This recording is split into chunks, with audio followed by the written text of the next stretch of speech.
بسم الله الرحمن الرحيم والصلاة In the name of والسلام Allah, على and peace أشرف be upon الأنبياء Prophet والمرسلين Muhammad, نبينا محمد our وعلى Prophet آله Muhammad وصحبه and his أجمعين companion أما بعد. all together, and from there. معالي عبد الله بن طوق المري Your وزير Excellency الاقتصاد دولة Abdullah bin الإمارات Tawq العربية al-Marri, المتحدة. Minister of Economy معالي الأستاذ of الدكتور UAE. قطب مصطفى سانو الأمين العام Your لمجمع الدخل Excellency الإسلامي Qutb الدولي. Salim, سعادة الأستاذة سميرة مسافية مديرة الإدارة Her القانونية Excellency للجنة الأمم المتحدة Ms. Samira للقانون Musabia, التجاري Director of the الدولي. United Nations سعادة Commission of the البروفيسور International جاسم Trade Law. علي سالم الشامسي رئيس مجلس Your أمناء Excellency المركز Dr. الإسلامي الدولي Ali للصرف Salam والتحقيق. al-Shamsi from السيدات والسادة the Art Operation الحضور Center. الكريم كل باسمه Ladies and وجلاله gentlemen, واسمه. dear السلام audience, عليكم with the ورحمة الله utmost وبركاته. respect and beautiful greeting, peace, في mercy, ظل and blessing of عالم Allah upon تغمره to you all. مستجدات In a world وتطورات witnessing ترسم اقتصاد rapid عالم developments اليوم and والليلة. critical shifts وإيمانا منا shaping the global بضرورة economy, مواكبة الركب as well بل as the وسبقه pressing باستشراف need to التحديات keep up ووضع with these الاستراتيجيات changes وتبني النماذج الرائدة. and adopting the يعلن المركز الإسلامي الدولي international للصلح trends. والتحكيم إطلاق The مؤتمر Islamic بععنوان International Center for Conciliation and Art Operation launches the conference titled Islamic Finance and Arbitration, Future Challenges and Solutions. The conference is held under the generous patronage of the Ministry of Economy in the United Arab Emirates. We hope that this esteemed event will be an opportunity to address the challenges and leading models in Islamic finance transaction and looking into the benchmarking honorable audience. As we begin this conference, we open with a verse from the Holy Quran recited by Mr. Anas Rashid from the Faculty of Quranic Studies at Al-Qasimiyya University. Kindly proceed.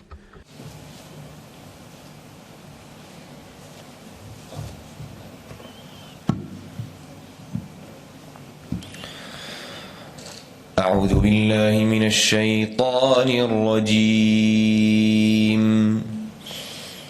بسم الله الرحمن الرحيم. الذين ينفقون أموالهم بالليل والنهار سرا وعلانية فلهم أجرهم عند ربهم ولا خوف عليهم ولا هم يحزنون. الذين يأكلون الربا لا يقومون إلا كما يقوم الذي يتخبطه الشيطان من المس. ذلك بأنهم قالوا إنما البيع مثل الربا وأحل الله البيع وحرم الربا. فمن جاءه موعظة من ربه فانتهى فله ما سلف وأمره إلى الله ومن عاد فأولئك أصحاب النار هم فيها خالدون. يمحق الله الربا ويربي الصدقات والله لا يحب كل كفار أثيم. إن الذين آمنوا وعملوا الصالحات وأقاموا الصلاة وآتوا الزكاة لهم أجرهم عند ربهم ولا خوف عليهم ولا هم يحزنون.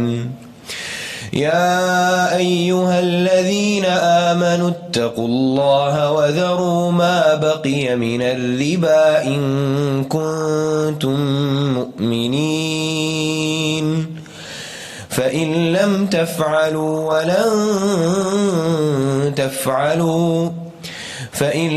تفعلوا فأذنوا بحرب من الله ورسوله. وإن تبتم فلكم رؤوس أموالكم لا تظلمون ولا تظلمون. وإن كان ذو عسرة فنظرة إلى ميسرة وأن تصدقوا خير لكم إن كنتم تعلمون واتقوا يوما ترجعون فيه إلى الله واتقوا يوما ترجعون فيه إلى الله ثم توفى كل نفس ما كسبت وهم لا يظلمون.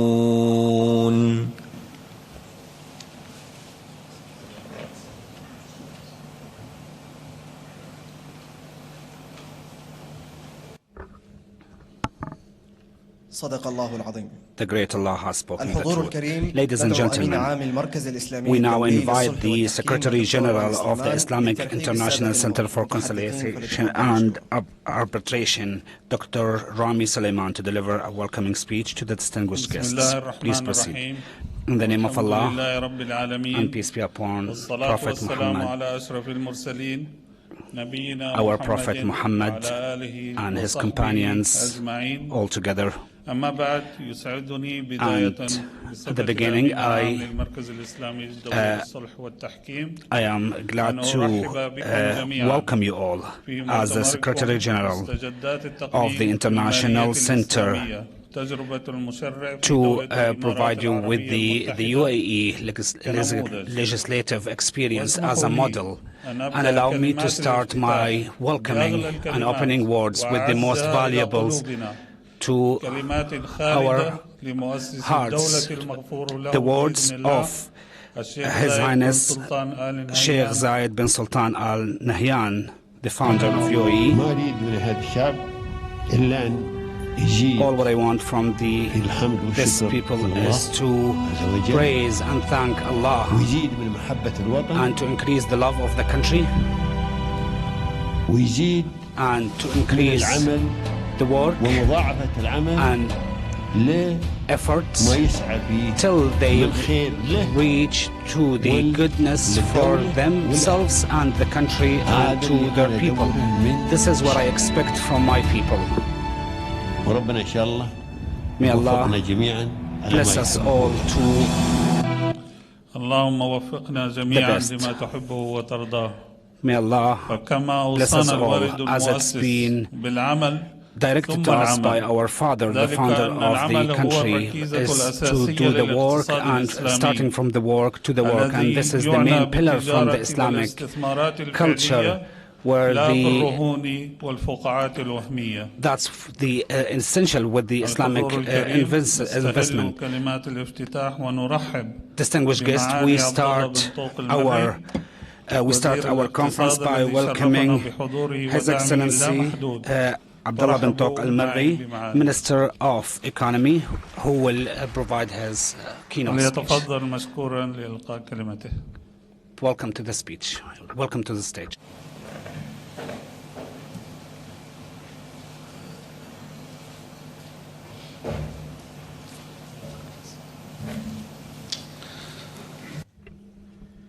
In the name of Allah, the most gracious, the most merciful. Your Excellencies, ladies and gentlemen, dear guests, I would like to begin by expressing my gratitude to the International Islamic Center for Reconciliation and Arbitration for this kind invitation to participate in this distinguished event.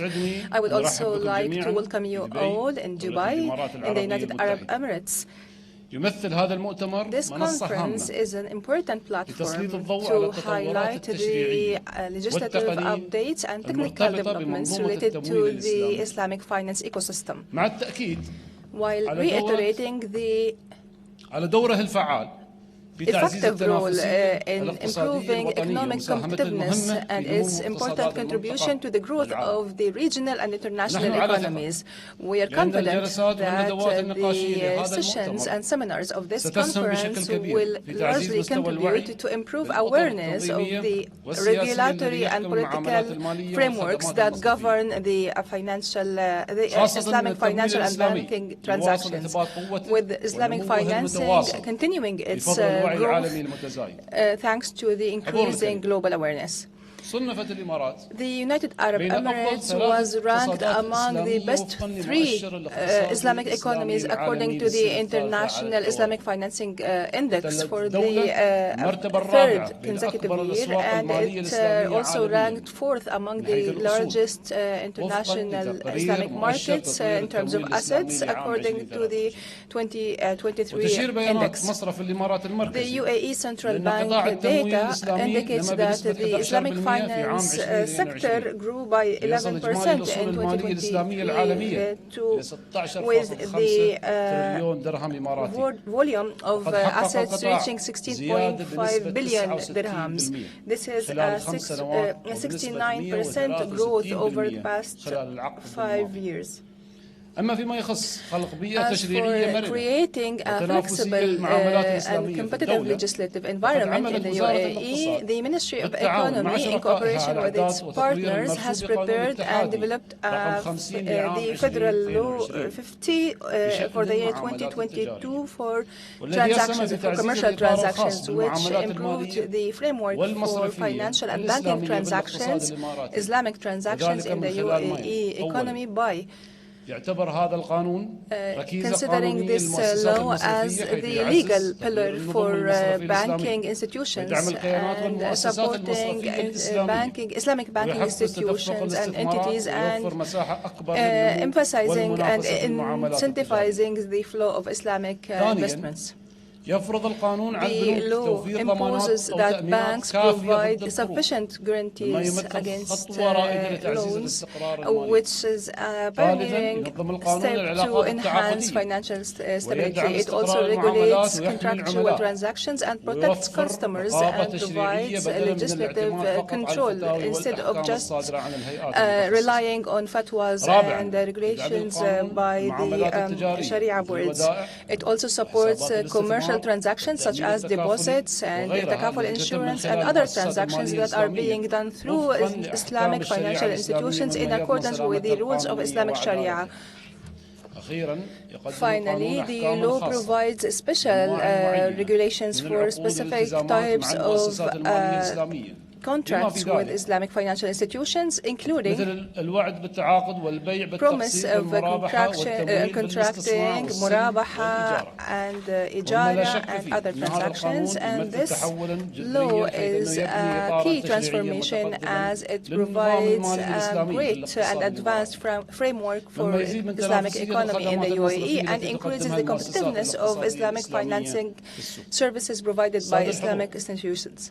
The United Arab Emirates is and remains a hub for Islamic finance, where the Islamic banking work is an integral part of the financial industry in the country. Thanks to our leadership that balances the Sharia regulations with the national regulations. The transactions of Islamic financing in 2024 rose to 29% of total transactions, with a 5.7% growth, which is higher than the average growth of major conventional banks. Fitch Rating Agency expects that Islamic banks will continue this growth trajectory faster than conventional banks on the medium term. The sukuk market also expanded in the UAE, with the federal government issuing a dirham treasury sukuk, which will be an incentive to other entities to issue their sukuks. Also, sustainable finance has witnessed rapid growth in the UAE since the launch of the first green bonds, whether through the Islamic capital markets or Islamic financing. Sharia compliant and social and ESG compliant bonds represented 15% of the total global sukuk issuances, and the Islamic banking sector in the UAE, which includes local and international Islamic banks, as well as other conventional banks that provide Islamic financing services, have 79% of their strategies depending on sustainable strategies, while 74% of them said that their decisions rely on board decisions that are based on sustainable strategies. Strategies of some traditional banks were being developed or awaiting approval for publication. In conclusion, I would like to reiterate that the UAE's commitment to improve Islamic regulations and for the banking sector and financing sector, and our national efforts to enhance our economy and to strengthen the UAE's position as a hub for Islamic finance. We are looking forward that this conference would be a main driver for the regulatory and legal process in the Islamic finance and banking sector.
السادة الحضور. أما الآن Distinguished guests, and now we welcome His Excellency Jassim Ali Al-Shamsi, Chairman of Board Trustees of the IICRA, to give his speech. Kindly proceed.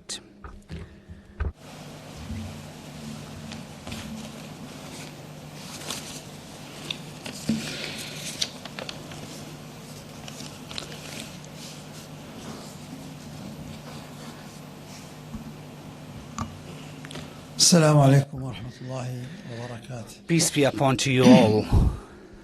Bismillahir Rahmanir Rahim. In the name of Allah, and thanks to Allah, and peace be upon Prophet Muhammad, our Prophet Muhammad, and his companions, and whoever followed his path till the day of judgment. Starting with that His Excellency the Minister already provided a lot of details. The patronage of our conference, Your Excellency Mr. Khattab from the IICRA,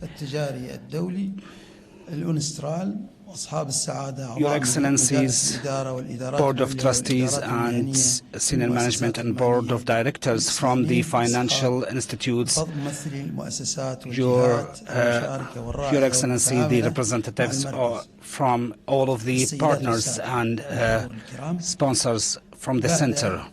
Ladies and gentlemen, distinguished guests, after the first successful version of this conference, after the directives and leadership to support the Islamic finance, I'm glad as the Chairman of Board of Trustees and on behalf of the Board of Trustees to launch this conference of the UAE legislative experience as a model, and would like to thank you for your participation and your presence with us, and all the thanks and gratitudes for the people who had to go through traveling process in order to arrive and be with us in this event, where we have an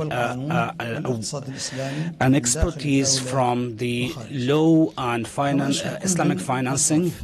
And I would like to thank Abu Dhabi Islamic Bank as the gold sponsor, and Sharjah Islamic Bank, the silver sponsor, and our bronze sponsorship, and all the thanks to all of the entities who participated with us in this event, and also the Judicial Institute and London University and Sharjah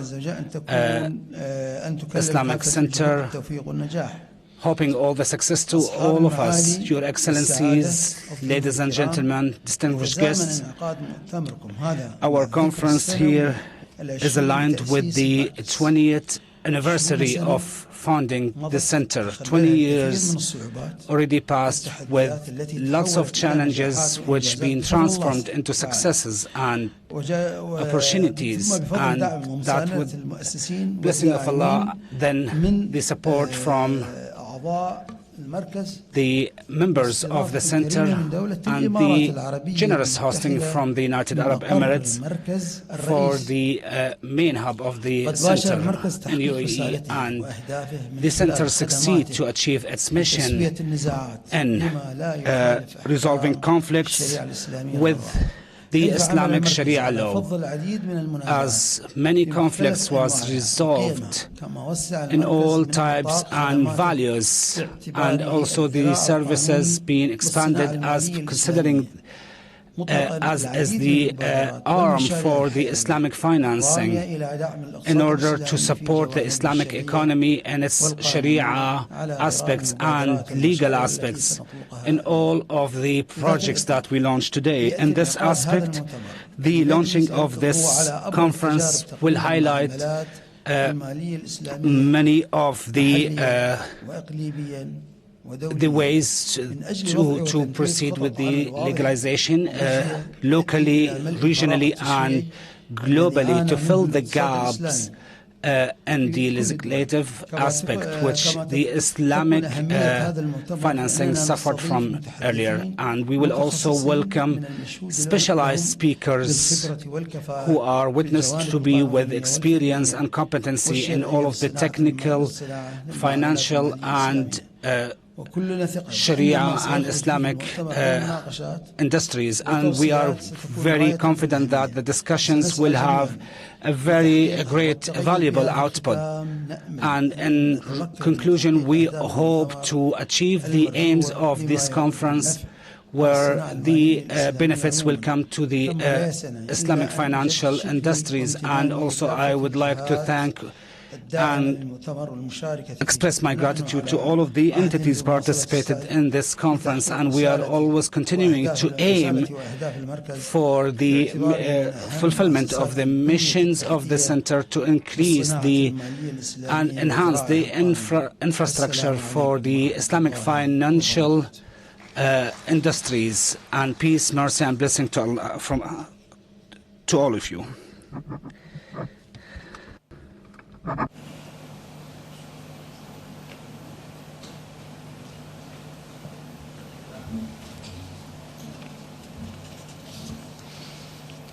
نشكر سعادة البروفيسور جاسم علي سالم الشامسي. We thank His Excellency Professor Jassim Ali Salim Al-Shamsi, Chairman of the Board of Trustees ندعوكم الآن إلى from the مشاهدة هذا العرض المرئي عن for his generous speech.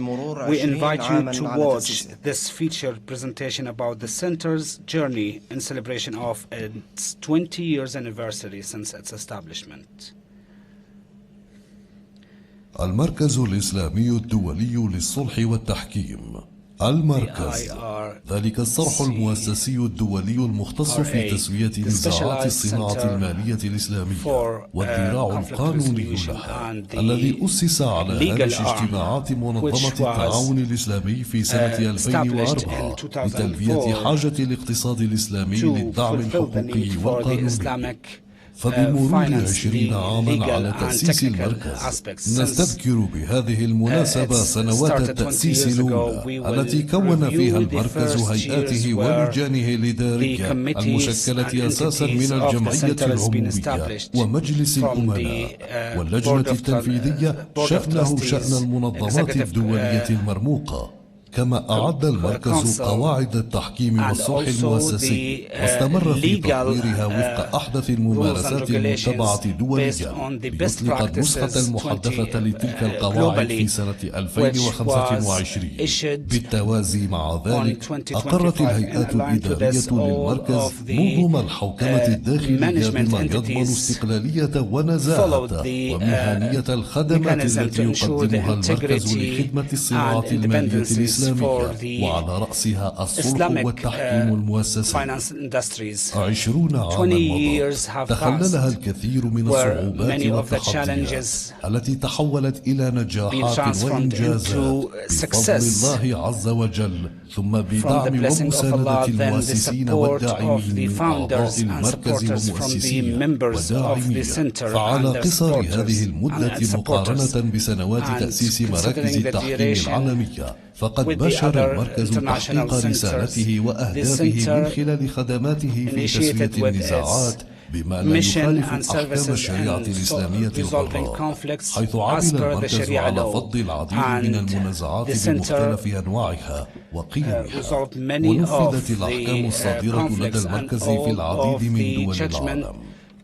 وقد أكد المركز ولا زال بأنه ليس مجرد مركز لتسوية النزاعات فحسب، بل وسع من نطاق خدماته باعتباره الذراع القانوني للصناعة المالية الإسلامية، مطلقا العديد من الخدمات والمبادرات والمشاريع الحيوية الرامية إلى دعم الاقتصاد الإسلامي في جوانبه الشرعية والقانونية، على غرار خدمات تأهيل وتدريب المحكمين والخبراء عبر تنظيم الفعاليات العلمية المتنوعة وإطلاق مشاريع تقنين المعاملة المالية الإسلامية، فضلا عن مشاريع صياغة العقود النموذجية الإسلامية بدءا بالعقد النموذجي الإسلامي لقطاع الإنشاءات، وذلك بتضافر جهود كبار المهندسين والخبراء الفنيين والشرعيين من دول مختلفة.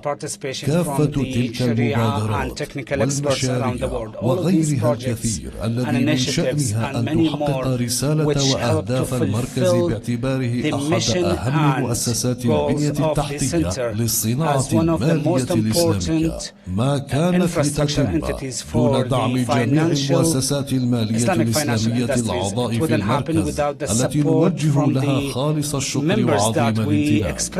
كما نشكر دولة الإمارات العربية المتحدة وقيادتها الرشيدة على استضافة المقر الرئيسي للمركز منذ تأسيسه، مؤكدين للجميع بأننا مستمرون في أداء الرسالة وتحقيق الأهداف المنشودة في خدمة الاقتصاد الإسلامي والرقي به ليتبوأ المكانة العالمية الرائدة.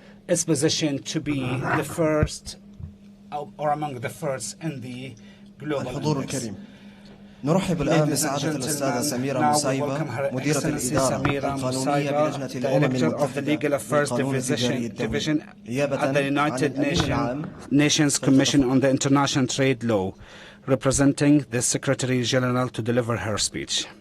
Thank you.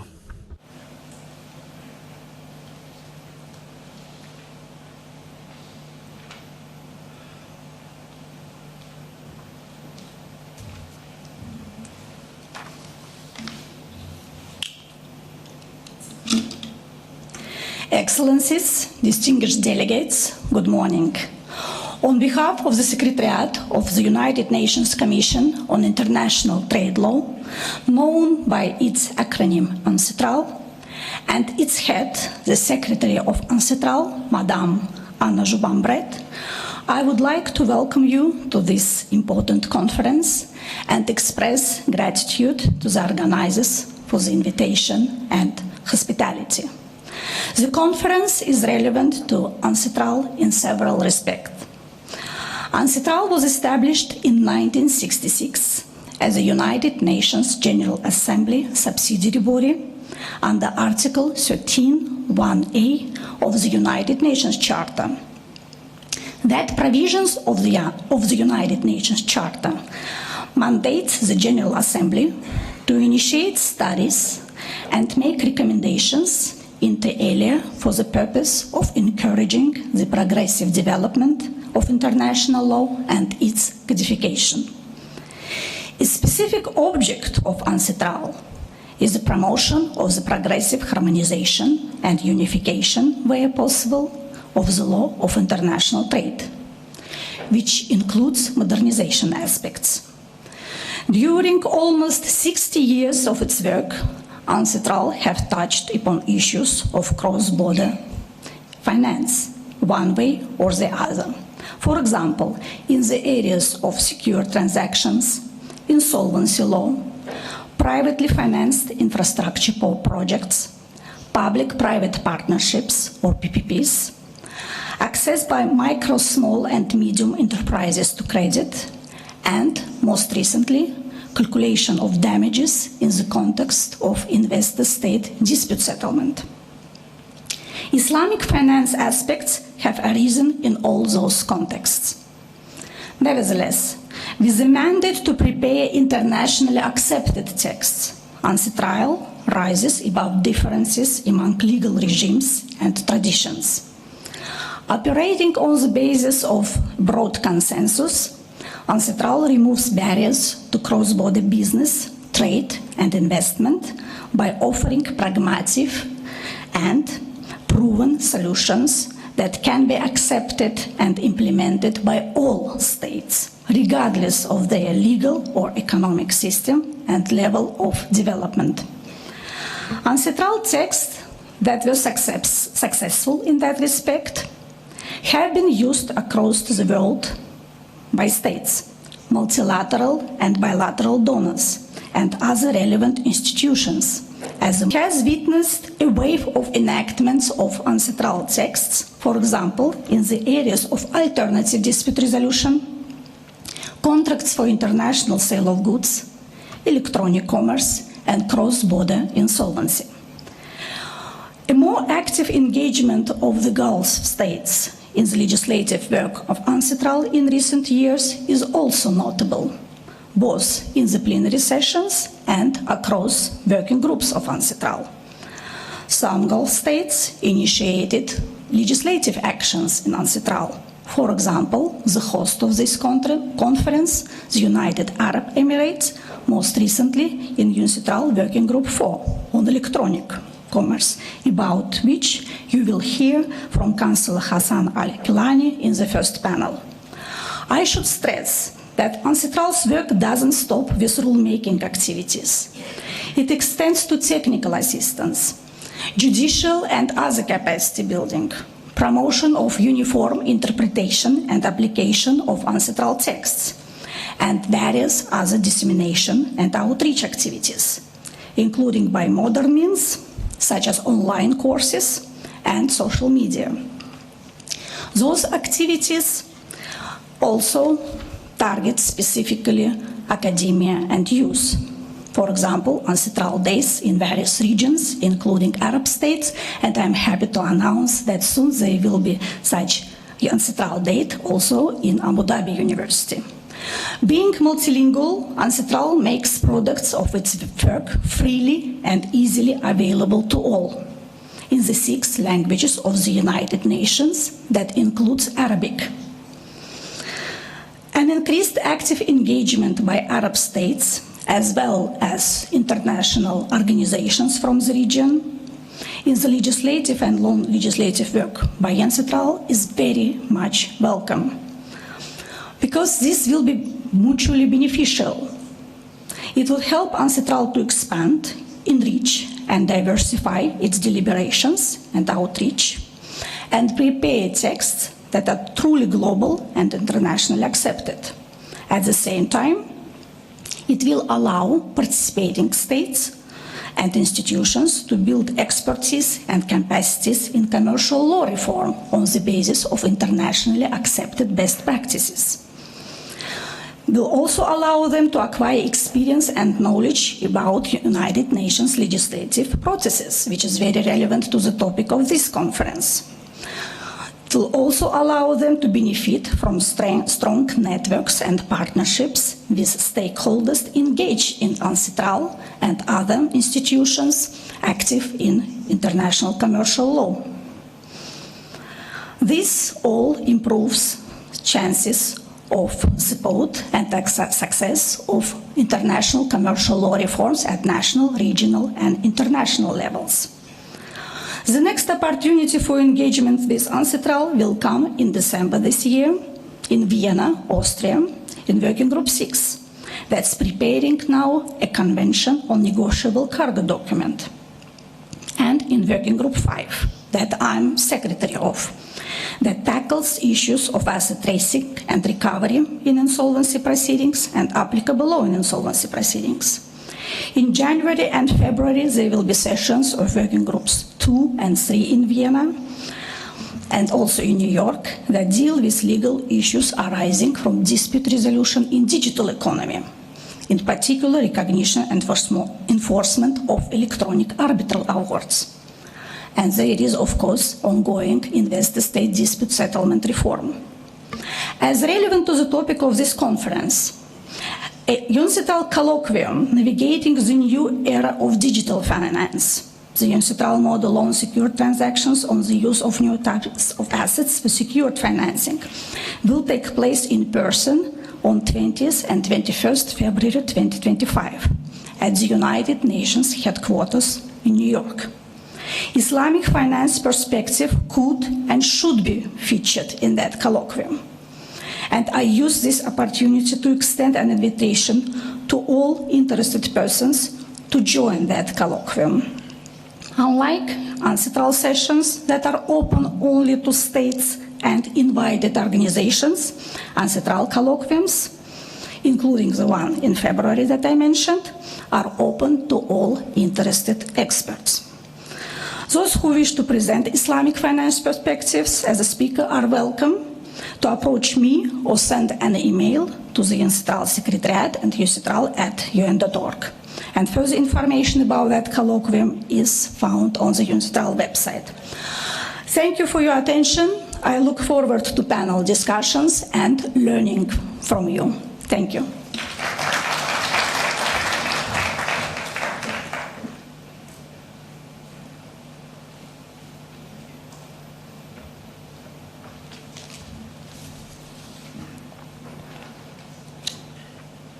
نشكر الأستاذة سميرة مسايبة ممثل لجنة Thank you, Ms.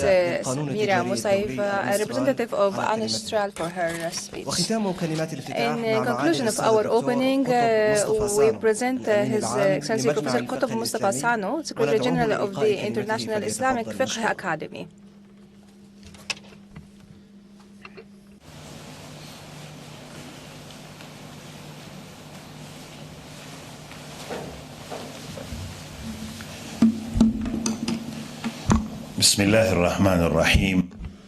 In the name of Allah, the most gracious, the most merciful, and may the peace and mercy and blessings of Allah be upon our Prophet Muhammad and his family and companions and followers until the Day of Judgment.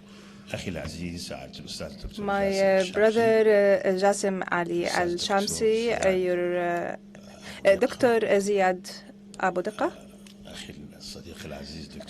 my brother Dr. Yasser Al-Hawsani, ladies and gentlemen, May the peace and mercy and blessings of Allah be upon you all. In the beginning, we would like to begin by expressing our thanks and gratitude to the United Arab Emirates and their leadership and people for their warm hospitality, which is usual from this giving country. Every day and every time we come to this country, we feel pride, peace and security, because this is the country of innovation and initiatives and the country of major projects and models that are presented to the Islamic nation as a proud movement. We would like to thank them and appreciate their warm reception and hospitality, and also to the Islamic International Center and Dr. Ziyad for their blessed efforts, which assured us that the Islamic financing industry is being cared for and supported by our countries in order to become a leading industry in the world, which was pointed out by His Excellency Minister Abdullah bin Toq Al-Marri in his assuring speech, the confident speech that is optimistic that this Islamic financial industry is progressing continuously. May Allah grant you all success. I would like to convey the greetings of Dr. Salih bin Abdullah bin Humaid, head of the Islamic Fiqh Academy and the Imam of the Masjid Al-Haram and Secretary General of the Organization of Islamic Cooperation.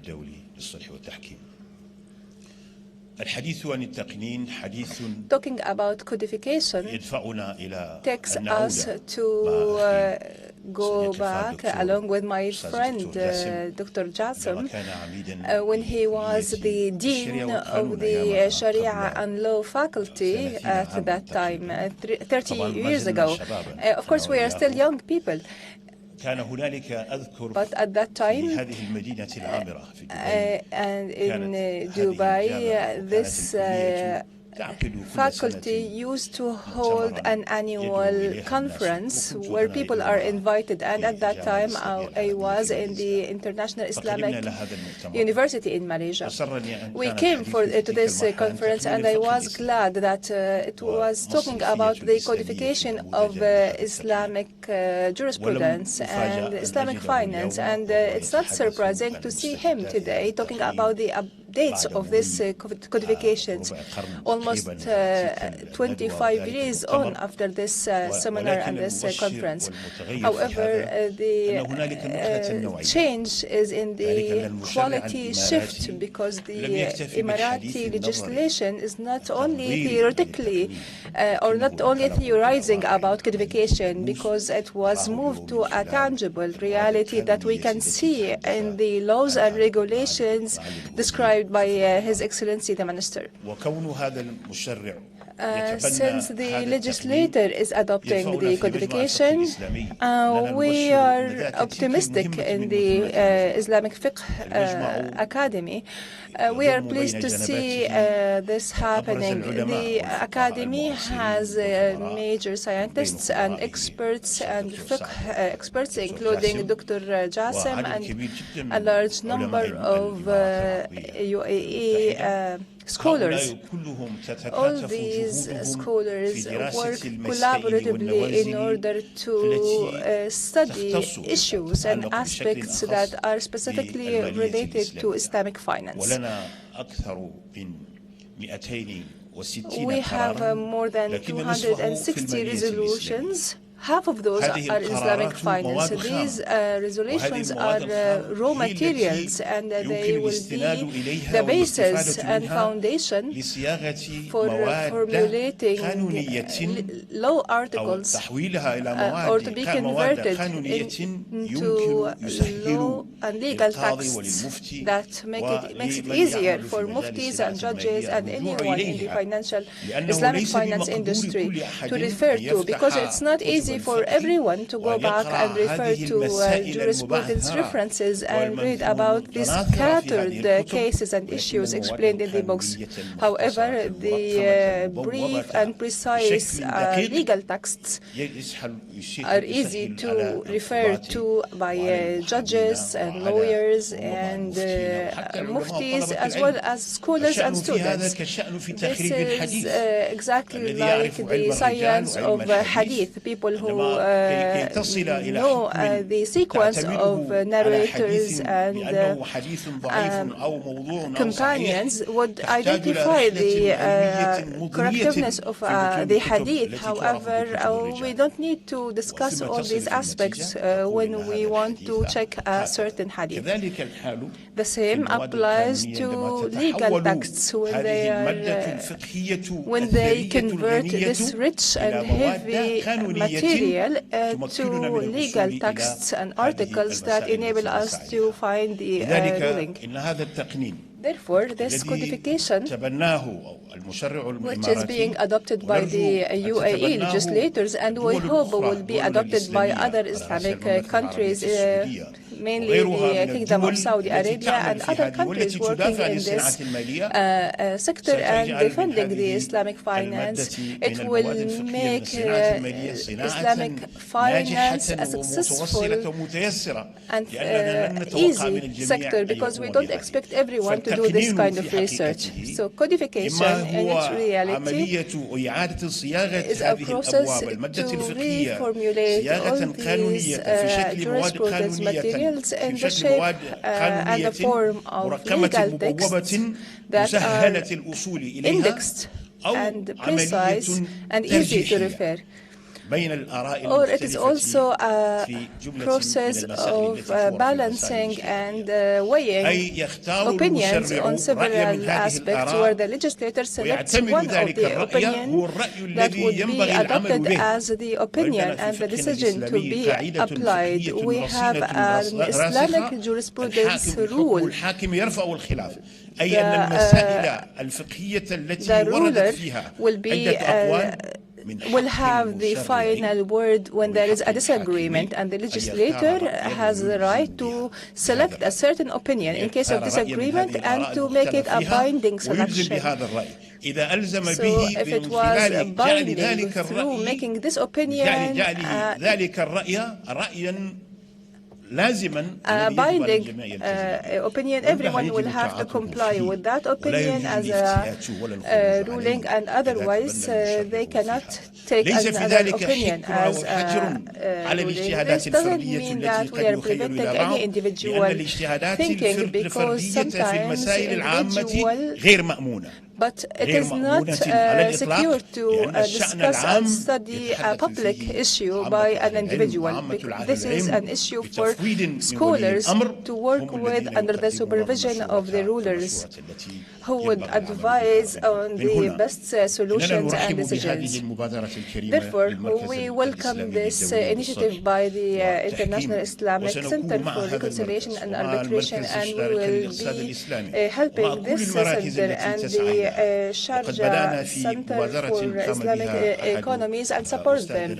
There is also an initiative by one of our colleagues, Dr. Omar Zuhair, who is also working on the recodification of some decisions that were issued in the field of financial transactions, and his book is a model that we hope would be expanded and followed by others in order to ease the burden on those working in this aspect and working in this sector so that they can reach the laws and rules of all these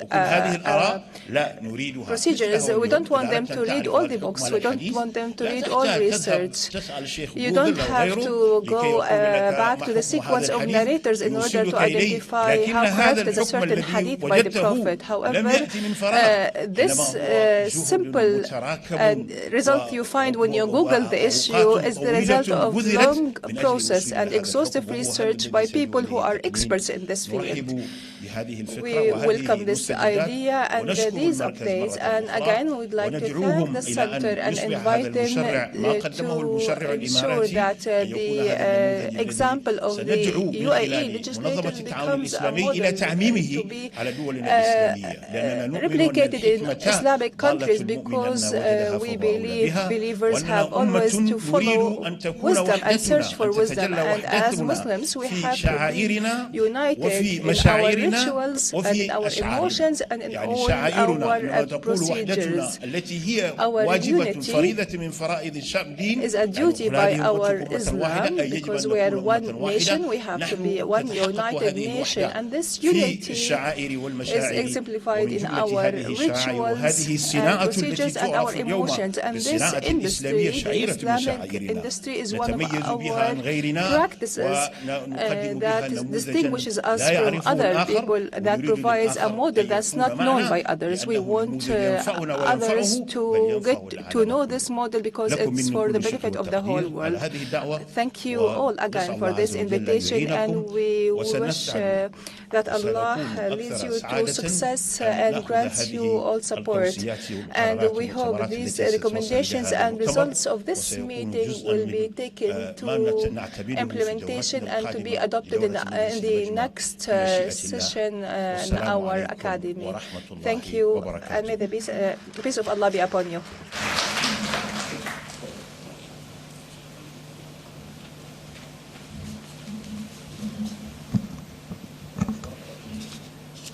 Thank you, Your Excellency Qutb Mustafa Sanu, Secretary General at the International Islamic Fiqh Academy.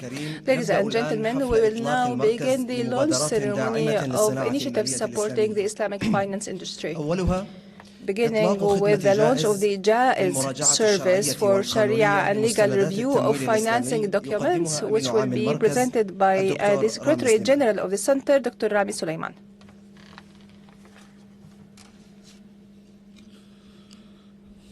Assalamu alaikum wa rahmatullahi wa barakatuh.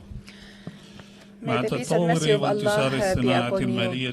With the advancement and progress of the Islamic finance industry in quantity and quality, we have a need to be up to date with this progress in terms of legal and Sharia dimensions. Therefore, the International Islamic Center for Reconciliation and Arbitration, being the legal arm of the Islamic finance industry, is working to provide vital services that help progress and advance the Islamic finance sector, such as JAIZ service for Sharia and legal review for the Islamic financing documents. This service combines both legal and Sharia review as well as legal audit in one service by major Islamic economy experts who are registered as experts and arbitrators at the center.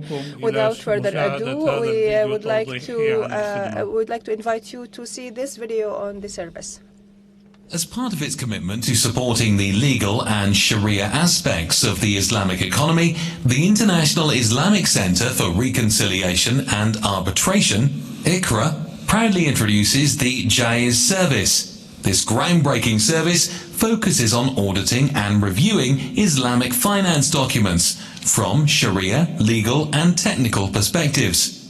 Recognizing the challenges faced by professionals in the Islamic finance industry, IICRA has developed this service to address a critical need. enabling clients to ensure their contractual documents align with Islamic Sharia principles as outlined by the Sharia standards of the Accounting and Auditing Organization for Islamic Financial Institutions, IICRA, while also adhering to the applicable legal frameworks. The Jaiz service ensures transactions are executed smoothly and without conflicts, whether Sharia-related, legal or technical. To deliver this service with the highest level of expertise, IICRA draws on its extensive network of over 550 registered arbitrators and experts worldwide representing a diverse range of specializations in the Islamic financial industry. Additionally, IICRA collaborates with leading Sharia auditing and supervision firms, ensuring the Jaiz service meets the most rigorous professional standards. We invite all those engaged in the Islamic financial sector to take advantage of the Jaiz service, a solution designed to help you operate within robust Sharia and legal frameworks with superior quality and reasonable costs. For more information about the Jaiz service, please contact IICRA through the following channels. Telephone +971 4294 9292. Email info@icra.com. Fax +971 4295 9540. Website www.icra.com. وعليه نعلن على بركة الله إطلاق خدمة جائز للمراجعة الشرعية والقانونية لمستندات التمويل الإسلامي. ثانيا إطلاق مشروع العقد الإسلامي النموذجي لقطاع الإنشاء. وهنا يسمح لي أن أدعو رئيس لجنة الصياغة سعادة المهندس Engineer Dr. Kamal Malas, Chairman of the Model Contract Drafting Committee, to introduce this service.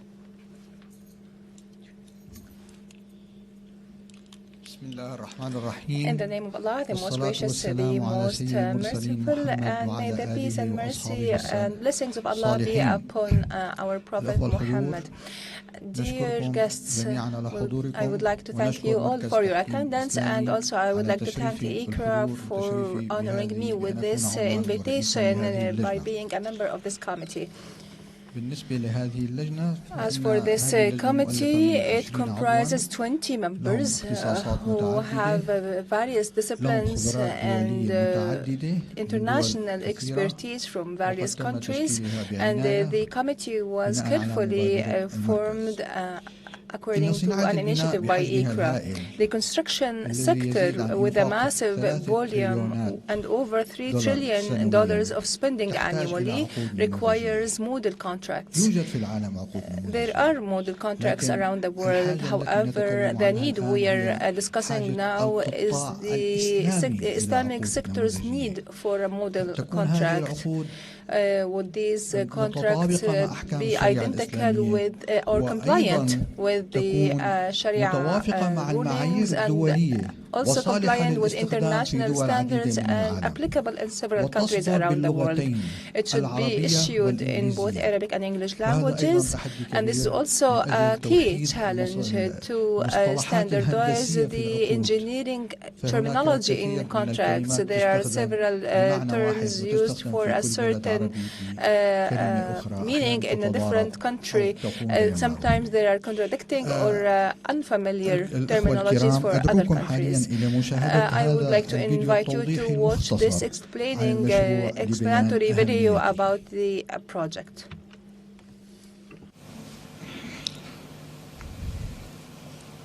The construction industry plays a crucial role in the global economy, with approximately $3 trillion invested annually. Notably, around 40% of the country's economy relies on the manufacturing and installation of construction materials, highlighting the significant interest in this sector worldwide. The introduction of innovative construction materials and the increasing complexity of engineering projects have led to a rise in disputes that require resolution during or after project completion. This necessitates the establishment of balanced contracts that protect the rights of all contracting parties. Numerous contract forms are utilized globally within the construction industry, which are primarily based on either common law or civil law principles. However, there exists a gap in these contract forms regarding the application of Islamic Sharia law principles. In response to this gap, we have initiated a project titled Drafting Engineering Forms of Contracts Based on the Sharia Law Principles. This promising endeavor aims to address the deficiencies in Islamic-based contract models, with plans to sequentially develop contracts that encompass all facets of engineering agreements. We warmly invite all interested experts to collaborate with us in the development of Islamic model contracts within the construction sector.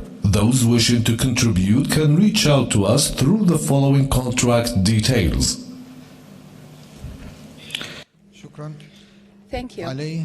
Therefore, and on behalf of the IICRA and on behalf of the drafting committee, I would like to announce the launch of the Model Islamic contract for the construction sector. Thank you.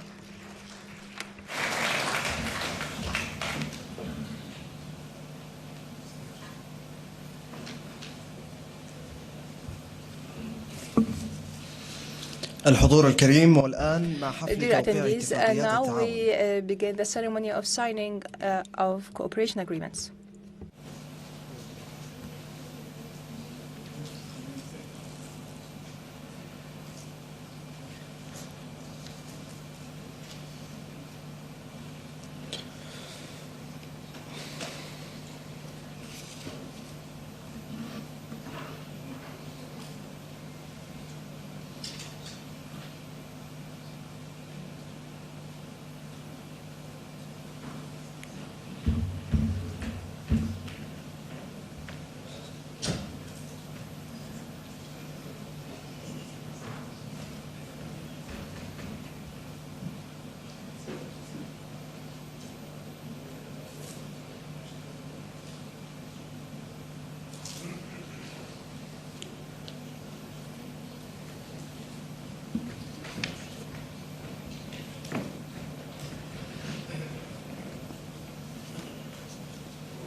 نبدأ أولاً مع مركز We would التحكيم like to الدولي begin with the مع International مركز Center التحكيم لدول مجلس التعاون for الخليجي. the GCC countries.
ثانيا مع دار الإبداع بلندن. الإبداع House in London.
ثالثا توقيع اتفاقيات التعاون مع دار cooperation agreements with Dar al-Sharia.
رابعا توقيع اتفاقيات التعاون Signing مع cooperation شركة منهاج agreements with للاستشارات الشرعية. Minhaj Sharia Advisory.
السيدات والسادة، Ladies and gentlemen, dear guests, on this day we are honored to recognize some individuals and organizations who left a mark on supporting Islamic economy and the success of this conference.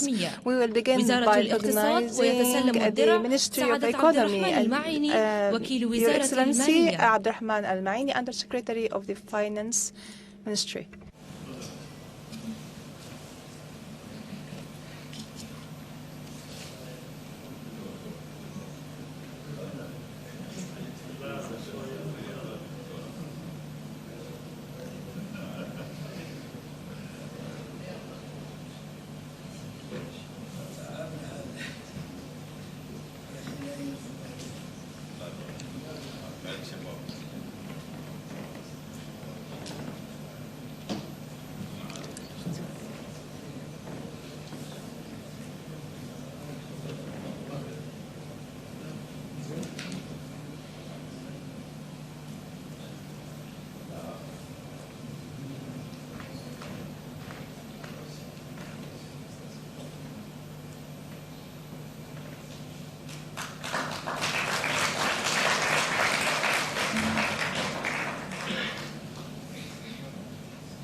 لجنة الأمم المتحدة للقانون التجاري الدولي الأونسيترول، ويتسلم الدرع الأستاذة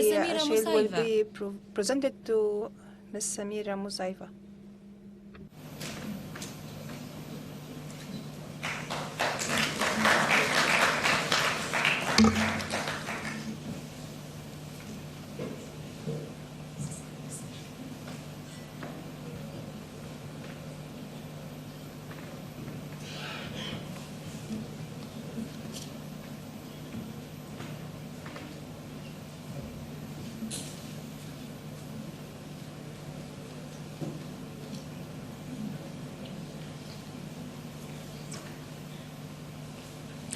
مجمع الفقه الإسلامي الدولي، ويتسلم الدرع سعادة الأستاذ الدكتور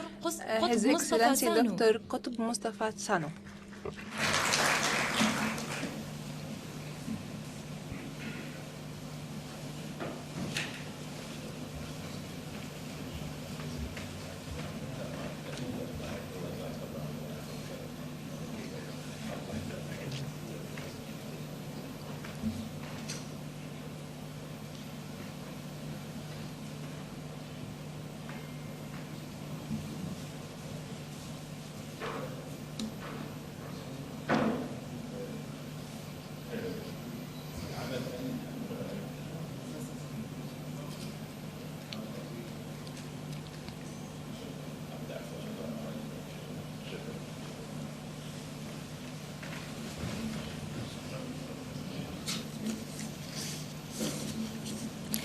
والآن تكريم سعادة مريم السويدي، المدير العام لهيئة الأوراق المالية والسلع.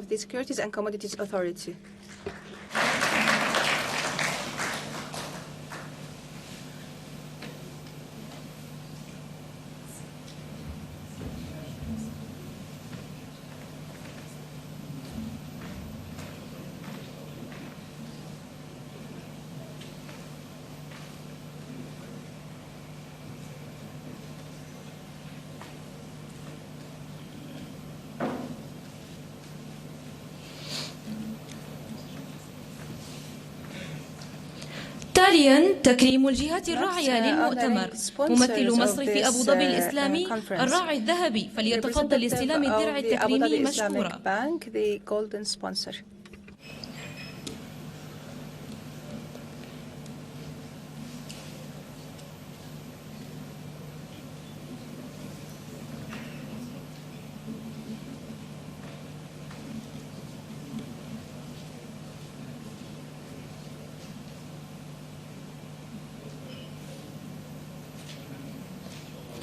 ممثل مصر في الشارقة الإسلامي، فليتفضل لاستلام الدرع مشكورا.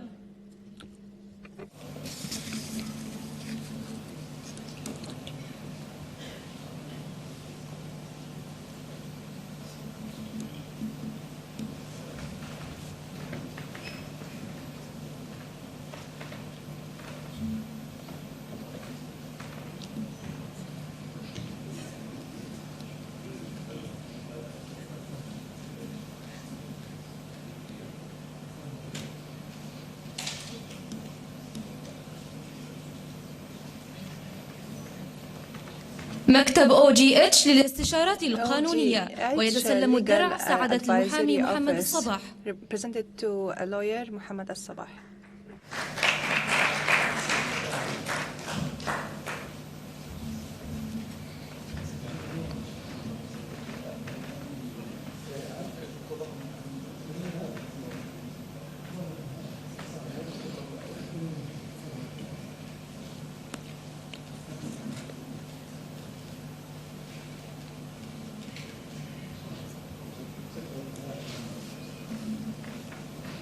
والآن تكريم الجهات المتعاونة. الهيئة العليا الشرعية في مصرف الإمارات العربية المتحدة المركزي، ويمثلها سعادة مدير الهيئة سعد البقالي.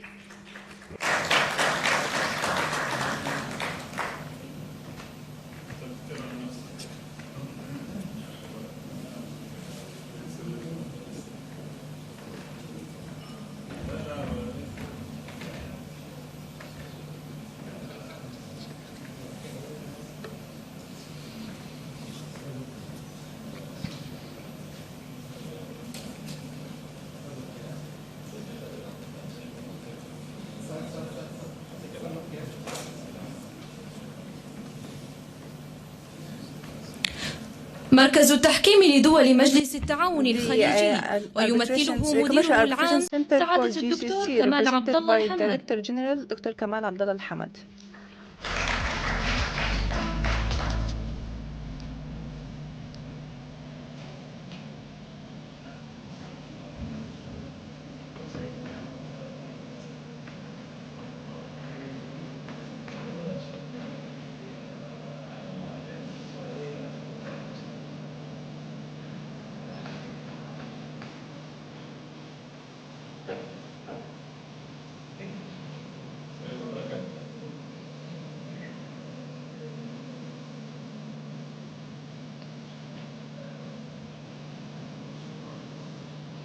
معهد التدريب والدراسات القضائية وزارة العدل، ويتسلم الدرع سعادة الدكتور محمد محمود الكمالي.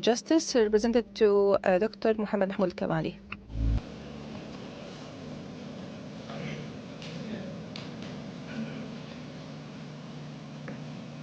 مركز الشارقة للاقتصاد الإسلامي، ويتسلم الدرع سعادة الدكتور ياسر الحسني. Presented to His Excellency Dr. ياسر الحسني.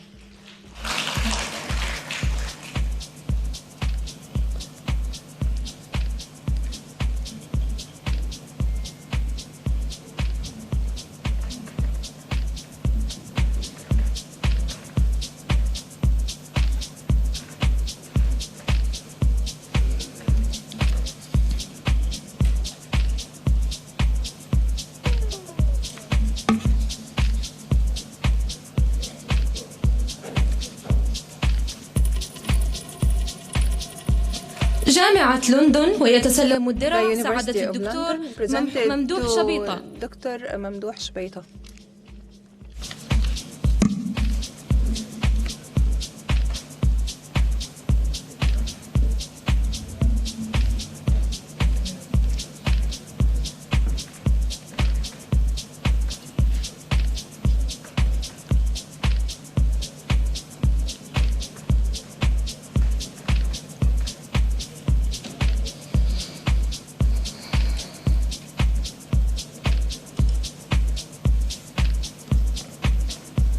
المستشار القانوني لمعالي وزير الاقتصاد المستشار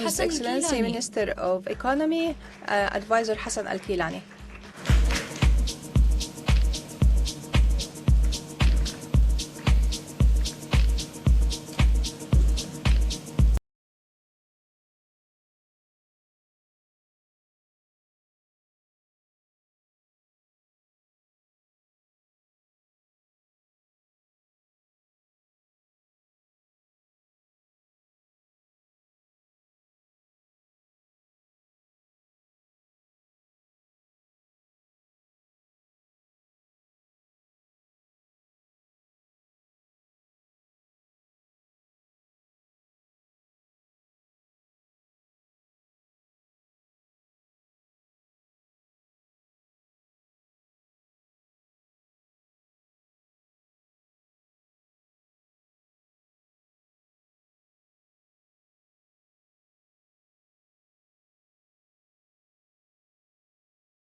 it you? Is it me? Are we too damn comfortable? Too damn comfortable. Is it you? Is it me? Are we too damn comfortable? Too damn comfortable. Is it you? Is it me? Are we too damn comfortable? Too damn comfortable.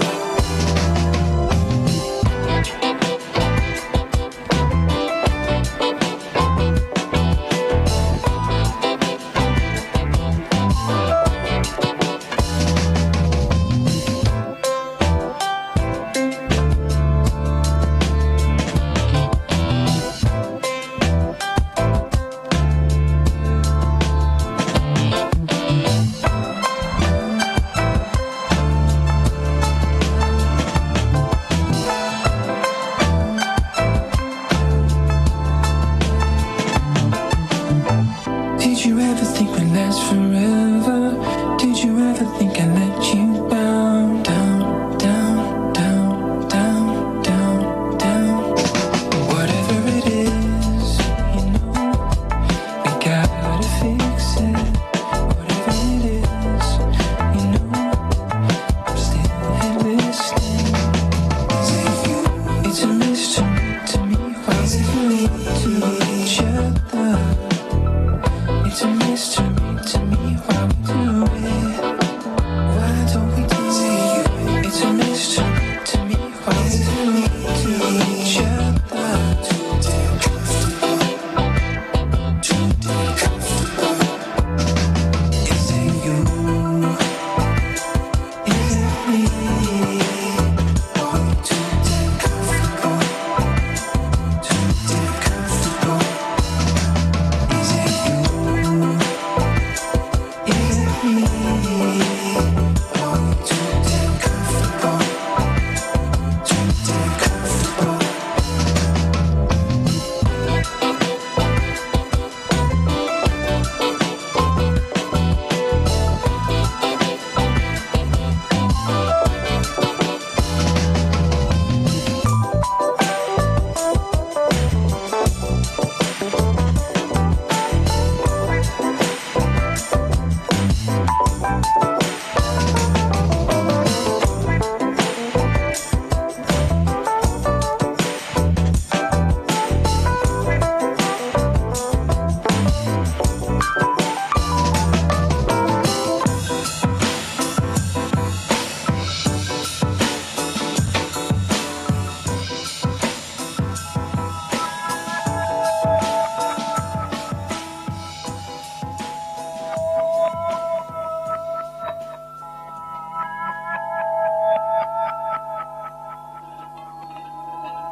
Hello.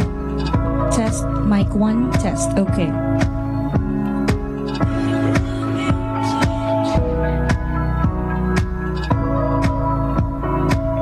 Hello, mic test, mic 2, test, okay.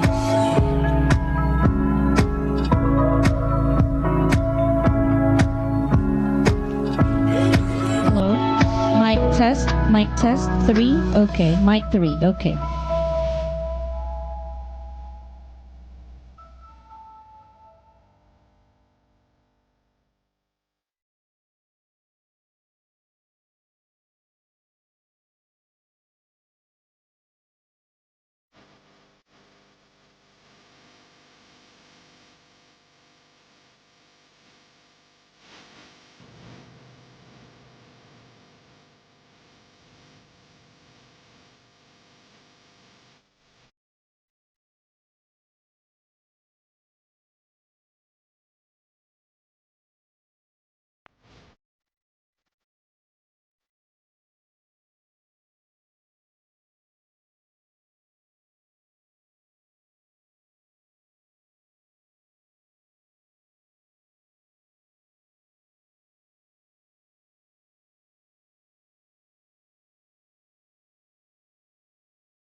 Sure.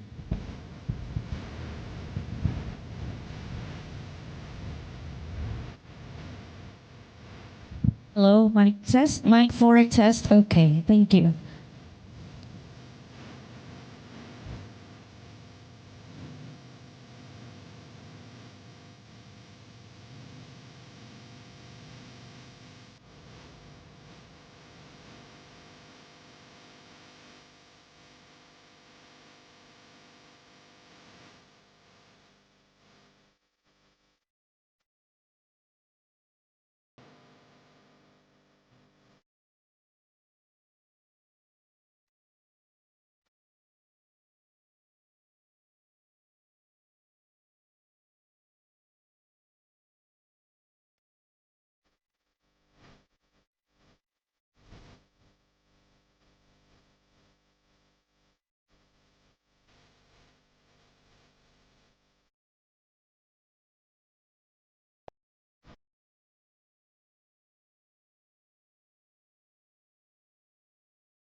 الحضور الكريم، نجدد الترحاب بكم واستكمالا لتكريم الجهات الداعمة للمركز والمساهمة في إنجاح المؤتمر.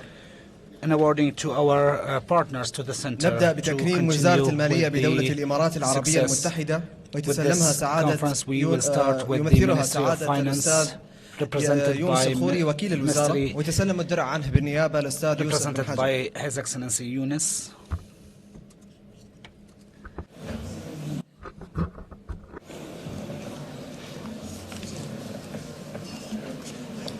موجود. خلينا اوكي شو اللي بعده بعدين نشوف.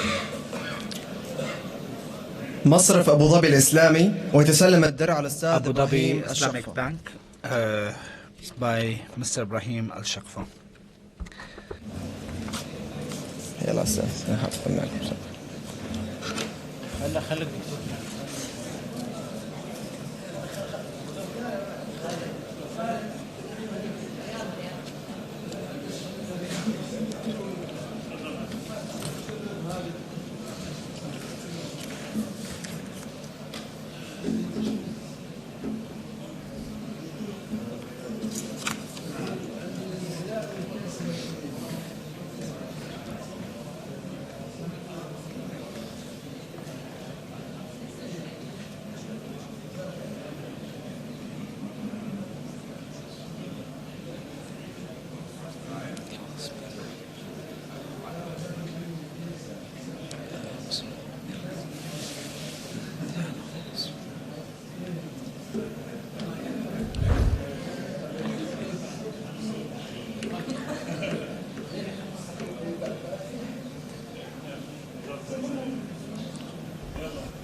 المؤسسة الدولية الإسلامية للتمويل والتجارة، يتسلمها الأستاذ الهوزمي ديالو. International Association for Trading, represented by Mr. Muyazma.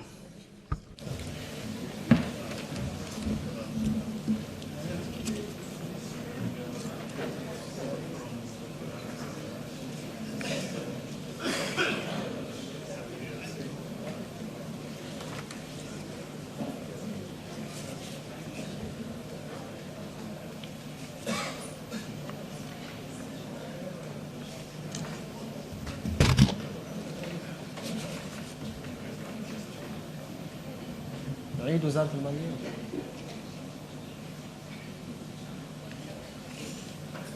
شكرا لكم. Thank you so much.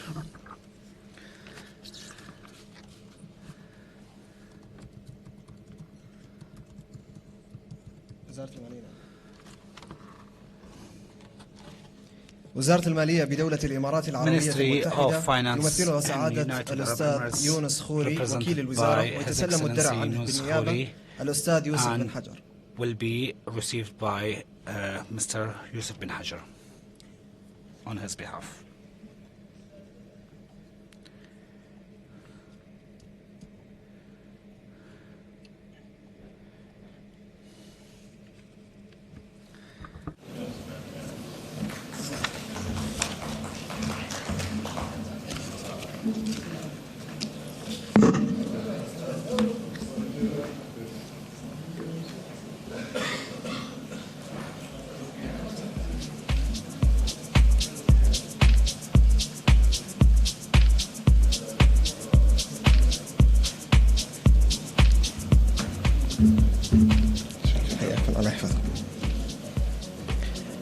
الحضور الكريم، نبدأ على بركة الله مراسم الجلسة الأولى والتي هي بعنوان أبرز مستجدات تقنين المعاملات المالية الإسلامية في دولة الإمارات العربية المتحدة.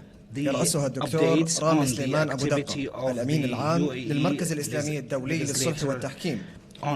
ويشارك معهم في الجلسة المستشار حسن الكيلاني، المستشار القانوني الرئيسي بوزارة الاقتصاد لدولة الإمارات العربية المتحدة، والدكتور سعد البقالي مدير الهيئة العليا الشرعية بمصرف الإمارات العربية المتحدة المركزي، وسعادة الدكتورة مريم السويدي الرئيس التنفيذي لهيئة الأوراق المالية والسلع بدولة الإمارات العربية المتحدة.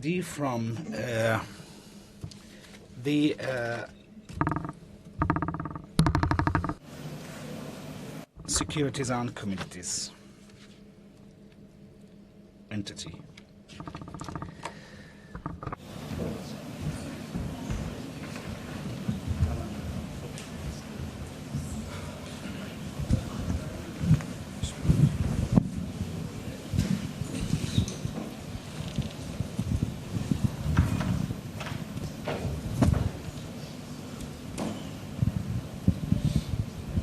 Bismillah ar-Rahman ar-Rahim. In the name of Allah, and peace be upon Prophet Muhammad. بداية أود أن أشكر كافة المتحدثين معنا في هذه الجلسة. I would like to start by thanking all of the speakers on this panel discussion, which will look into details and explaining the federal law number 50/2022 concerning the Islamic financial transaction, which included many amendments prior to that, which we will go through it in details with the brothers here in this session who participated in this law in reality through their discussions and efforts, which is blessed. In our session here we have Dr. the Manager of Securities and Commodities Authority, SCA, Dr. Faiza. مريم السويدي عفوا. Sorry, مريم السويدي. دكتورة مريم طبعا. Dr. Mariam. All the thanks and appreciations to her to dedicate this time to be with us in this panel discussion.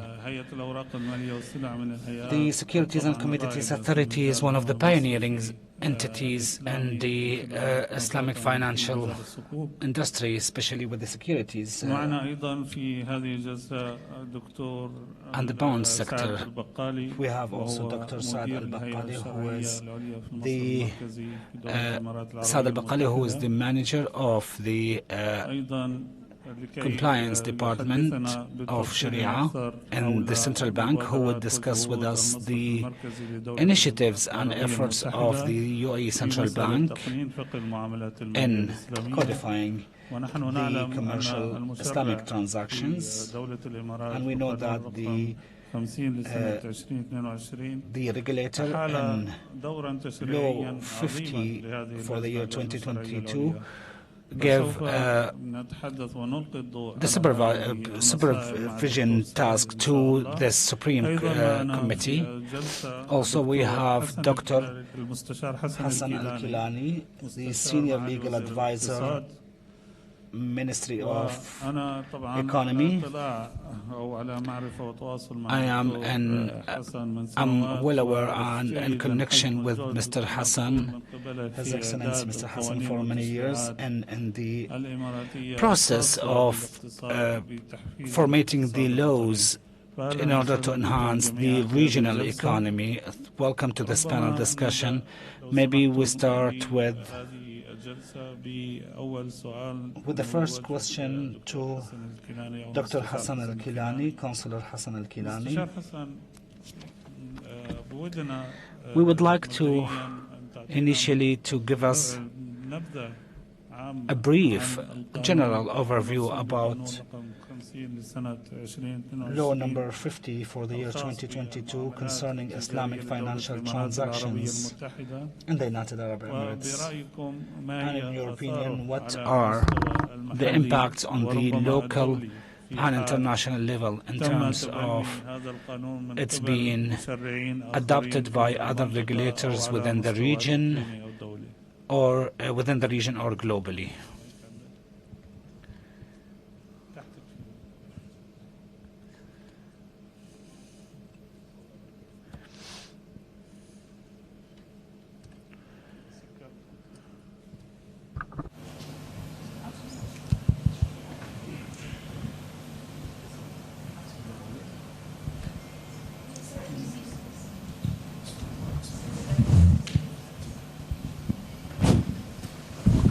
شكرا دكتور رامي. بسم الله الرحمن الرحيم. السلام عليكم ورحمة الله وبركاته. Peace be upon to you all. To give a general overview, then we will focus about the panel itself, which is the updates. So we will make it as less boring as possible by not talking too much about the law itself, but talking about the updates of it. We know that the commercial transactions law do have a similar one in different names around the world. Someone will call it the trading law. It's considered in two brackets the Constitution. The Constitution, I'm just putting it in between two brackets, the Constitution for commercial laws or commercial and trade law, which we have the laws that been issued, the commercial private, including the commercial registration law and intellectual property, copyrights, the transport, all of these things together. One of the biggest challenges we faced in updating this law is the extent of development that the mechanism of work in the country, which requires specialized laws. We had to go step back and look into the main or the actual law itself, and that one of the things which took a while for us. I took this opportunity and we entered for the first time terms, legal terminologies that was never been there in any Arabic terms, which is for the trading through the modern technologies and the different technological means, which we call it today the metaverse. This today in arbitration, my brother here is as one of the pillars for the arbitration. We always discuss the issues of arbitration in technological means, and not the arbitration through where I sit in a Zoom meeting, Meet, Google Meet, Teams, or I communicate online. This is a meeting through the new technologies, but the work which is done through these means, by simplifying it into the metaverse, we added today a legality on these works in its full circle, and we also added it to the organization of arbitration, starting with filing the case till issuing the decision, from registration to give a number to archiving the files and hearing from the witnesses. We have organized it through the technological means, which is the metaverse in our case. Before getting into this world that we went into, a journey within it. اللي إذا بتتكرموا رح أتكلم فيه وبهمني اليوم نشر المعلومة, to distribute the information and to be the first who give you this information. From this aspect, to put the dots to the letters,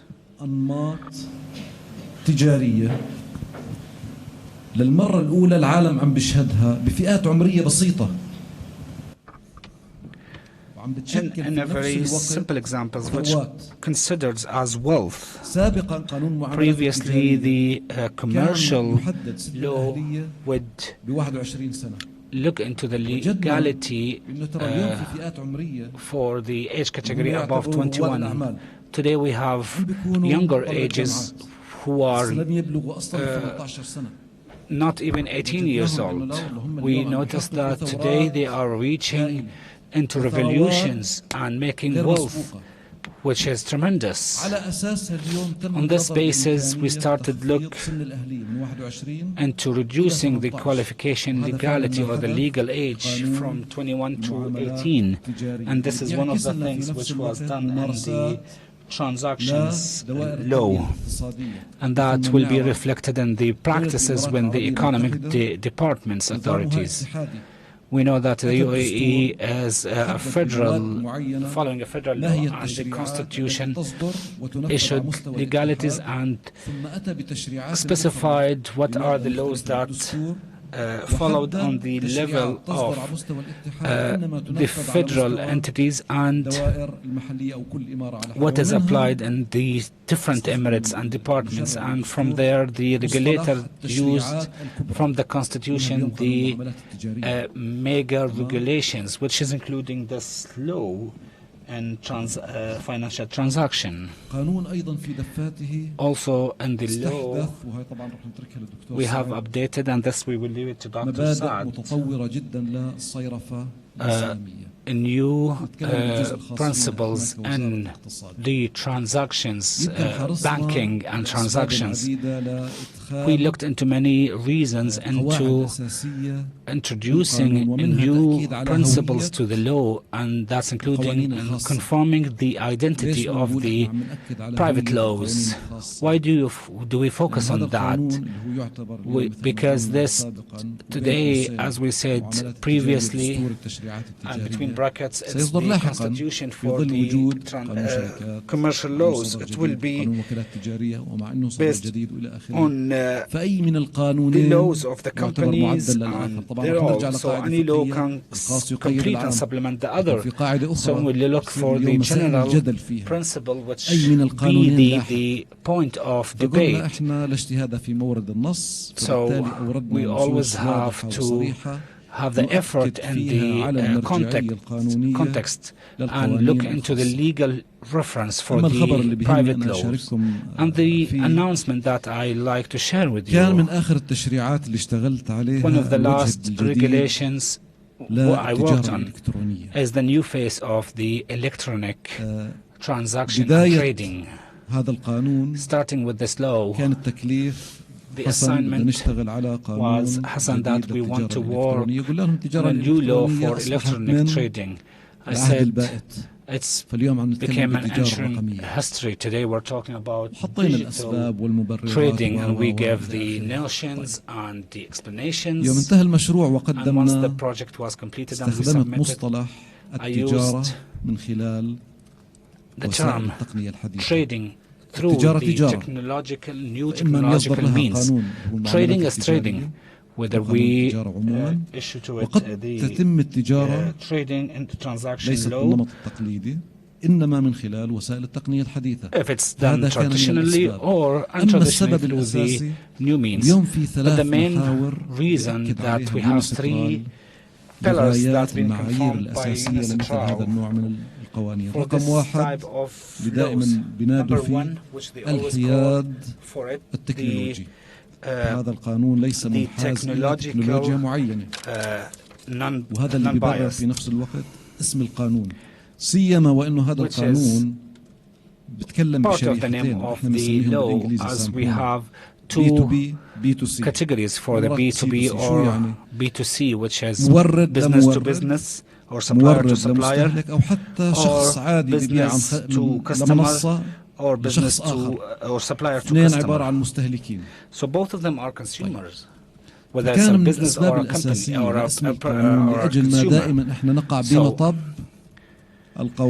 we always get into the challenge of the laws related to technology or digital era. فتصبح هذه الدورة غير منتهية. فأخذنا خطوة إلى الوراء وتعاملنا معها بطريقة مبتكرة. قلنا اليوم نحن عم نتكلم بجميع وسائل التقنية الحديثة الموجودة والتي ستنشأ. فتجاوزنا مرحلة تحدي التكنولوجيا. متفقين بأنه عنوان القانون هو تجارة. إنما النمط بصير تقديم هذا النمط من خلال وسائل التقنية الحديثة. ثم مبدأ آخر سبق ووضعنا له قاعدة أساسية بقانون معاملات تجارية مساواة الأعمال التجارية التي تتم بالطريقة التقليدية وتلك التي تتم من خلال وسائل التقنية الحديثة والأوساط التقنية اللي اليوم اليونيسيترال ينادي فيها كمبدأ ثاني اللي بيسموها الفانكشنال equivalence. تمام. والنقطة الأخيرة هي الحجية القانونية المبدأ الثالث اللي بيتكلم فيه اليونيسيترال. تجد بأن قانون المعاملات التجارية يتكلم بحجية قانونية للأعمال للمسائل للدفاتر التجارية سواء بتكون بالطريقة التقليدية أو من خلال وسائل التقنية الحديثة. أخذناه بالخطوة التالية. تم اليوم إصدار استراتيجية موحدة لدول مجلس التعاون للتجارة الإلكترونية والتجارة الرقمية متوافقة مع هذا القانون. ثم أخذناها خطوة إلى الأمام وتم إعداد الإطار التشريعي الموحد للتجارة الإلكترونية والتجارة الرقمية وهي متوافقة مع هذا القانون. ولم نكتفي. الأسبوع الماضي كنا باليونيسيترال بفيينا باجتماع، وهذا الخبر اللي بيهمني أشارككم فيه، مجموعة العمل الخاصة بالتجارة الإلكترونية. عرضنا قانون دولة الإمارات الخاص بالتجارة من خلال وسائل التقنية الحديثة، وطلبنا في ختام العرض أن يتم اعتبار هذا القانون المسودة الأولى المسودة الأساسية لنموذج القانون الجديد للتجارة الإلكترونية أو الرقمية الذي سيتم تبنيه وإطلاقه من خلال اليونيسيترال. إجانا تأييد من دول مجموعة العمل، وعلى وجه الخصوص من إسبانيا وإيطاليا والدومينيكان. طبعا الدول العربية ما شاء الله كمان ما قصرت، لكن كان نقطة الالتقاء في نفس الوقت بأنه أصبحنا اليوم نتكلم عن منظومة متطورة للأعمال التجارية، خصوصا تلك التي تتم باستخدام وسائل التقنية الحديثة. اليوم نتكلم technological means. We're talking about identifying the law for the business activities that done through different means like social media platforms or different platforms. Now we have a debate about this. أصبحت هاي من ضمن نقاط الالتقاء مع الدول المتقدمة في مجموعات العمل باليونيسيترال. اليوم إن شاء الله بجهد مشترك رح نبدأ نشتغل على هذا القانون ونصدر تجربة الإمارات on this and export our UAE experience as a model. Thank you so much. The point here is not only to meet with the advancement but also to be a proactive with that, working on the metaverse and the online trading and also the electronic arbitration, which is different from the which is considered as different from the arbitration through the virtual meetings. So we will go to the topic of our conference today, which is talking about the codifying of Islamic financial transactions in the United Arab Emirates. We can say it's simplified, and we have some of the identification for some of the products, and that's specifically for the Islamic financial transactions. But the interpretation of this law, our guidance, our interpretation guidance is left, and from here we go and ask the question to His Excellency Dr. Saad, the Director Higher Sharia Board at the Central Bank of UAE. Dr. Saad, as being aware, and you are إلى أي مدى تنظرون إلى to what level you look into the codifying الإسلامية، وهل ربما البعض يقول أنه لا حاجة للتقنين في ظل وجود معايير شرعية codifying in light of Sharia standards, and some other will put accounting standards. So to what level do you see that this codifying is required in light of all of these advancements in the trading and commercial area, and where the Islamic and the global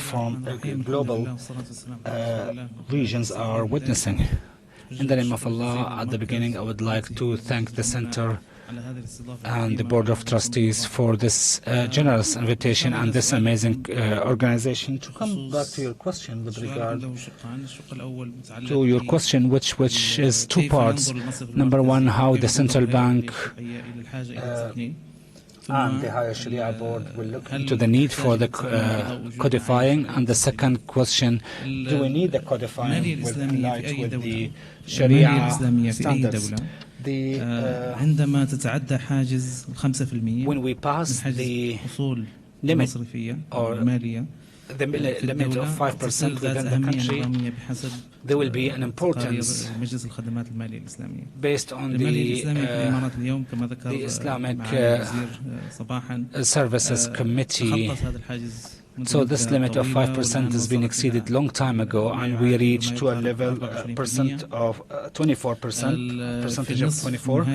So second half of this year, we exceeded the trillion dirhams for the total value of assets.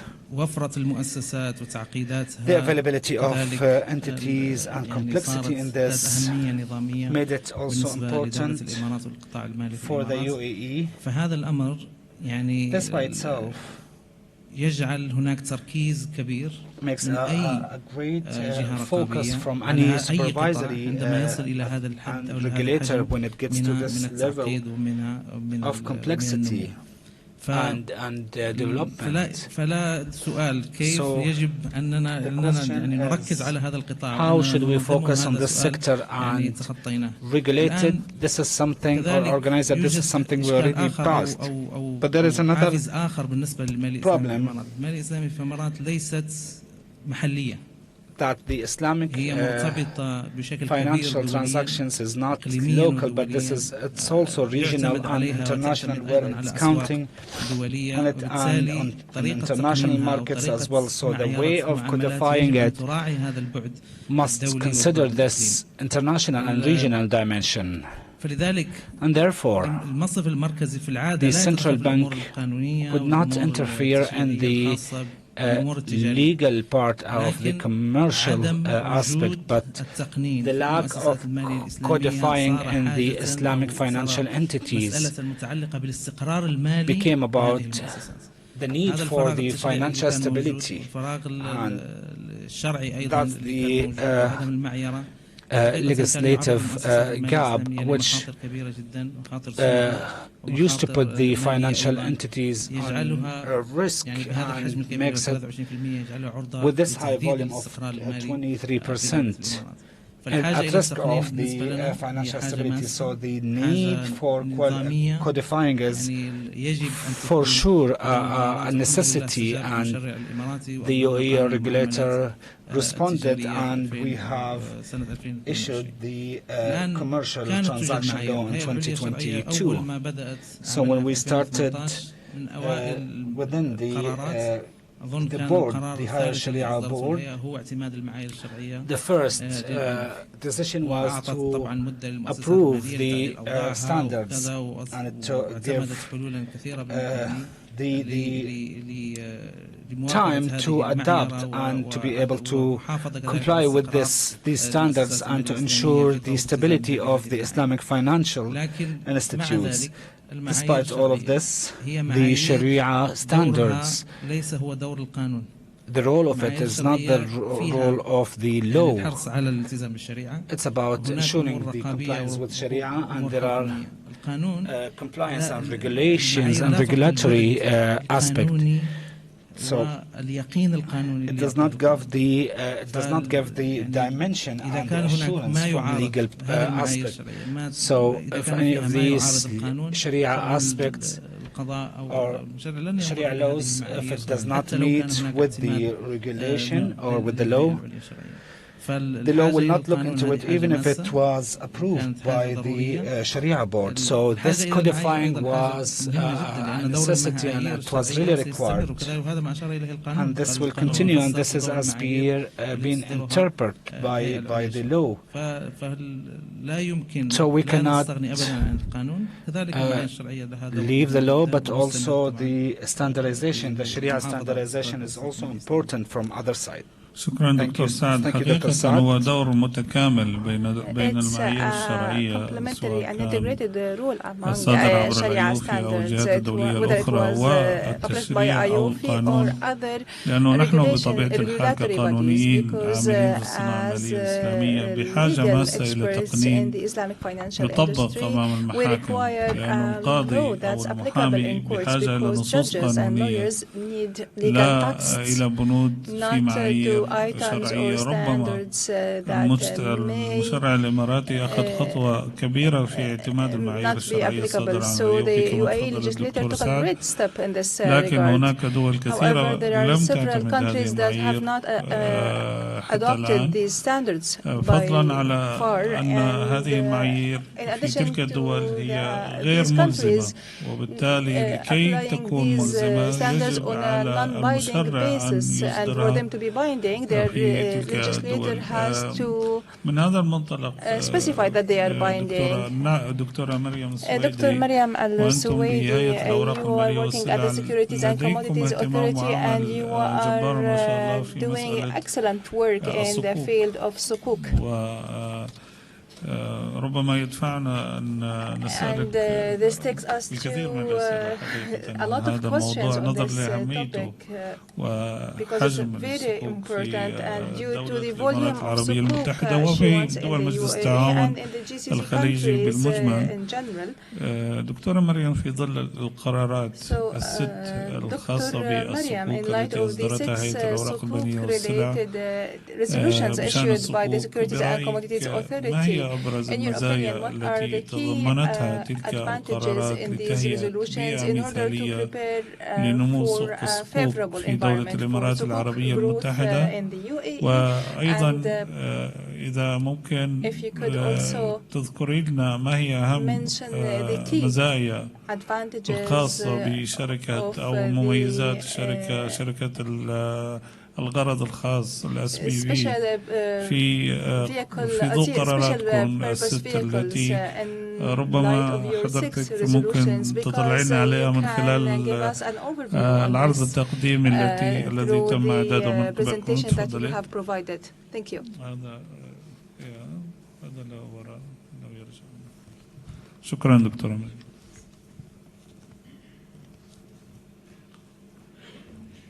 بسم الله الرحمن الرحيم. السلام عليكم ورحمة الله وبركاته. طبعا أنا بدوري أود شكر المركز الإسلامي الدولي للصلح والتحكيم على دعوته الكريمة. باخذكم في يعني جولة سريعة في تشريعات اللائحة. حبيت تقديم كلام خفيف وغير ممل. resolutions and standards. I will give you a presentation in order for you to have a better idea. طبعا الصكوك تعد يعني من أهم among the most important Islamic financing instruments. This is why the authority is very interested in regulating sukuk. And since 2005, the board of the SCA issued the first resolution to regulate the issuance of sukuk, and this resolution was followed by another resolution on fees for Islamic sukuk. Today we will be talking about the issuance and introduction of sukuk without addressing the listing, trading and disclosure aspects, because these disciplines are now regulated by the market authority. These markets are now growing and having more responsibilities. So we will be talking about issuing and introducing the sukuk. I will be presenting 5 resolutions. The 6th resolution is the one on fees, which is not necessary for this event. تقنيات وينك مستشارنا؟ ما يمشي. وين ما يمشي؟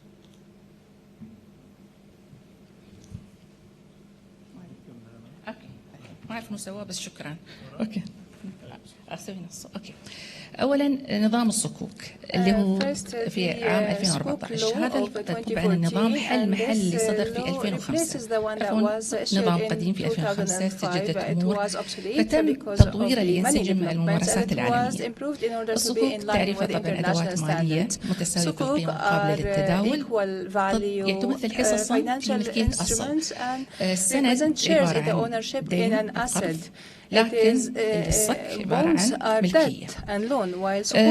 طبعا تصدر وفقا للشريعة الإسلامية. هناك نوعين من الصكوك: صكوك الجملة اللي قيمتها 500,000 درهم، هاي لا تطرح للاكتتاب العام لأن حجمها كبير. أما صكوك التجزئة اللي هي عبارة عن 100,000 وهي طبعا لابد أن تطرح للاكتتاب العام وتدرج أيضا في الأسواق.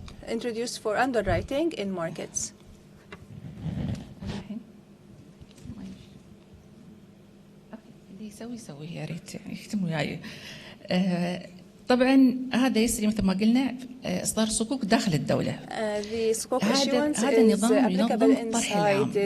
لاحقا سنتكلم عن الطرح الخاص اللي صدر في 2024. هذا اللي في 2024 كان مبني على النظام هذا اللي في 2014 الطرح العام لكل الجمهور. طبعا في شروط موجوده اللي هي ان الشركه تاسست بالدوله لجنزتها من قبل اللجنه الشرعيه اللي يميز الصكوك طبعا اللجنه الشرعيه عن السندات وعن الأسهم، لأنها لابد أن تكون في لجنة شرعية يعني ورقة إسلامية. الدخول في اتفاقية أمان تتضمن تأكيد حق الأمين في الحصول على أي معلومة وتعيين أحد المصهر على أساس كل وكيل للدفع متى ما تم وقت يعني انتهاء السوق.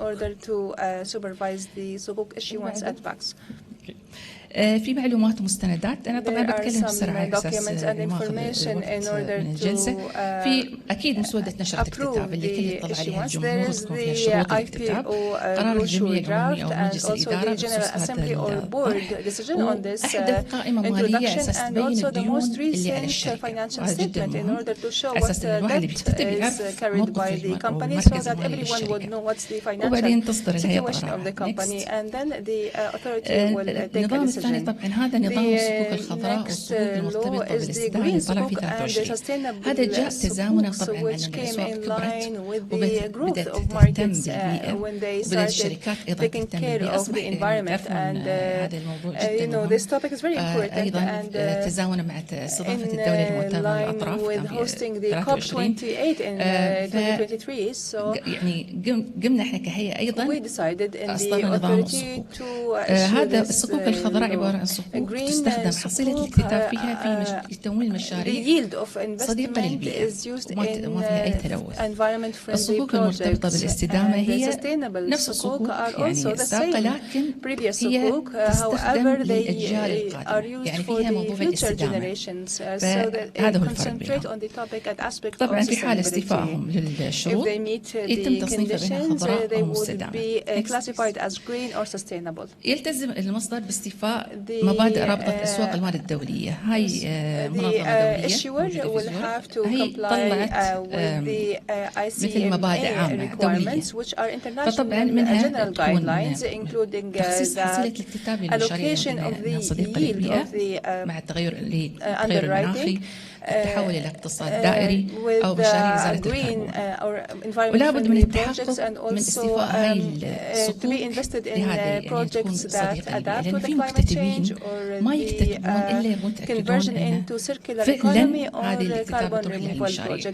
وبالتالي لا بد أن يكون طريقتين التحقق: إما إقرار صادر مجلس إدارة المصدر لأصدار هاي الصكوك، أو من يعني طرف ثالث مستقل، شركة استشارية يعني تعطي independent consultant company that gives a testament or testifies that these are indeed green. طبعا نتكلم عن إدارة حصيلة الاكتتاب، كيف بيكون في إجراءات ودليل. ما ندخل في التفاصيل بس يعني ممكن أشارككم presentation أساساً أيضا في تعداد تقارير، لابد هناك تقارير تبين حصيلة الاكتتاب ويكون في تحقق من إدارة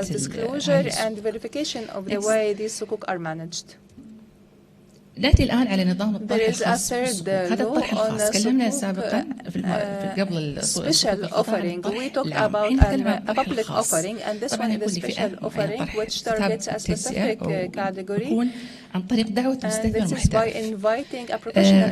مستثمر محترف في تعريفات في الهيئة في كتيب القواعد هو المستثمر المحترف بطبيعته مثل المنظمات والجهات الدولية مثل الجهات والشركات الحكومية، لكن طبعا متى ما طرحت مثل ما قلنا للجمهور تكون يعني ما تكون مستثمر محترف. في مستثمر محترف بطبيعته اللي هو أنه يقدم تسهيلات ائتمانية أو يرتب تسهيلات ائتمانية، هذا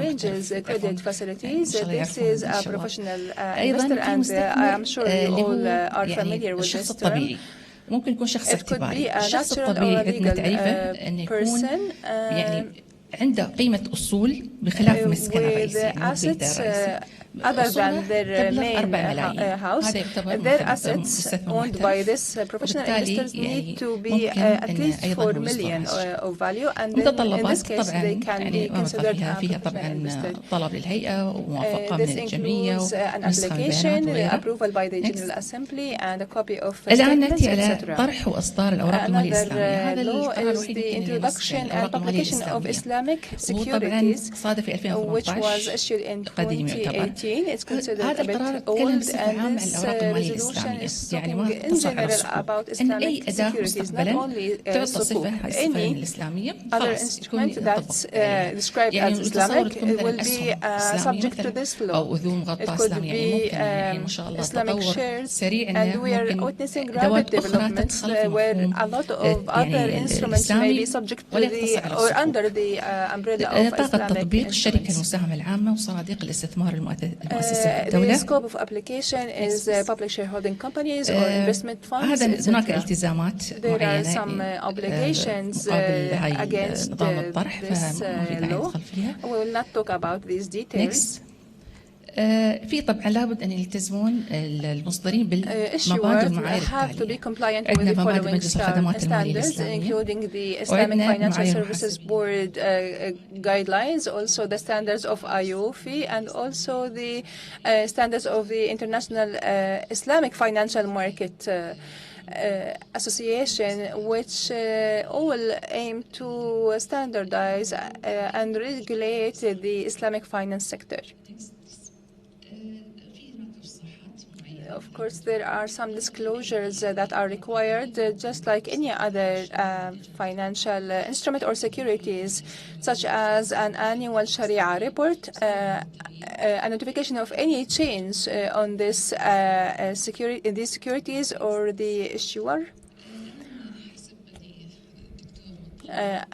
As per the request of the doctor, we'll talk about the law for special purpose vehicles, which was issued in 2024 and is related to a transformational project, which is a project that's approved or introduced by the Council of Ministers. And this law was to help the securitization and introduction of these sukuk. Previously, companies would go to Cayman Island and other havens in order to create these SPVs. It is called a special purpose vehicle because it doesn't only apply to companies, it also applies to government corporations and to any form. This is why it is called a special purpose vehicle, not a company.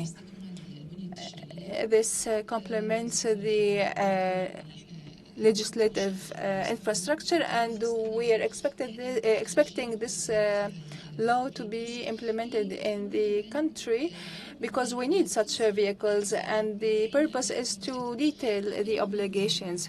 For me, as an underwriter, I want to make sure that there are no risks linked with underwriting, and this is why when I create a company, the SPV would issue sukuks for me to underwrite. This is the purpose of this vehicle. It transfers the risk and also issues the securities, which are sukuk in this case. This is why it's called a special vehicle or an SPV. This law applies to SPVs inside the country and in a free zone within the country. It doesn't apply to federal entities or ministries and local authorities, and SPVs that are created in a free financial zone such as DFSA or other financial jurisdictions that are free zones inside. Also, special purpose vehicles that are not eligible and do not issue securities. Types of this SPV. There are eligible and non-eligible SPVs. The eligible ones are allowed to issue these securities, and they would be created by a securitization company or by an investment management company or by a public shareholding company in the UAE. The non-eligible SPV does not issue, but is created by a legal person or a natural person. However, it only represents transfer of risks. It has an independent legal person and legal arrangements, and this is and therefore the obligations of the SPV manager and founder are separate from the SPV's obligations, and the bankruptcy of the founder does not mean that the SPV is bankrupt. Also, other regulations for public shareholding companies apply to this SPV. Types of SPV, as we said, there are some legible or qualified, which are being managed either by a licensed securitization company or by a custodian, or there are non-qualified or non-eligible SPVs that are being managed by a legal person locally or a foreign legal person. The obligations and the most important obligation is that this SPV doesn't practice any other purposes or duties other than the purpose it was created for. In this case, we are talking about a sukuk issuance because it's a separate, independent SPV, and this is a very important aspect. This is not, it is not allowed for merger or division or turning into any other legal form. These transactions cannot be disclosed. Statistics on the bonds and Islamic sukuks. This statistics is issued by Bloomberg. 77% of the Middle East sukuk issuance is by the UAE. Green sukuk is 39.3 billion dirhams. So, as you can see, the law was recent, and you can see that there is a great attention in these investments. It's a very high percentage, and even Bloomberg has commended this. This slide lists issuers. We have Abu Dhabi National Energy Company, also Masdar, Aldar Investment, Al Ma'mura, which is part of Mubadala, also Sukuk of Abu Dhabi First Bank, Abu Dhabi Islamic Bank, Aldar Real Estate, and Masdar.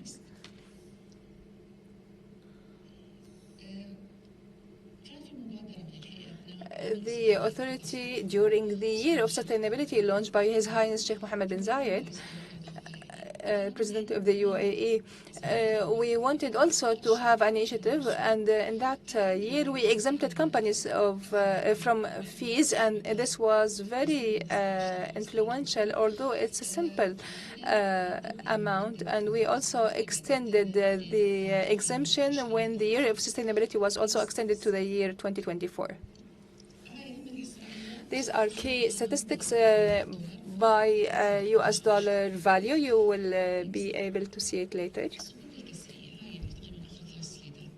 Fractional sukuk is an initiative that was launched by Abu Dhabi Islamic banks.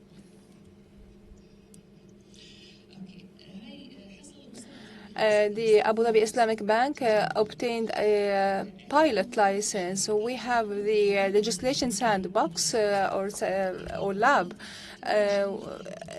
where we test the innovative projects in the country because in order not to duplicate projects.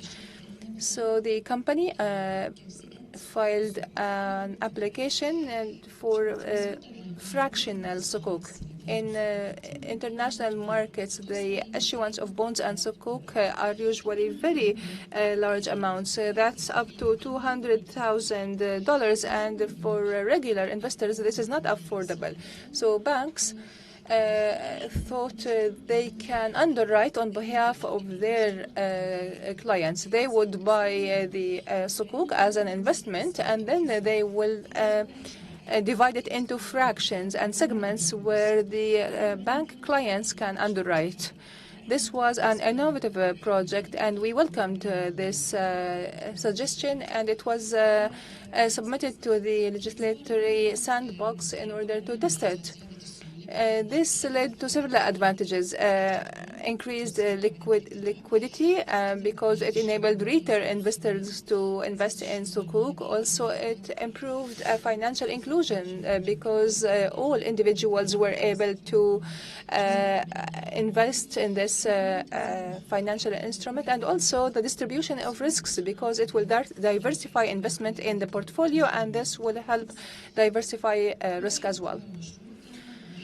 The testing of the project were two stages. The first one was a pilot virtual phase, and the second one was a practical one where 1,000 investors were selected and they were presented with these sukuk. And right now we are monitoring this phase. Thankfully, it's successful, and they obtained a license. They were invited by the cabinet to be honored because it was the first license to be issued in the UAE in this aspect, and other banks will be submitting applications for this. Thank you for listening.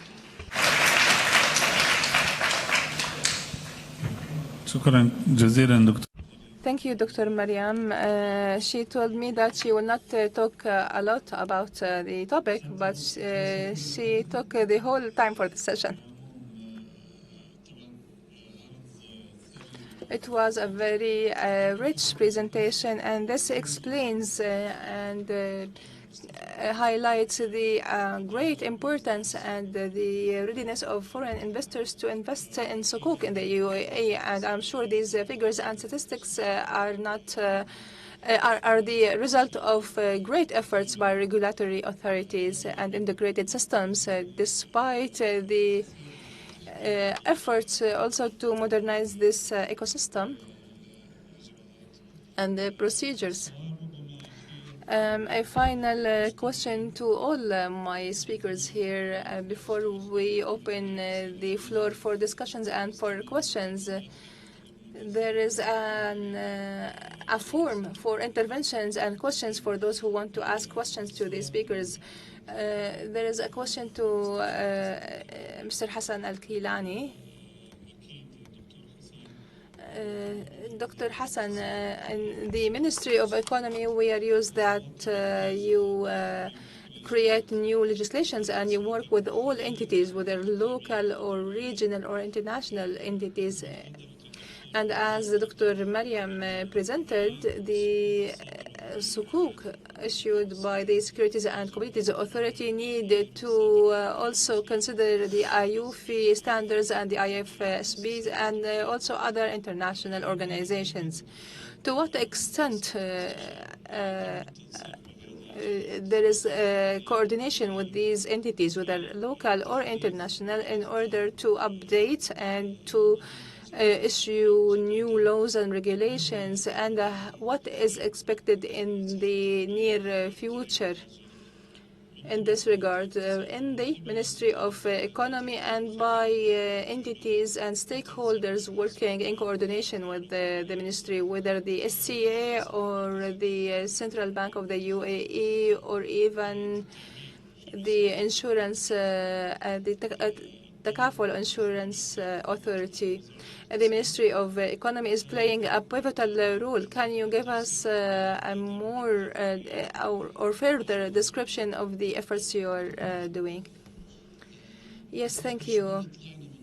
I believe we are now out of this public consultation stage, and when there is the final draft of a bill or a law or a resolution or a ministerial decision, before it's presented in its executive format, we present it to the public where they comment on it, and that was a previous practice. Right now,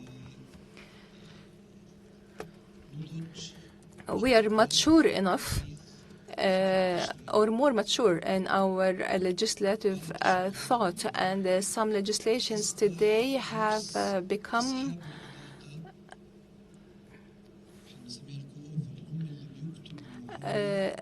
or witness co-authors from stakeholders. An example of this is the family business law that was recently published. It's a commercial law. However, the drafting of the proposal of this law, and it was supervised by people working in major family businesses in the UAE. This gives a clear message to the international community on how comfortable and how confident the legislatory environment in the UAE is. Right now, we are launching headlines for the UAE legislations. For example, as His Highness Sheikh Mansour said, law has to be respected, and this is it. But if there is a law that's creating obstacles, you have to tell me in order to address that challenge. The legislative ecosystem is the first and foremost in the UAE. However, it has to be an enabler, not an obstacle. It has to be flexible. It can't be rigid without any flexibility, because today we are open to the world, and this is what we are, what is impacting our smooth businesses. We can witness that in the smooth business in the UAE. There is the commercial agencies law, for example. It has a lot of challenges. The previous practice was where commercial agencies and dealerships are forever. Today, the commercial law subjects these dealerships and agencies to laws and regulations until the exit or early termination of contracts for convenience. So now these new updates are now clear and stated clearly, stipulated in the regulations. Another article is to show the accountability. It's also addressing family businesses and addresses also major importers and consumers. If there is a dispute between an agent and usually the consumer is affected by this conflict, and the product will not be imported into the markets in the UAE. And usually the disputes take a long time, and people would forget that product. The innovative solution that we introduced, and which also contributed, which reflects the advanced thinking in our ecosystem. This has increased or improved the competitiveness index of the UAE. We have an article that approves the appointment of an exclusive source. It's not an agent, it's not a dealer, it's an exclusive source during the dispute period. This guarantees the smooth availability of this product or goods. The conflict or the dispute can continue forever. We also created a new window for dispute settlement. Before, it was only courts or a committee, but right now we have a portal for arbitration. Thank you. God bless you, Doctor. Before I start by giving my last question to Dr. Saad, In reality, we want from Dr. Saad to utilize his presence with us to know more in details about the processing things at the Sharia board at the central bank. So where did we reach in terms of the transactions? Because you've been assigned by the regulator, and this is not an easy task. I know from the members of the Sharia board, we have Dr. Professor Jassim Ashamsi, who is also a member of the board from the central bank. We know that there is a continuous efforts in issuing the guidelines and the executive guideline for this law.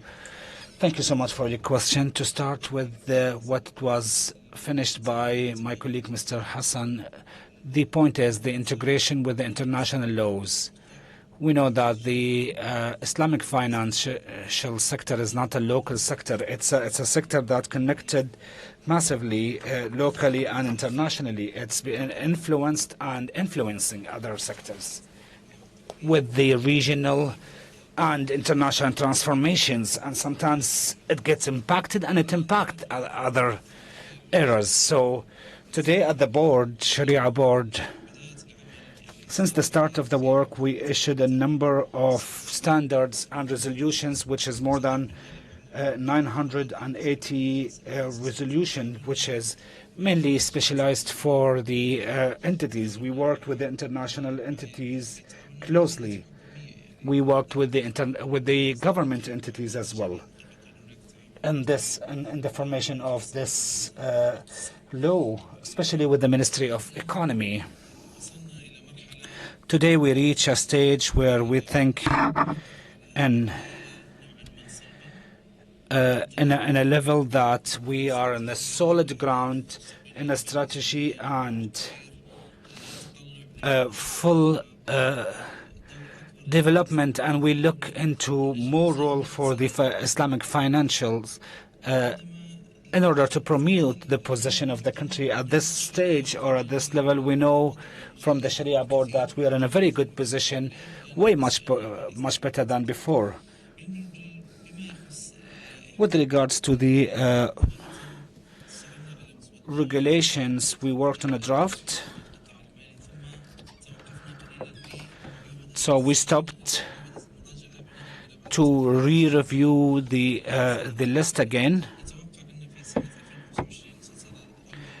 The rule book, and because it's been called as regulation and not the rule only. So the first one is to be issued next year, and I think the font we used is a very important one, which is an important point to highlight. It's not the point from the list only. The aim is to ensure the compliance and the commitment. When you're talking about commitment, you're talking about supervisory direction, which looks into the compliance and commitment of the entities, where we will have regulations and standards and principle guidelines, which is issued by the center and the Sharia board. But the main principle and notion is to empower the law. So therefore, the guideline or the regulation rulebook should describe that clearly. And because when we talk about the Sharia standards, there are supervisory and compliance matters also embedded into it. So we need to ensure the legal assurance also. When there is any sort of gap in a way or another, we will look and make sure during in this rule book to fill all of these gaps. And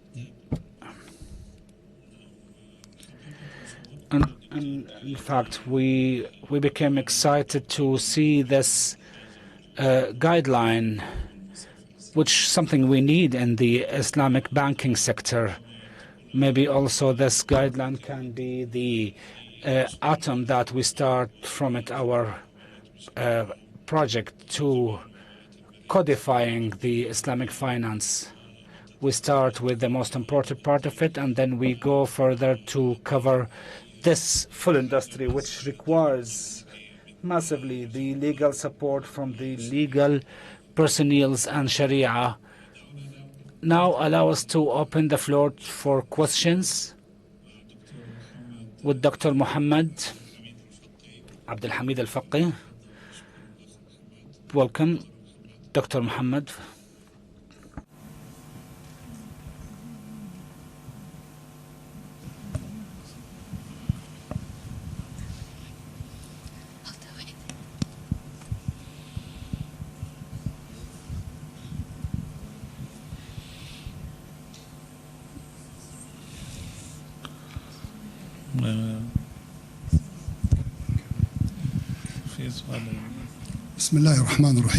In the name of Allah, Alhamdulillah, and peace be upon Prophet Muhammad and all of his companions altogether. At the beginning, I would like to thank the panelists. God bless you for all of your efforts and what I provide you. And of course, all the regards to the distinguished guests. I would come by giving the value for the law as the same as the Islamic financing sector. This is aligned with the development in Sharia laws that are happening within UAE, and this is what expected by everyone. But I would like to highlight in 2 points. There are lots of practical points which maybe the law was not fair to it. I'm not criticizing the law, who I am to criticize the law, but when looking into the law, I'm looking into the maintenance charges and contracts. We know that the Islamic financial entities is a real investor and not on papers, and looking at the profit.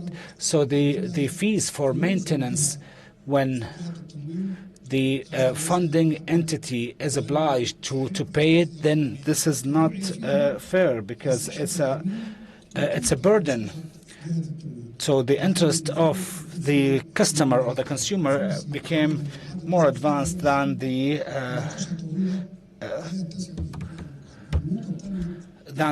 funding entity.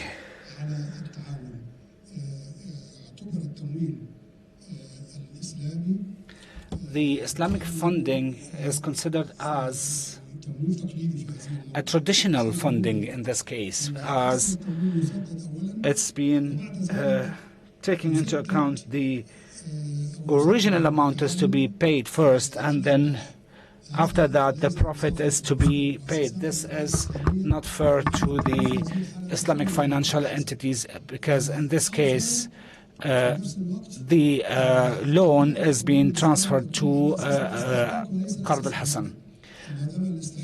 So when we are talking about the repayment, the profit, since we start with the funding, it's part of the commitment from the customer. It also needs to be paid off. So I need to focus on these 2 points which are important, and there are other points which the time is not suitable to discuss all of them, and I hope we have a workshop in order to fill all of these gaps, in order to be able to have a law that is meeting the reality, not only based on papers and office.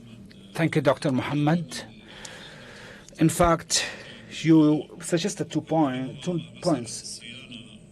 Number one is about the maintenance, and the Sharia standards.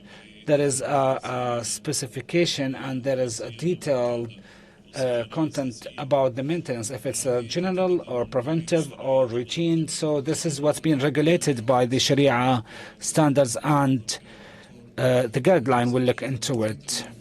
will be more detailed and more specified in details.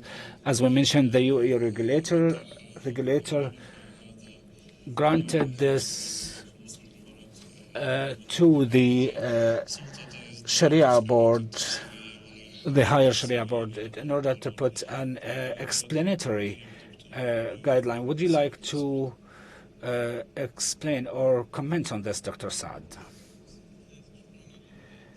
Thank you for the questions. When it comes to the maintenance fees, the law did not look into the details. When it comes to the transactions, we have the general principles and the dealing, but we did not go in details. The second part, the maintenance is part of the ownership. Who is the owner?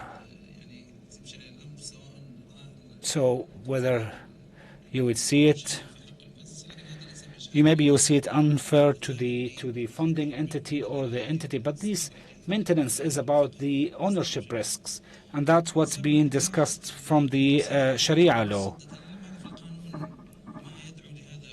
About the repayment of the loan, the law mentioned that murabaha, you start with the actual cost, then the revenue, and the revenue must be announced. There is no difference between the second and third installment, not in the Sharia standards or anything like that, but maybe we would gain more benefits from the doctor here after the session, where we can have a discussion together. The second day of the conference, we will have workshops in Arabic to discuss about Sharia standards, whoever would like to join this workshop.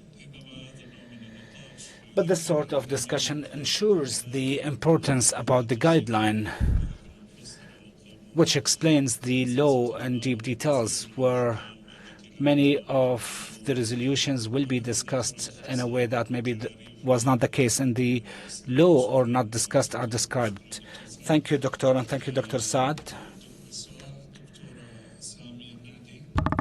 Question from Dr. Sami Al-Nahdi.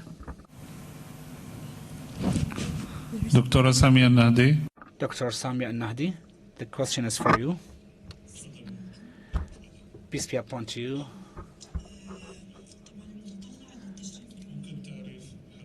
If you can just introduce himself. My name is Dr. Sami Al-Nahdi, the member of Sharia Compliance and Nilan Bank. When it comes to the compliance, it's followed the Sharia standard, and the main stages. The first stage is in the issuance of the first Islamic bank, which is Dubai Islamic Bank, till the year 1985, where we had the first law related to the Islamic finance, which is law number 6. The second part, which is known as the regulatory or the regulation gap. The second phase is the law number 6 for the year 1985, which is known as the flow and legality, for two main reasons.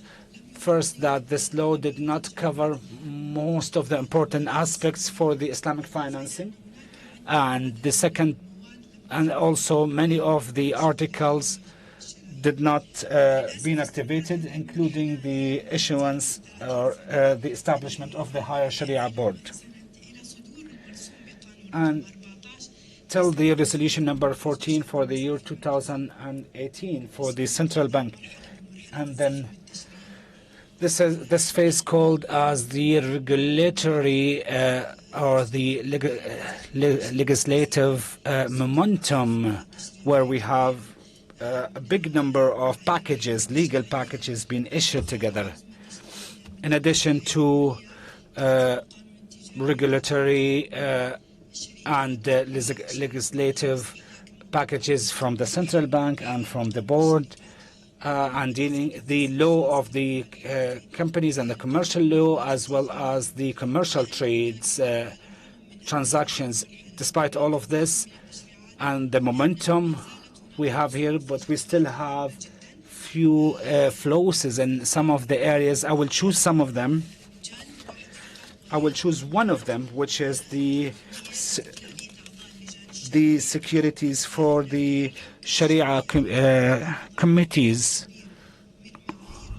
and the insurances for the independencies of the subjective and procedural committee, but it did not follow the aspect of the commercial companies as per the annual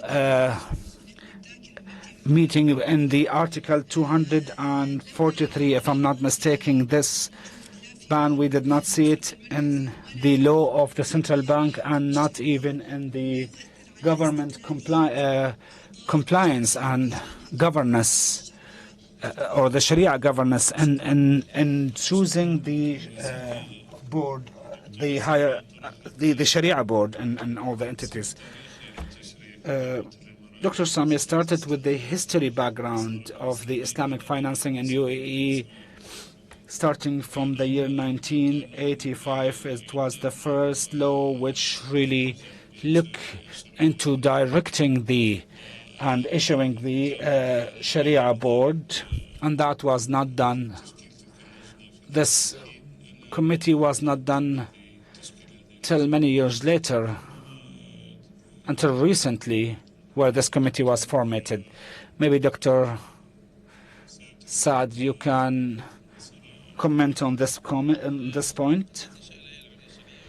When it comes to the issuance of the higher Sharia board, there was a leadership decision, and I think the development of the financial system comparing between 1985 and today, and the need for codifying it was completely different. Maybe codifying at that time was not required, and therefore the regulator decided to delay the issuance of the board till 2018. But when it comes to the committee and the selection of the members, this is part of the standards. And the General Assembly, the nomination will be from the Board of Directors, and this is not contradicting with the independency, and therefore the General Assembly is the one who is specialized in the nomination. We cannot, of course, terminate or accept the resignation without the higher Sharia board. So this is in a very brief answer. Thank you, Dr. Saad. A question from Mrs. Fatima Al-Malik.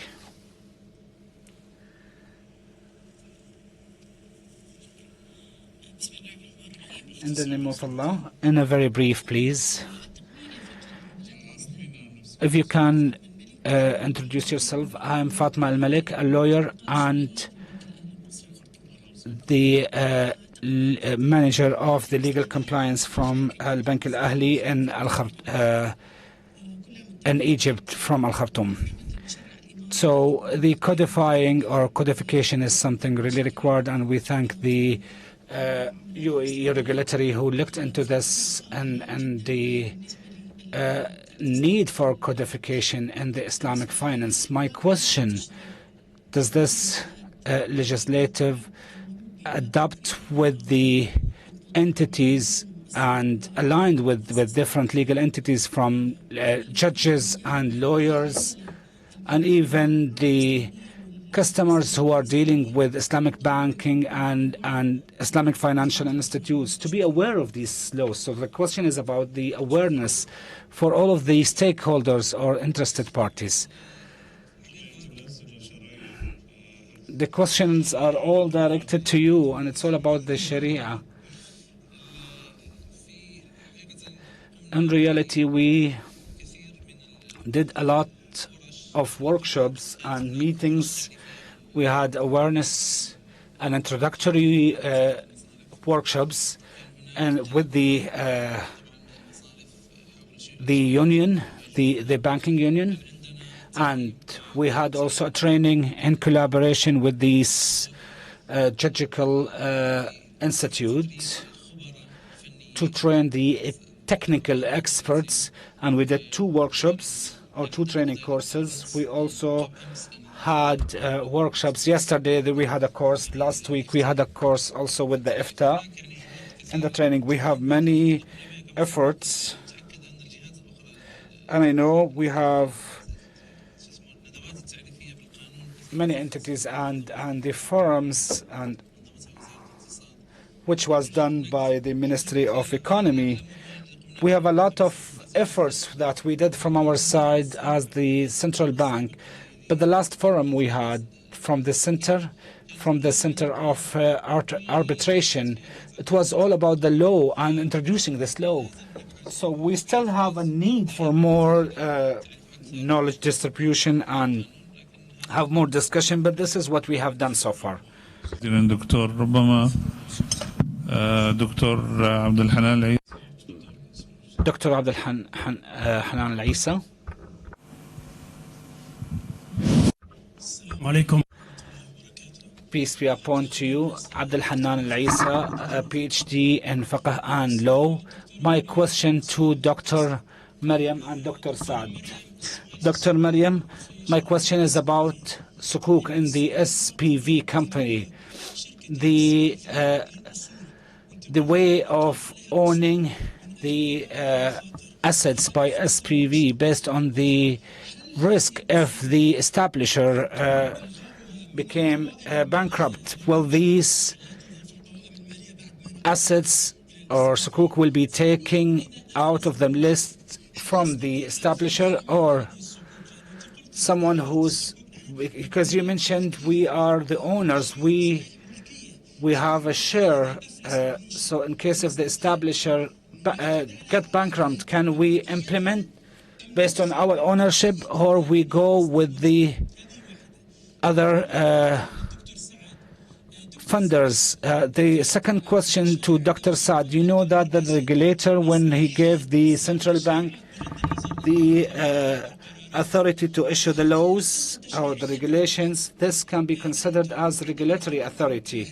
When you were approved as a regulatory, you had the IOF, and this will be as per the directions from the central bank. Today, as a legal power, we know that we have the law, the constitution, the law, and eventually the power. Is this obliging or it's enforceable to the judge or not? We can take one more question by Dr. Hashim. Then we will go back to you, Dr. Zubair. تفضل.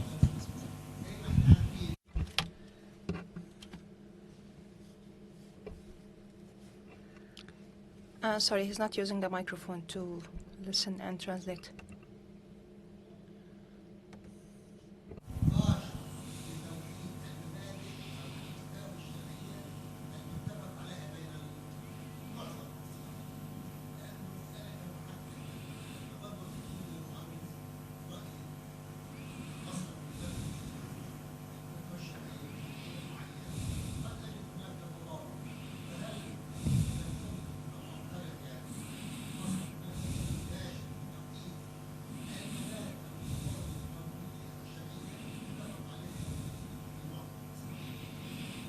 شكرا دكتور هاشم. Thank you, Dr. Hashim. We can take one more question and then we will go back to answers. Dr. Zubairi. I change the questions to you. Thank you very much for explanation about the Sukuk, and especially the green Sukuk, which is my pet area. One thing which comes to mind, when we look at the conventional green bonds, we have IICRA green bond principles, and we have got climate bond initiative standards, technical criteria. Is there any effort at your end to also provide some kind of technical criteria for the green sukuk? Because so far, all the green sukuk have been self-proclaimed. There's no green sukuk which is certified green sukuk. So this is something that you could explain.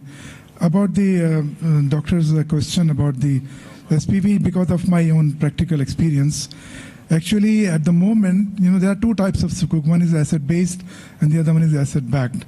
So in the asset-backed sukuk, you can have the SPV holding the ownership of the asset, and this is securitization actually.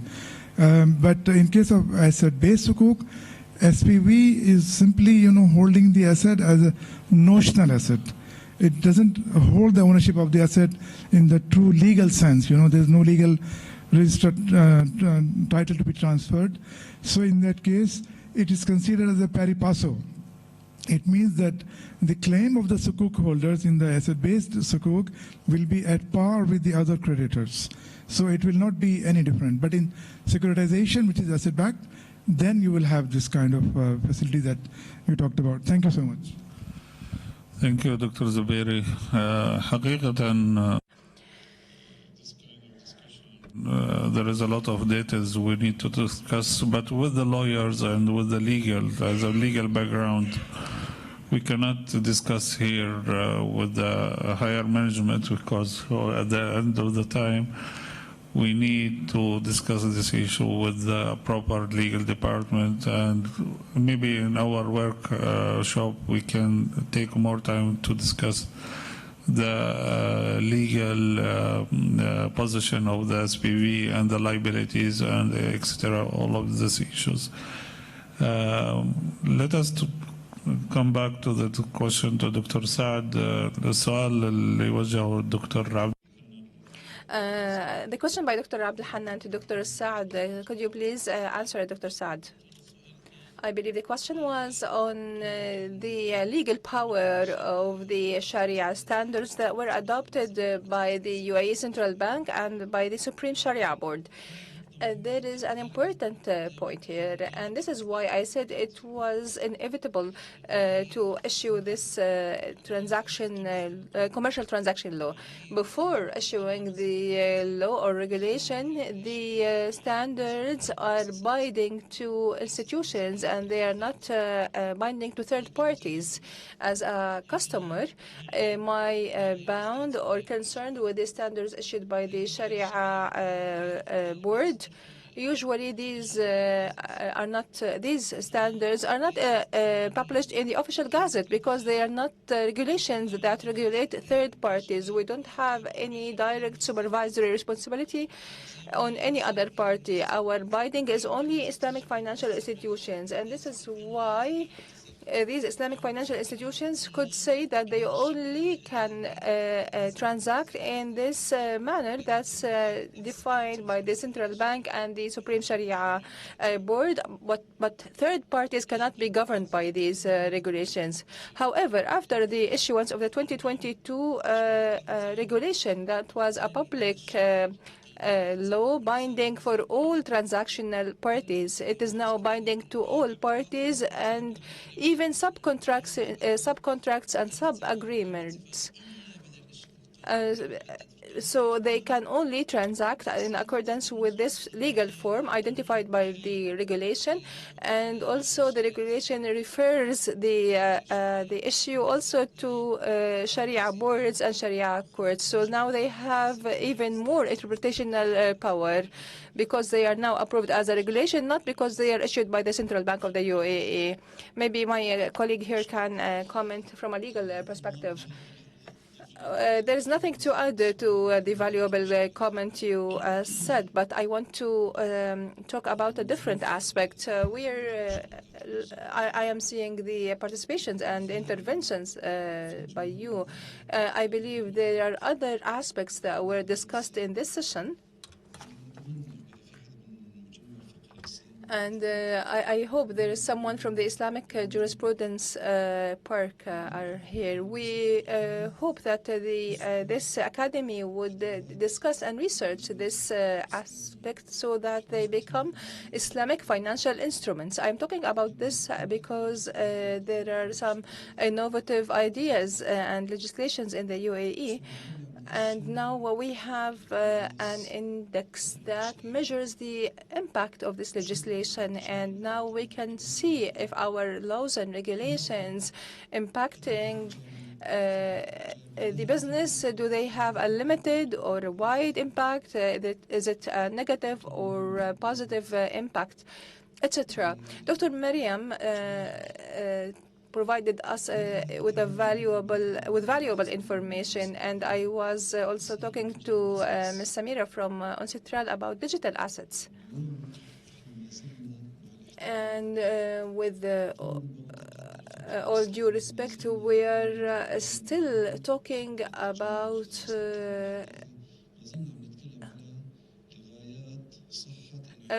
for the correctness of the contract, we are demanding the presence, actual presence and physical presence for the contract to be correct. But this cannot be realized in light of the current modern technologies. And this is one of the outputs or recommendations I'm looking forward from this meeting. Also, for the digital assets to be adapted accordingly. Also, sukuk and digital assets.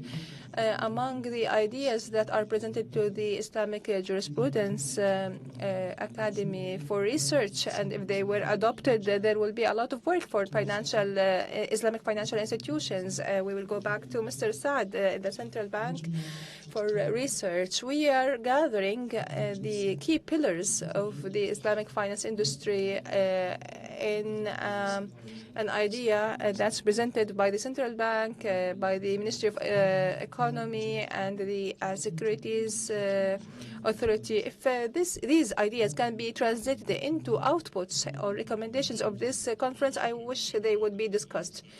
Of course. Thank you so much, Mr. Councillor, because we will be taking these recommendations into consideration by the end of the meeting, and we are completely convinced that Islamic jurisprudence is valid for all times and all transactions, and the role of experts, whether Sharia or legal experts, and Islamic economic experts are assigned or are tasked with updates that are modern and proper for our time.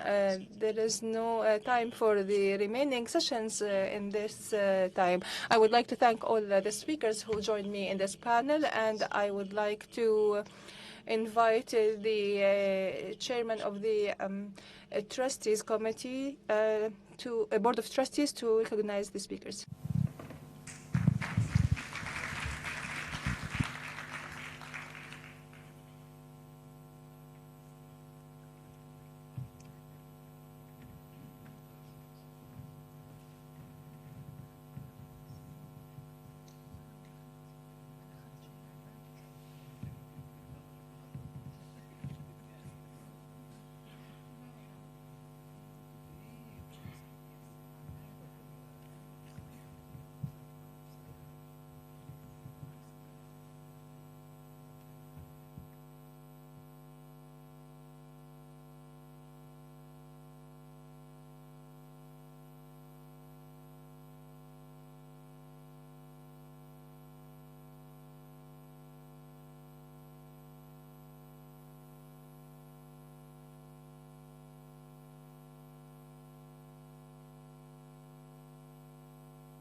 الحضور الكريم Dear guests, we will now move to the second session under the title Codifying Islamic Financial Transactions Regionally and Internationally, Challenges and Realities. This will be chaired by Dr. Qutb Mustafa Sanu, Secretary General of the International Islamic Fiqh Academy, and co-chaired by Dr. Yasser Al-Husseini, Chairman of the Sharjah Center for Islamic Economics, and Mr.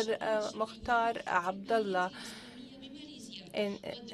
from Malaysia, and Dr. Abdul Hannan Al-Isa, a legal advisor and an international arbitrator.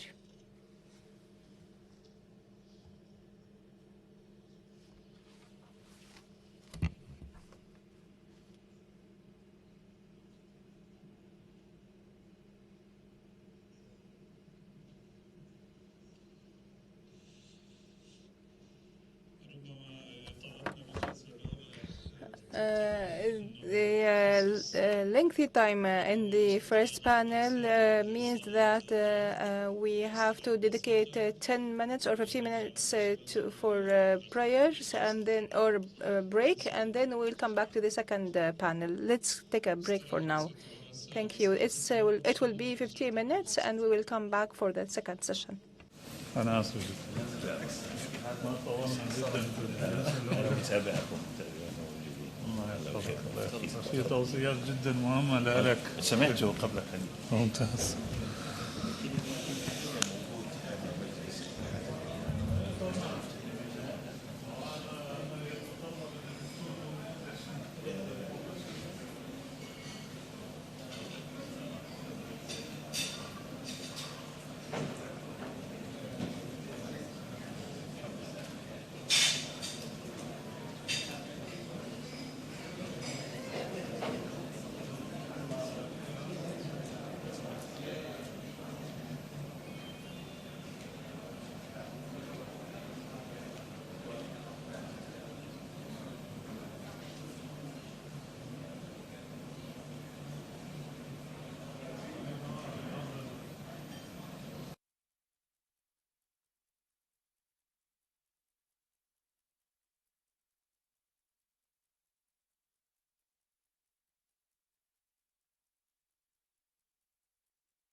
Moving to the next session, which will be chaired by His Excellency Dr. Qutb Mustafa Sano, Secretary General of the International Islamic Fiqh Academy. It will be co-presented by Dr. Yasser Al-Husani, Director of the Sharjah Center for Islamic Economics, and Mr. Mukhtar Abdullah, Chief Executive Officer of the Association of Sharia Advisors in Islamic Finance in Malaysia, and Dr. Abdul Hanan Al-Isa, Legal Advisor and Independent Arbitrator in Islamic Economy.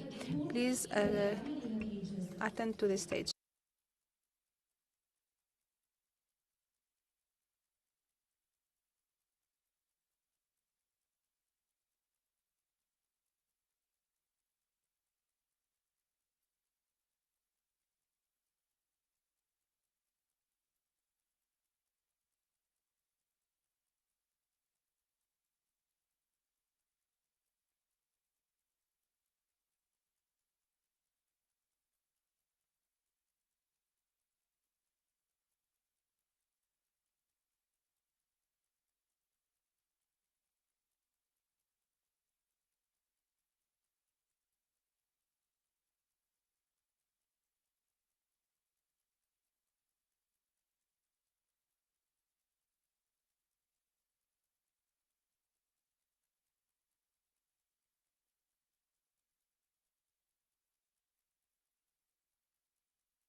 In the name of Allah, the most gracious, the most merciful, and may the peace and mercy of Allah be upon our Prophet and his family and companions and his followers.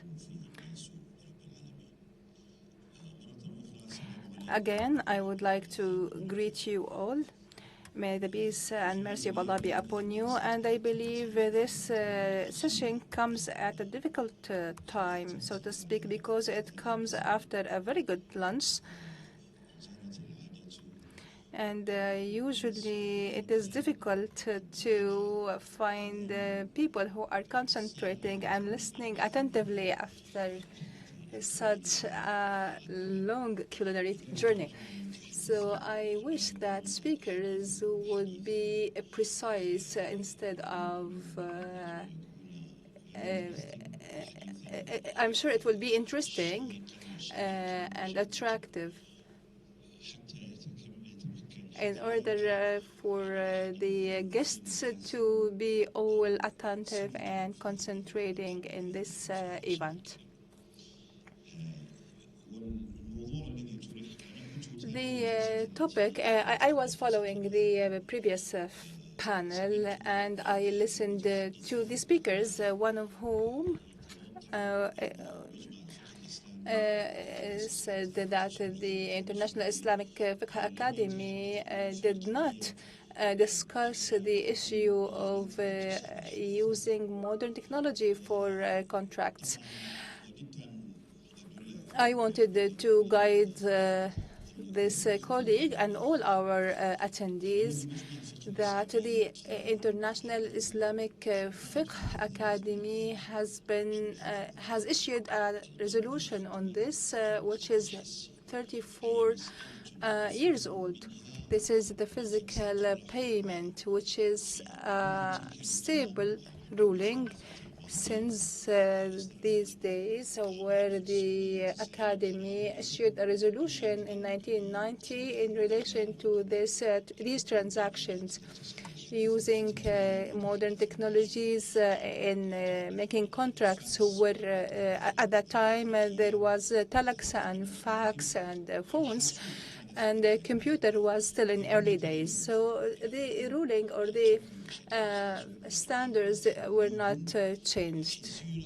It would be considered, the payment would be considered done. And this is also applicable to current technologies. If someone calls someone on phone, they would be considered or deemed united in space. The spatial unity does not mean that they are sitting next to each other, because this would be the physical presence. I invite everyone to have a quick overview on the resolutions issued by our Academy, especially this one, which is numbered 52 or 53, and was issued 34 years ago. And afterwards, there are more than 200 resolutions that were issued in the 6th session of the Academy.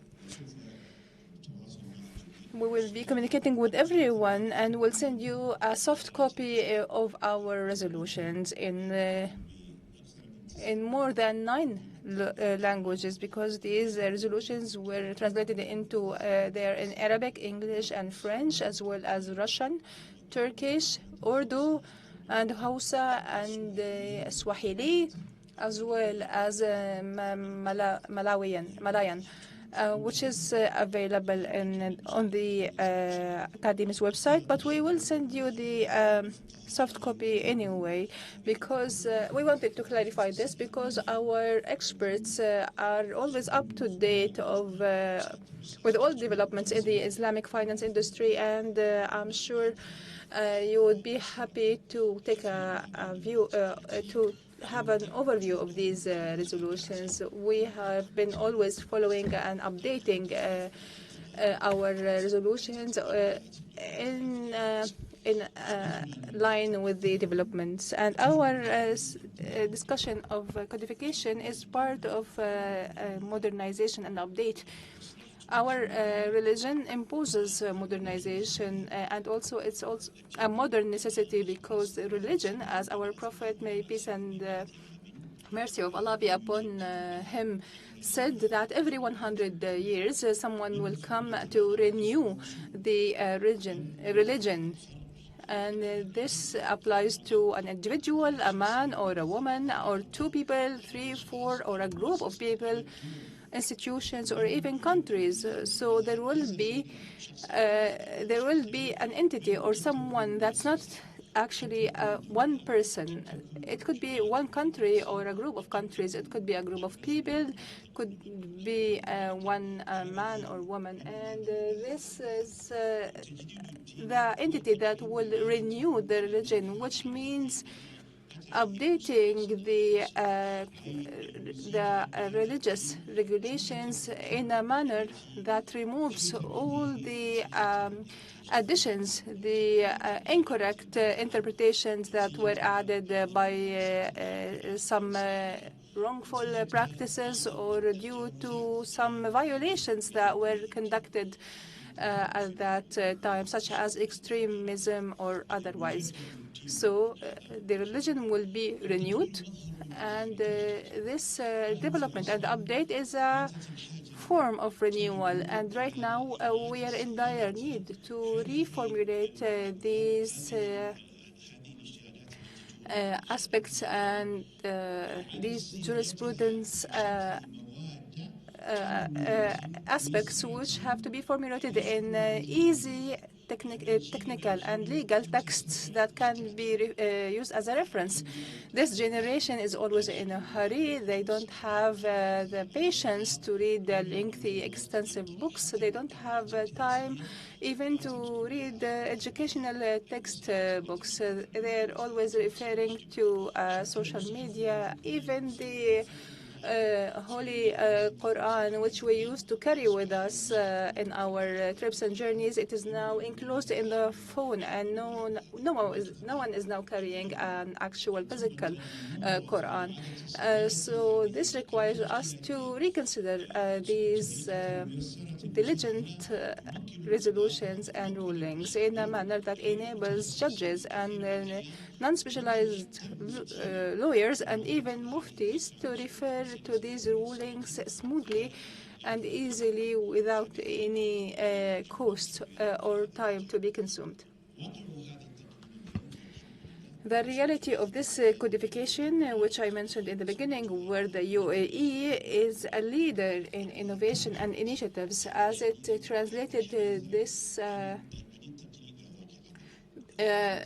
all this discussion into a tangible reality, and the UAE legislature issued laws and regulations that would take these aspects from theory to practical reality. And now our dear colleagues will be talking about these successful experiences and about the efforts exerted by us as a nation that believes we have to build up on the efforts of our predecessors. Our heritage, our Islamic heritage, whether in jurisprudence or language or all aspects of our heritage, are our legacy that we received from our predecessors. We are proud of it and we build upon it. We don't treat it as a holy heritage. We respect it as due and we build on it. And also we don't treat it as something that cannot be touched or improved upon, because our duty is to leave our own legacy and heritage to the future generations. And this is why we have this idea of codification. We have a wealth of jurisprudence work that was left by the previous generations, and our duty is to provide the next generations with a simplified form of this wealth in order for them to be able to comprehend it and to respect it and understand it and be willing to use it and discuss it the way we want. Because if we keep it as it is, even in the format and the formulation and even the fonts that are used, we will not see anyone willing to look at this heritage. It would be our responsibility. Codification is a form of renewal of the Islamic jurisprudence in this form, just like others have done so in their own times in the ways that we have received.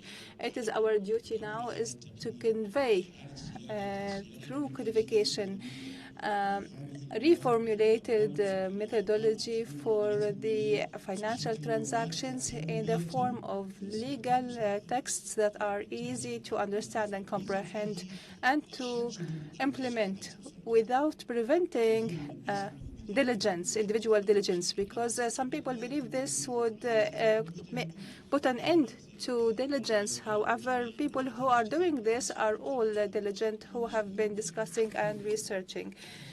I'm sorry I took a lot of time from my colleagues, but I wanted to give an introduction for this discussion. And also I would like to thank those who contributed and are still contributing to the improvement of our Islamic jurisprudence in light of the challenges we are facing in our societies and our world, which will will not be available without our work and efforts. We want also everyone, even non-Arabic speakers, to utilize this wealth of jurisprudence. We will be discussing these efforts in some Islamic countries that have always been doing so much in this field, including the United Arab Emirates and which has always been one of the greatest supporters in this field. There are other Islamic countries that we will be addressing in Southeast Asia and various regions around the world.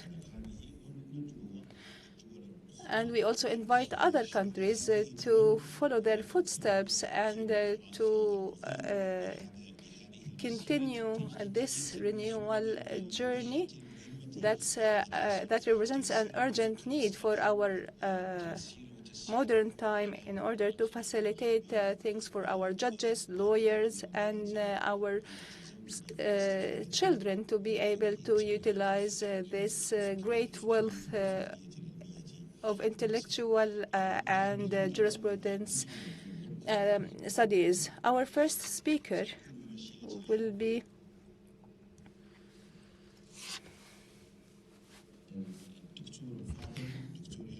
Dr. Yasser Hassan Al-Hosani.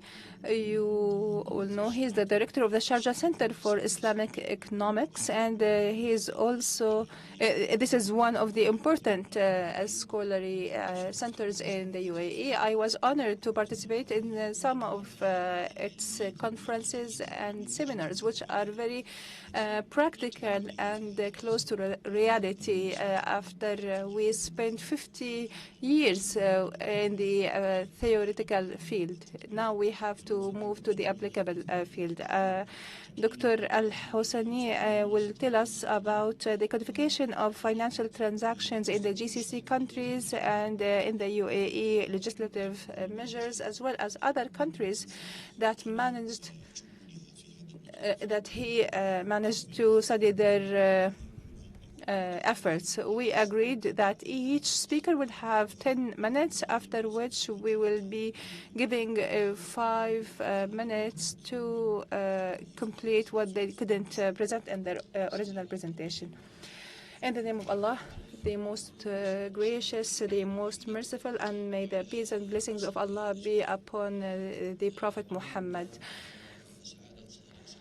As His Excellency gave us only 10 minutes, I will try to be very brief in my presentation and to get directly to the chase.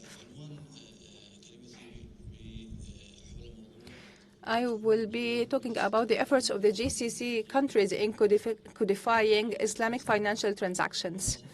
I will begin by a quick overview of each GCC country and where they were and where are they now, and what is desired or hoped in the next years. In the Sultanate of Oman, Islamic banking was distinguished by an important feature as it regulated the work of Islamic banks since their establishment, and they have governance and procedures since the beginning of Islamic banking, and the first bank that was established in Oman was in 2013, and at the same time there was a regulatory procedure and the governance of Islamic banking in Oman started in the same year by creating a regulatory and legal framework for Islamic banking and by creating the Supreme Sharia Supervisory Board in the Omani Central Bank. Another commendable process is that the board obliged all Islamic banks with the IOFA standards. You will see throughout the presentation that there is a link between governance and regulation and codification, because regulation and governance is an introduction to codification. And we will see that GCC countries have exceeded the regulation and governance of Islamic banking, and they are now poised for a boom in codification of Islamic banking transactions.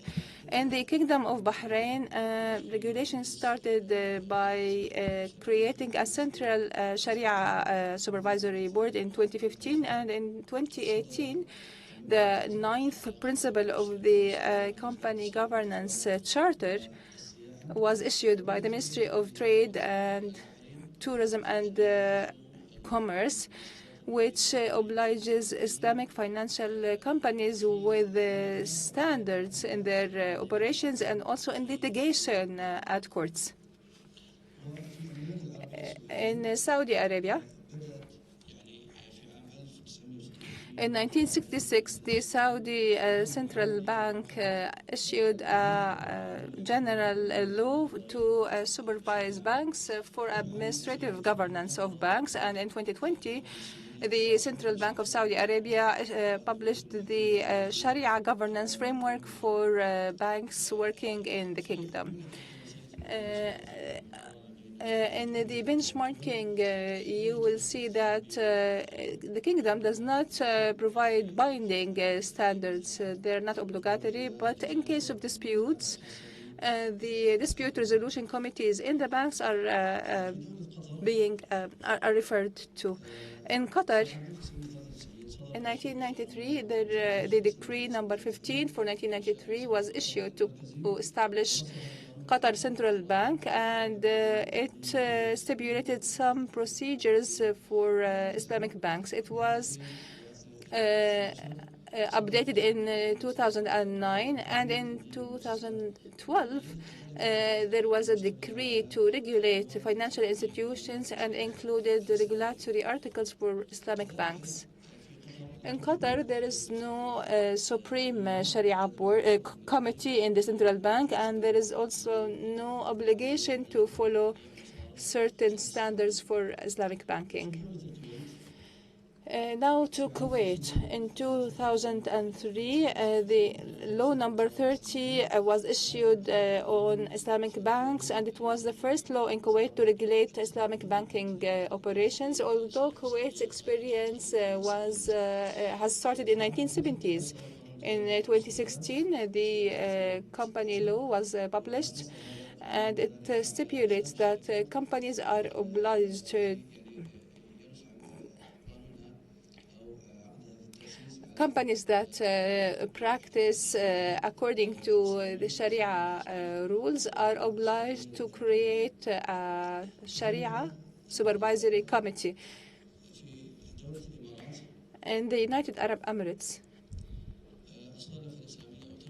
the Islamic banking experience is one of the leading experiences in this discipline. In 1985, the country issued a specific Islamic banking law that allows the creation of Islamic financing institutions, which is Federal Law number 6 of 1985, and it stipulates the creation of a Supreme Sharia Committee, which was only activated in 2018. Other supporting laws is the commercial business law, which includes some articles on Islamic financial transactions.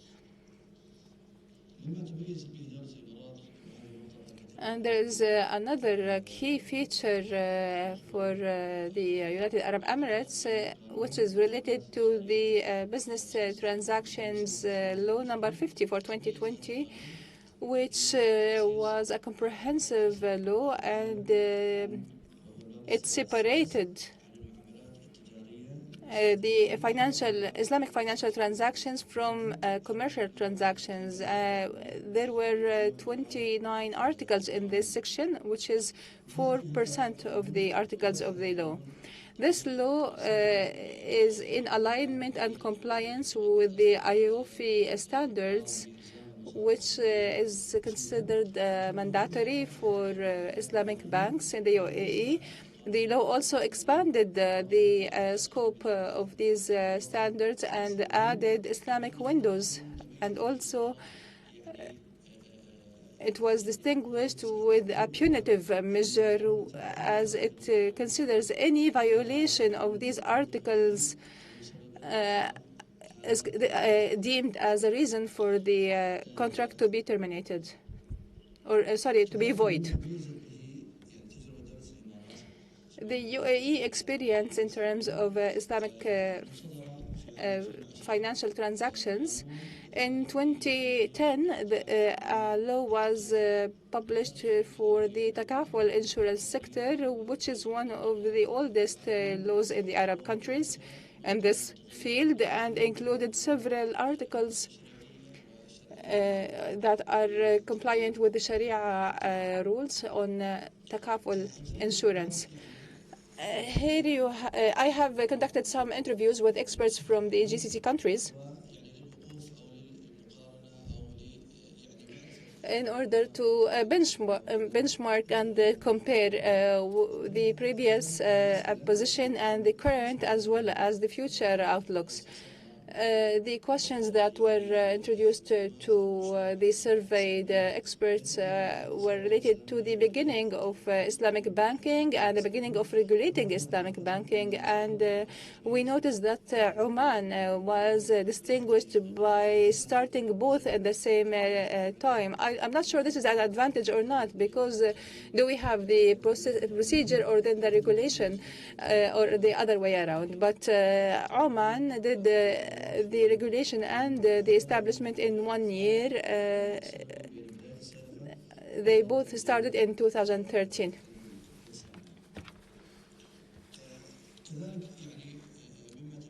Also, the Gulf countries include 4 countries that make it mandatory for Islamic banks to implement there were supreme Sharia boards that were formed, and the presence of a Sharia board is an introduction to the codification of Islamic financial transactions. Another point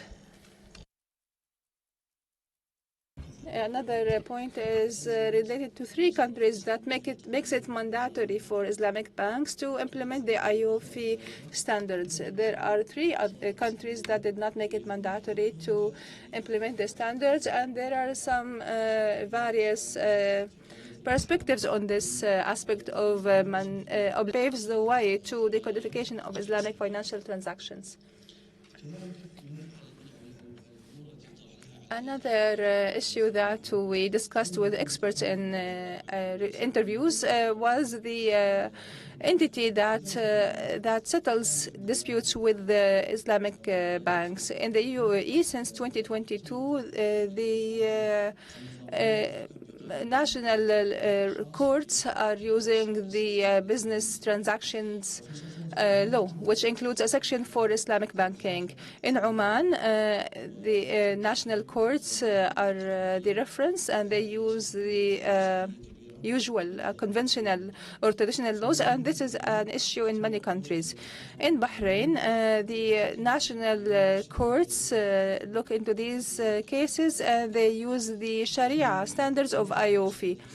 In Saudi Arabia, they use the dispute settlement committees for banks. In Kuwait, national courts have the jurisdiction, and here the judge can refer to the Supreme Sharia Board as an expert, but it's not mandatory for the judge to refer to this board.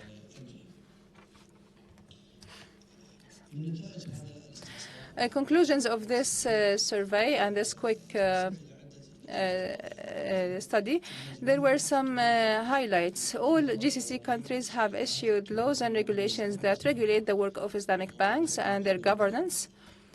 Therefore, this makes these countries well prepared to start codifying Islamic financial transactions. Another conclusion: the increasing awareness in the GCC about the material differences between Islamic and traditional banking and finance, and this is a high profile or high level understanding among professionals and decision makers. Previously, there was a problem with people not understanding the difference, but right now we can see spreading and increasing awareness even on a wide scale.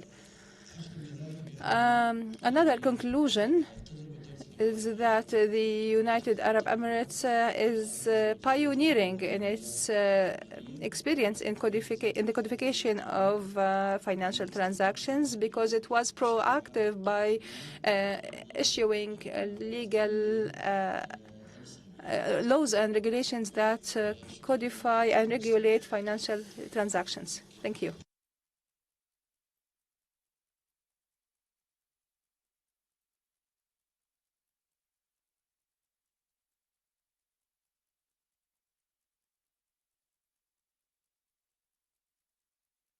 Thank you for your exceptional presentation, which is really useful, and it did a little bit of comparison and balancing between all of these blessed efforts, and I think he did not leave any space who would come to him to ask or to talk to him in this scientific approach that he's following. And the reality of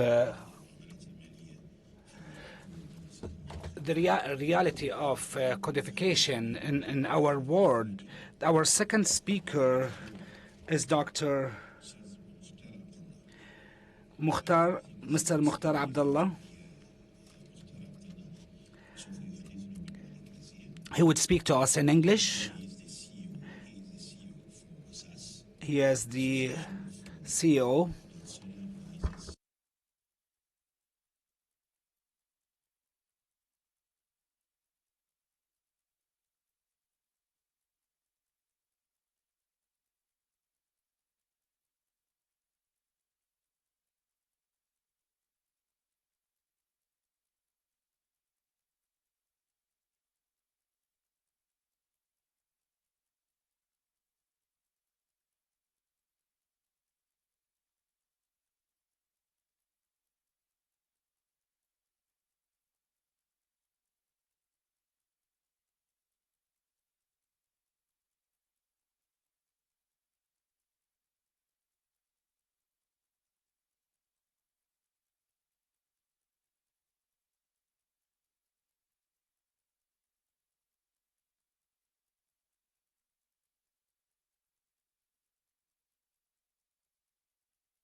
We already have our financial sector blueprint for the next 10 years.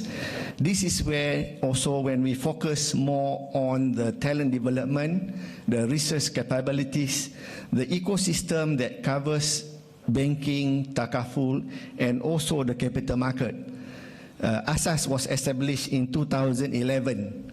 And after that, when we went through another stage of what we call advanced stage 2, more rigorous, more robust guidelines are there, because by then we know that we are more than ready.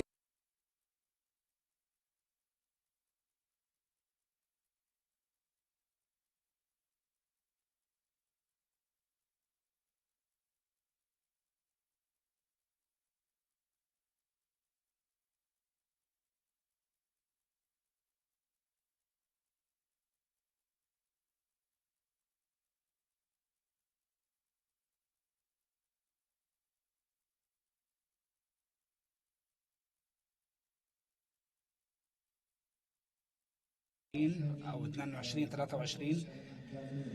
بدأنا بالتحدث عن حوكمة شريعة واضحة، وأخيرا في العام 2018 إلى 2021 بدأنا بالنظر إلى عملية النظر بالمتمركز أو العمل المتمركز في القيمة. إذن إن أحدكم درس في ماليزيا ويعلم كيف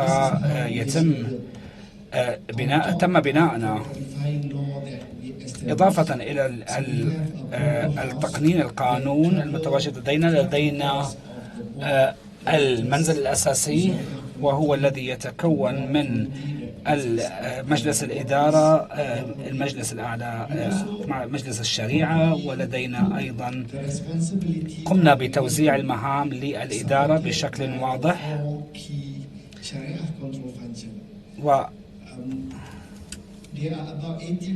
وهنالك 80 دولة حول العالم الذين يقومون بتطبيق المصرفية الإسلامية، والسبب في ذلك أو المالية المركزية، السبب في ذلك أن الجميع يعلم أن القانون تقنين أو التوحيد القوانين، التقنين للقوانين يعد أمر ليس بالسهل، وهنالك بعض الأمور التي قد تعد أكثر سهولة من غيرها. وأيضا نحن نقوم بالنظر إلى عدة أمور مع بعضها البعض، والذي سأتطرق إليه في عرض التقديمي. في العام 2023 هذا الذي وصلنا له. إذن المالية الإسلامية وصلنا إلى 45.6، وكان هنالك إيداعات واستثمارات بما يعادل 42%، وأيضا الأصول بنسبة 14%، والمشاركة أو المساهمين بنسبة 23.4%.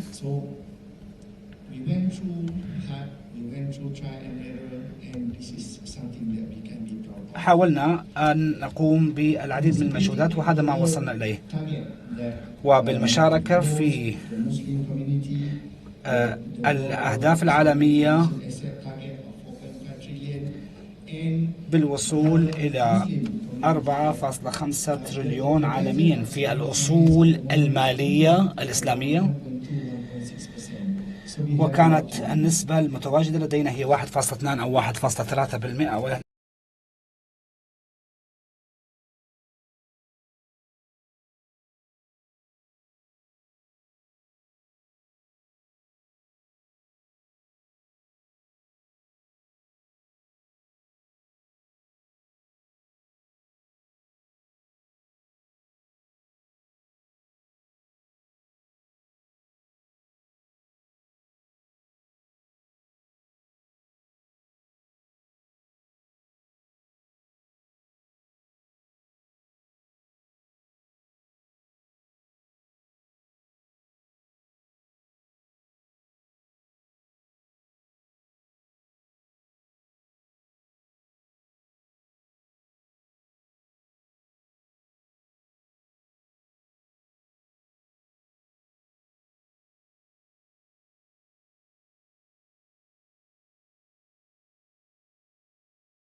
والنقطة التالية لأساس والمجتمع الماليزي أنه سوف نقوم بعمل برنامج نحتاجه لخطط ناجحة أو خطط ناجحة لمبادرات مجلس الشريعة بأن يكونوا أن يخوضوا بتدريبات ويمروا بمراحل حتى يصبحوا مجلسا، وأن يكون هنالك أخذ المدونات من الاجتماعات الخاصة بالشريعة هو أمر هام في عملية الانتهاء من الاجتماع، ونتأكد من أن الشريعة يتم تطبيقها بشكل صحيح. وبمجرد ما يتم عمل هيئة الشريعة أو لجنة الشريعة عملية التحضير لهم بأن يكونوا هم الأشخاص المتواجدين في المجال. ما نريد أن نساعدهم بأن يفهموه هو الصورة الأكبر والصورة التجارية الأكبر. إذن هذا ما نقوم به منذ فترة، منذ عام 2017 لدينا ما يعادل 700 شخص. لدينا مفتيين، حديثي تخرج، أشخاص ذو خبرة، جميعهم مجتمعين في صف مع بعضهم البعض.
The last speaker for us in this session in the codifying Islamic financial transaction regionally, globally, and in MENA area. This paper itself also will show the key legislations regulating Islamic financial transactions presented by Dr. Abdul Hanan Al-Isa, legal advisor and independent arbitrator in Islamic economy. In order to, he's arbitrating in this area. Dr. Abdul Hanan, as we agreed.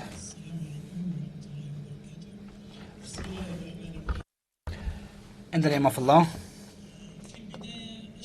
At the beginning, I would like to thank the host for the invitation, and I congratulate them for choosing this important topic for two reasons. Number one is it's aligned with the vision of UAE, and second, we are the Islamic finance, which we wanted to be global, and if we consider that a person who is in the Islamic finances is applying the Islamic finance, so what about the other communities? Therefore, we need the codifying, and that's the aim for this. My paper will discuss two things. First is to discuss some of the experiences in MENA and what are the ways to use these codifyings in order to formate a global codifying. First, let us talk about Libya. Why specifically Libya? In a very brief, because Libya, there is no, in Libya or in all Islamic countries, there is no complete ecosystem. Either it's enhancement for some of the laws, so a complete for the Islamic Islamic finance ecosystem is something not available. So Libya started, as you can see. I will not repeat again because Libya issued the circular number 9 in 2013 with the law number 1 regarding the prevention of serious transactions, which survived for 10 years. This law survived for 10 years. And last year it's been modified, as you can see here, and it allowed the traditional banking to take the profits from the loan. Again, the exceptional thing about the Libyan experience that we have issued standards, which are almost 17 standards, which are similar to the standards of IFE. We will go to some of the problems. Also, Jordan, many laws that have been issued by Jordan, which started with the Islamic banking, the practicing financing and investment business, and the leasing law, where this leasing is considered as the funding, as not the normal nature of leasing. We have the Sukuk law in Jordan, also in Morocco, the collective approach, which we can go back to it, and we have also the Sharia committee for the financial participation. In Egypt also an old experience. As you can see here, the Islamic banking in Egypt started in 1977, which is lastly is to have the regulation and the authority, as well as the sukuk. You can go through the rest of the laws. The way to utilize these or the ways to benefit from previous legislations in drafting a model international codification of Islamic. So we can take each of the above that I have mentioned to add to your richness and specify the legal environment. Also the drafting committee of the model international regulation, and to have a person from each country with 3 specialists from each one: legal, accounting, and judicial. And the last one is to look into all the legal issues or ruling issues that featured each state should look into it. So as well as the similar judgments or provisions, similar provisions are consolidated, which conflicting. In Libya, they did not consider it as complying. As we mentioned, for the privacy of each experience, we will take the feature from each one of them, from each law. What is the exceptional part of it? And from here we can create an international model for Islamic finance codifying.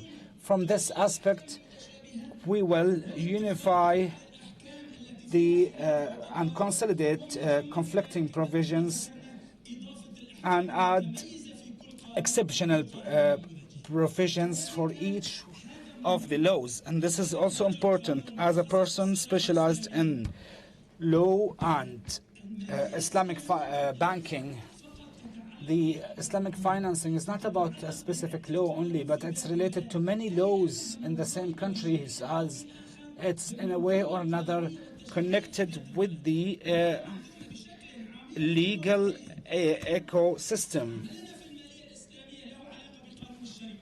Our work in the system is related to the trade, to the commercial, the banking law within the same country. Therefore, we need to look for the problems.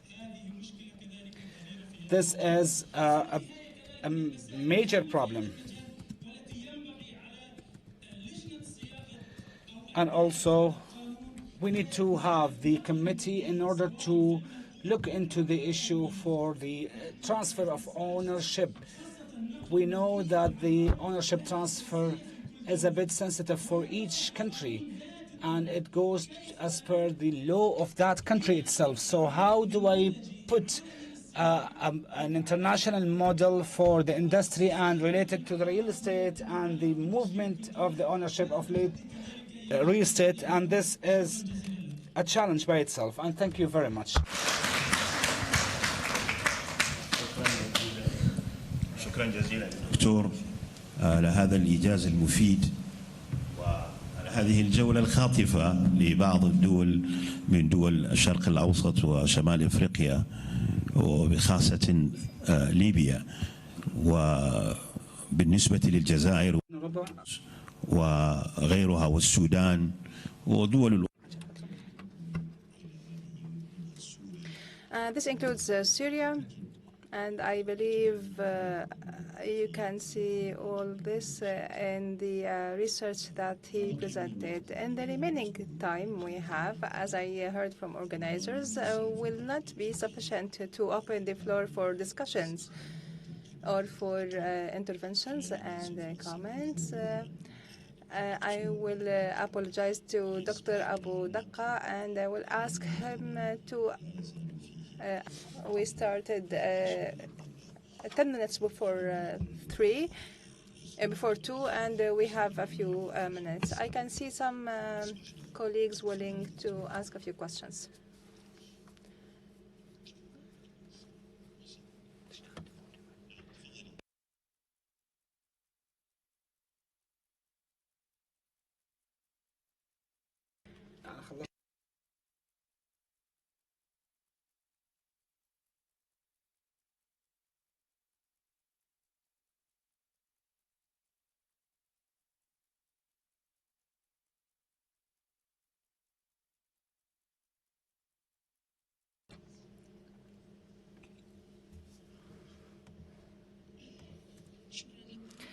Thank you for the rich insights, and also I would like to thank the Islamic Center for their ongoing efforts in spreading the awareness and information on the nature of Islamic transactions.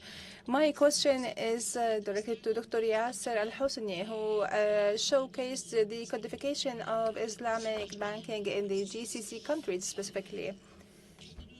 We know that the United Arab Emirates has issued the law number 50, 2022 since 2 years on Islamic transactions and Islamic institutions.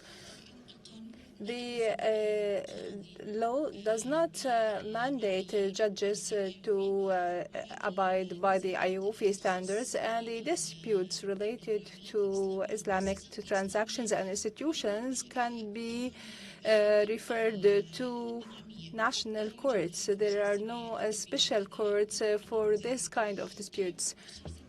So 2 years on, is there legal precedents where we can see how the judge arrives at a ruling or reaches a result or a ruling in this type of conflicts or disputes? Thank you. Are there any other questions?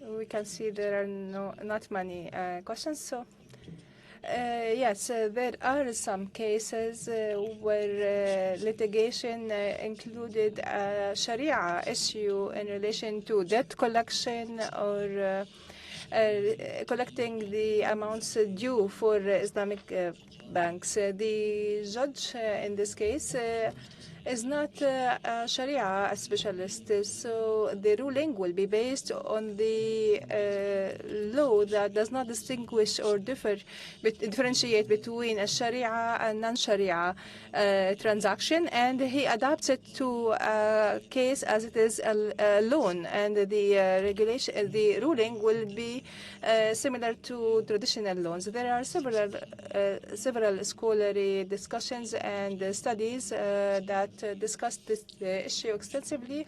Dr. Fadl here has a study on the codification of Murabaha from the Malaysian University, and he investigated several ideas in federal and local courts before the law. However, after the issuance of the law, the new transaction 50/2022 is the reference, so there is no issue. Yes, the new law separates between Sharia and non-Sharia transactions, and in this case, the judge is mandated to follow the new articles. So the judge could utilize an expert if it was a complicated. Of course, they can utilize the expertise of a Sharia board or experts in this matter, or this is. Something that the judge would decide. And of course, when this is referred to a judge, they must have some Sharia background. And the Supreme Sharia Board also had training courses and programs for judges in order to address such cases. Dr. Jassim wants to comment on this topic.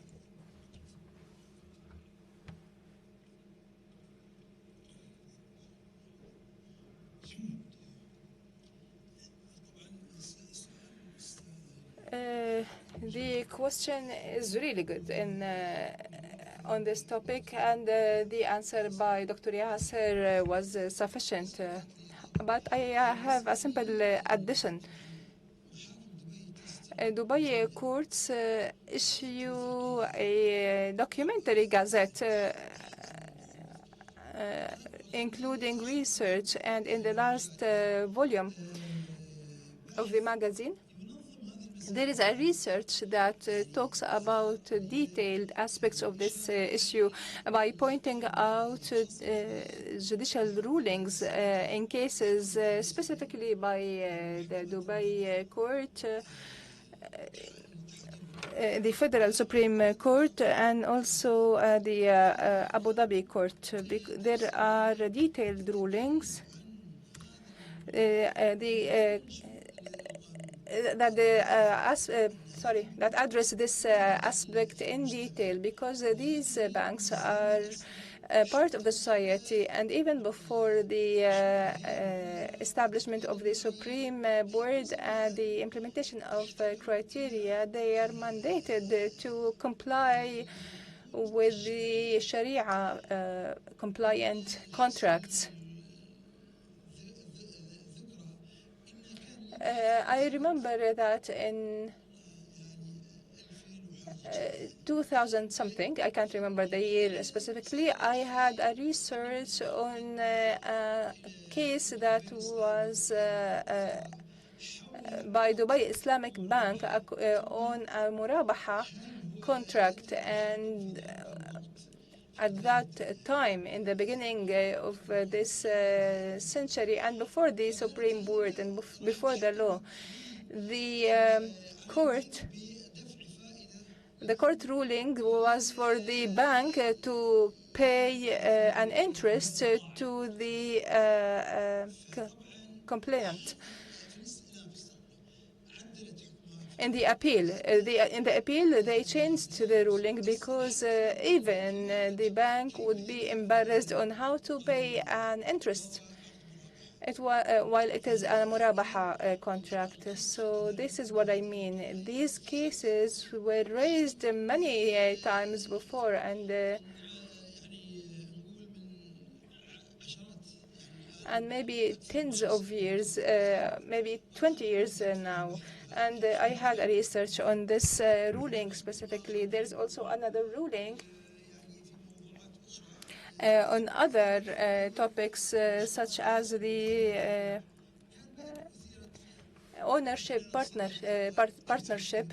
I also had a research that was published in Kuwait. These are issues that we face regularly, and judges saw that these things need to be referred to the Sharia law. And in the United Arab Emirates, and also in Jordan, Sudan, and Yemen, also have the same issue, which is having or using the general civil law of transactions in addition to the business law. And civil transactions law in the UAE is taken from the Islamic jurisprudence and from the Islamic justice. This is why it is easy for the judge. If they don't find the ruling in the business law, they can refer to the civil law and can search for the exact ruling. In many cases, they can refer to the civil transactions law. Thank you so much. I promise the doctor that we will only taking 5 minutes. Is there something really urgent here? Yes, I'll give you 2 minutes or even 1 minute if you can. I'm Ahmed Al-Rajub, legal advisor. It will be a precise and brief question. We all know that IOFI issued standards that include all Islamic financial transactions, and our colleagues here talked about the codification of Islamic financial transactions. What are the obstacles that prevent governments from adopting these criteria as laws and codes, or maybe harmonize them in order and coordinate amongst them in order to use them and adopt them as laws that can be implemented on Islamic financial transactions, because we all have to overcome these obstacles if this is possible, because these meetings have a mission to make things easier. Thank you. I believe this is a general question, but I want to emphasize that IOFI, the Audit and Review Authority, does not issue legal texts, and these standards are summarized and concentrated rulings on some aspects and cases. They are issued by the Islamic Fiqh Academy. The source of all these rulings are taken from the resolutions of the Fiqh Academy, which is the source of these standards. Now, when we are moving to codifications, we want to utilize these two resources in order to codify and reformulate these jurisprudence rulings, which are available in both IOFI standards and in the Academy in the form of legal texts and articles, as Dr. Jassim said, because in the current form, whether in the resolutions or in the IOFI standards, those cannot be implemented as a law. In order for them to be converted into binding laws, they need to be turned into legal texts, and the judge then can refer to a certain article from a certain regulation which was adopted by the country. As to why, this conference is talking about ways that we have to follow in order for us to help our countries to complete and continue the journeys they have started. And these countries, as you see, have already started. The UAE legislator has already started, and we have to support this direction and encourage others to continue their progress until we reach a day where we can say that we have all these legal texts that were taken from our Islamic jurisprudence in all these Islamic financial transactions. As for the willingness, I believe it is there in all countries. It is very clear. All these conferences and events is a clear indication and a clear invitation to scholars to provide models that can be referred and implemented so that these financial transactions would express our Islamic identity, because it's difficult to have laws and regulations that do not belong to your cultural or intellectual heritage. It would make it difficult to adapt with this. Allow me to thank you and thank the speakers. If they don't have any comments, you have 1 minute to comment. In addition to what that has been explained earlier, I think I would also like to share the approach taken by Malaysia again. We have a dedicated high court in Malaysia that listen or settle the dispute on Islamic finance contract. We have dedicated judges. And also, we do know that we have dedicated solicitors that understand muamalat in a practical way, as what implemented by the central bank. Number 2, we always would like to remind ourselves that Islamic finance or finance are regulated by the central bank. Central bank have their limited hand. Some issues when it comes to taxation, when it comes to economic policy, when it comes to other beyond finance are beyond central bank limits of authority. Thank you. So how we bring in IOFI or standard setting body are through the SAC of the central bank. So they are the one who codify certain practices, and they are the one who also the define line at the central level to do that, inshallah. Thank you. Dr. Abdul Hanan, نصف دقيقة.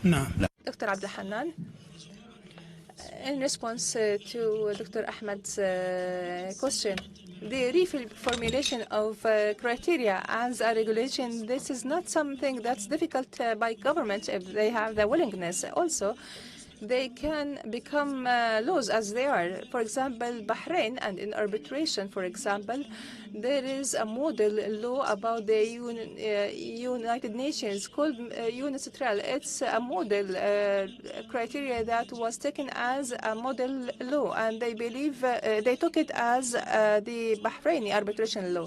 Bahrain also stated that IOFI Sharia standards are binding, which makes it mandatory and binding, just like laws. And Oman takes the IOFI standards. I want to correct something. Oman only takes the accounting standards, not the Sharia standards. This is a very interesting topic, but if I would like to present a proposal or a recommendation, I suggest that countries, as a first step, would adopt the obligation of Sharia standards as being the minimum requirements for compliance, and then we move to codification with a legal formulation. Thank you. Thank you. Those were some proposals and suggestions by our speakers. We would like to thank them all for what they presented, and also would like to thank you for your attention. I believe we managed to use this time and get your attention. It was not a boring session. I was very interested, unlike the beginning of the session. Thankfully, it was an enjoyable one, and I hope this attitude continues until the end of this evening. Thank you, everyone. I am done with my chairmanship of the session, and now I become one of you. May the peace and mercy of Allah be upon you.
نشكر السادة المتحدثين على هذه المشاركات القيمة. We would like to thank our speakers for their valuable contributions. We will now begin our third session, Methods and Requirements for Developing an International Model Law for Islamic Financial Transactions. This session will be chaired by Anna Jobain-Brett, the Secretary General of the UNCTRAL. Speakers would include Dr. Majid Shbeita, Professor of Transnational Law and Islamic Sharia and Fellow of the Oxford Center for Islamic Studies, Mr. Suhail Zubairi, former Senior Advisor for Islamic Economy at the Department of Economy and Tourism in the Government of Dubai. Also, Mr. Ammar Ahmad, CEO of Dar al-Sharia.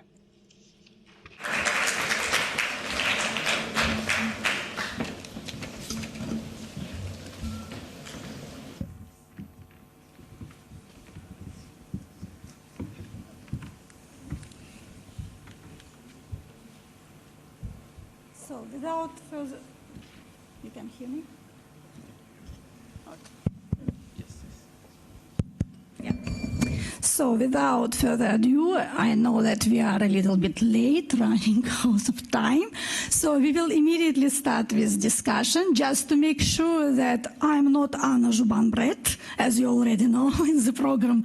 Anna Jubanbret name stands, but Anna Jubanbret is Secretary of UNCITRAL, and because of her conflicting commitments in Vienna, she is unfortunately not here, so she asked me to represent her in this event, and I delivered opening statement on her behalf. And to introduce myself now properly, my name is Samira Musaeva, and I have been with UNCITRAL Secretariat for 20 years, and I work in different areas: public procurement, insolvency law, electronic commerce, secured transactions. I'm very happy to be here, and I'm on behalf of the Secretary of UNCITRAL moderating this session, and this session will complete survey of efforts towards preparation of model law codification of rules, regulations related to Islamic finance.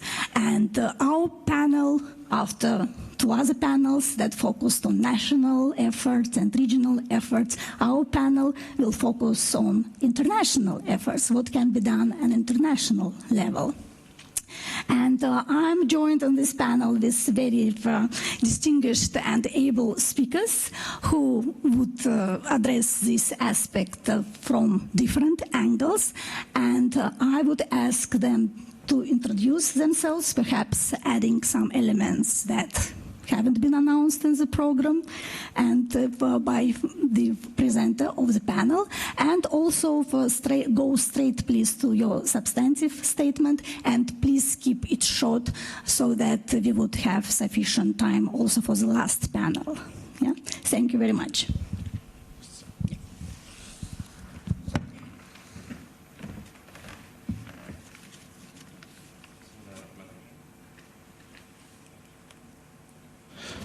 Bismillah ar-Rahman ar-Rahim.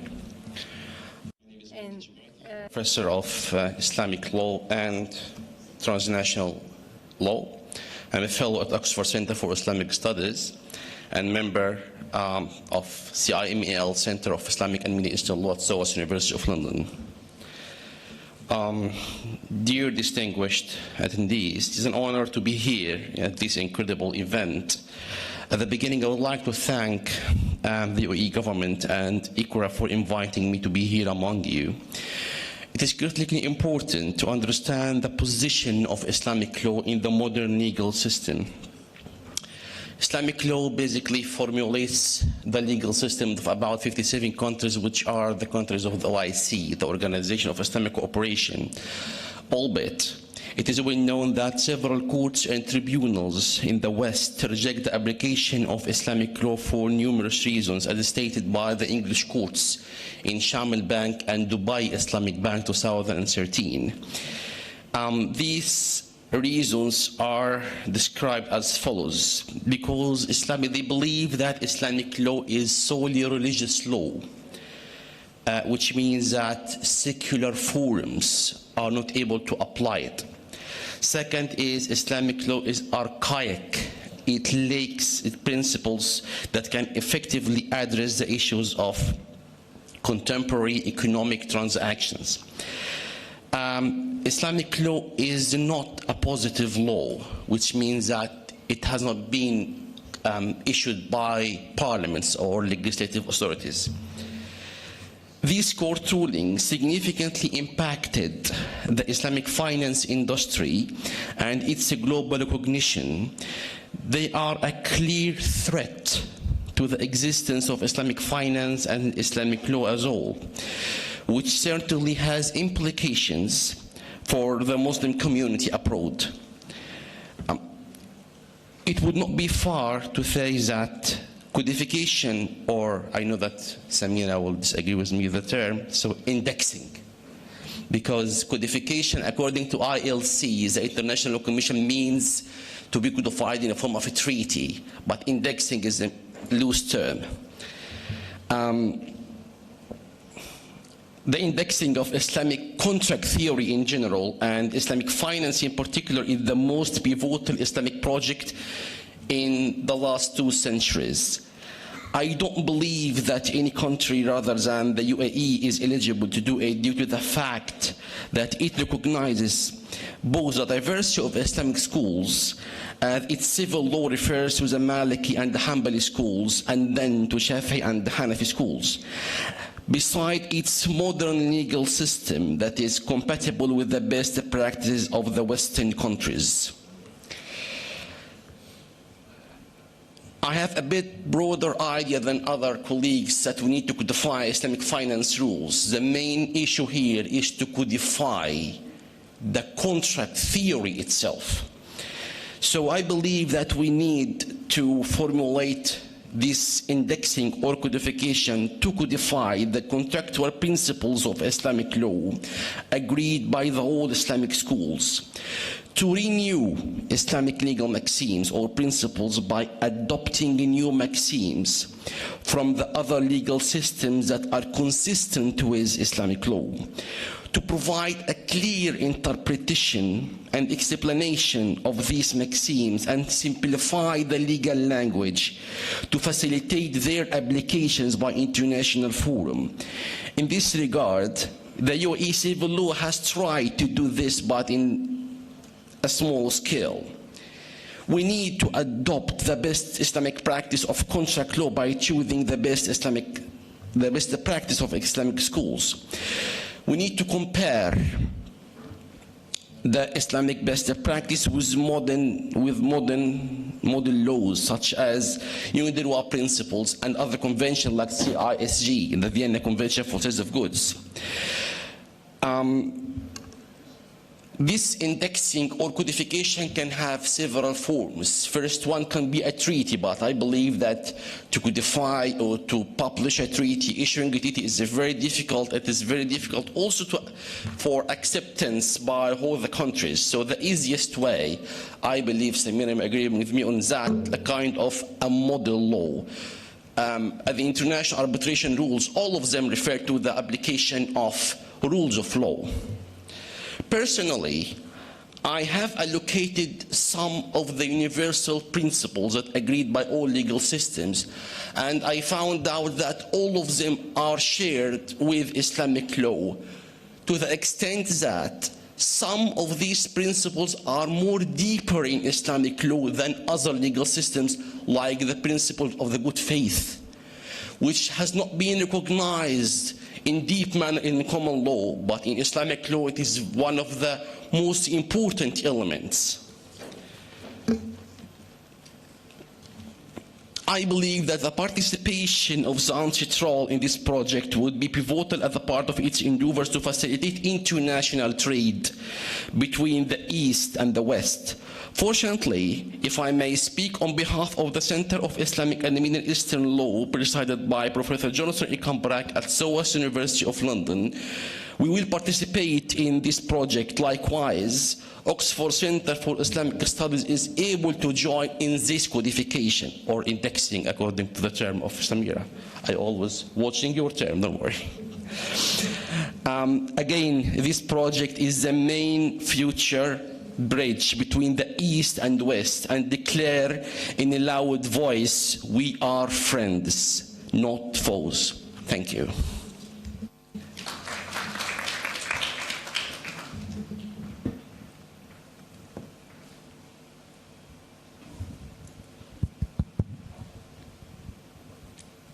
I thank you, Professor Majid Shbaita, about this very concise and straight to the point presentation.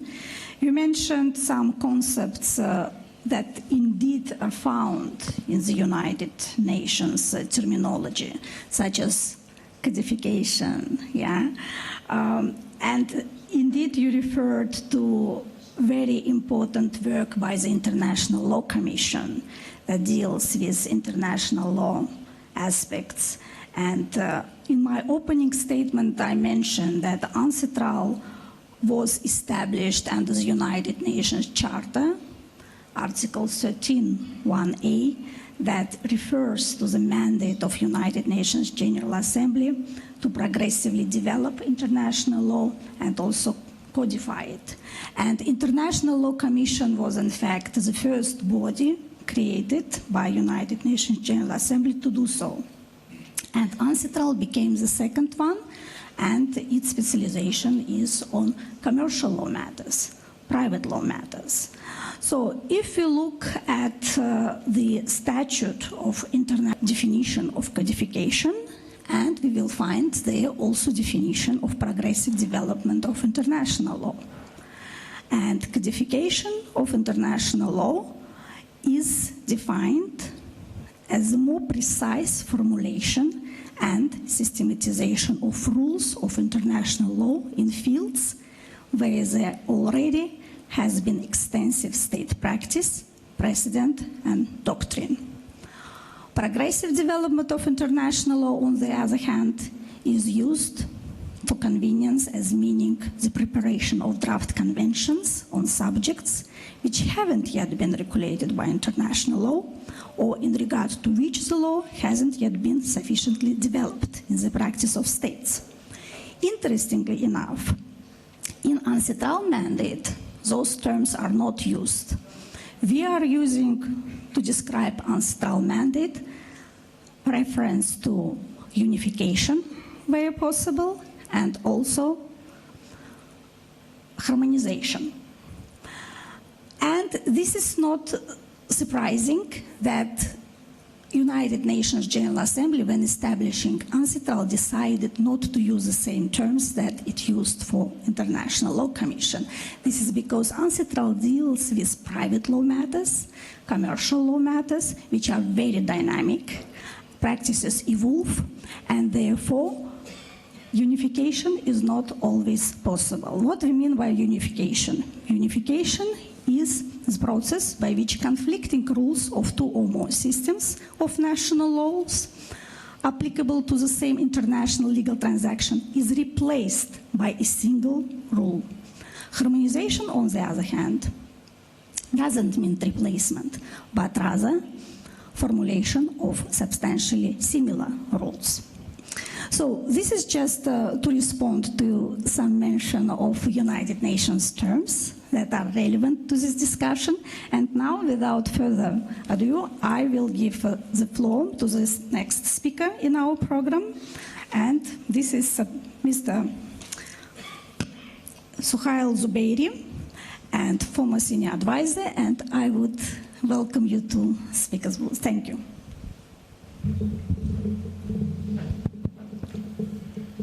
Thank you very much. First of all, thank you, Dr. Rami, for arranging this beautiful event.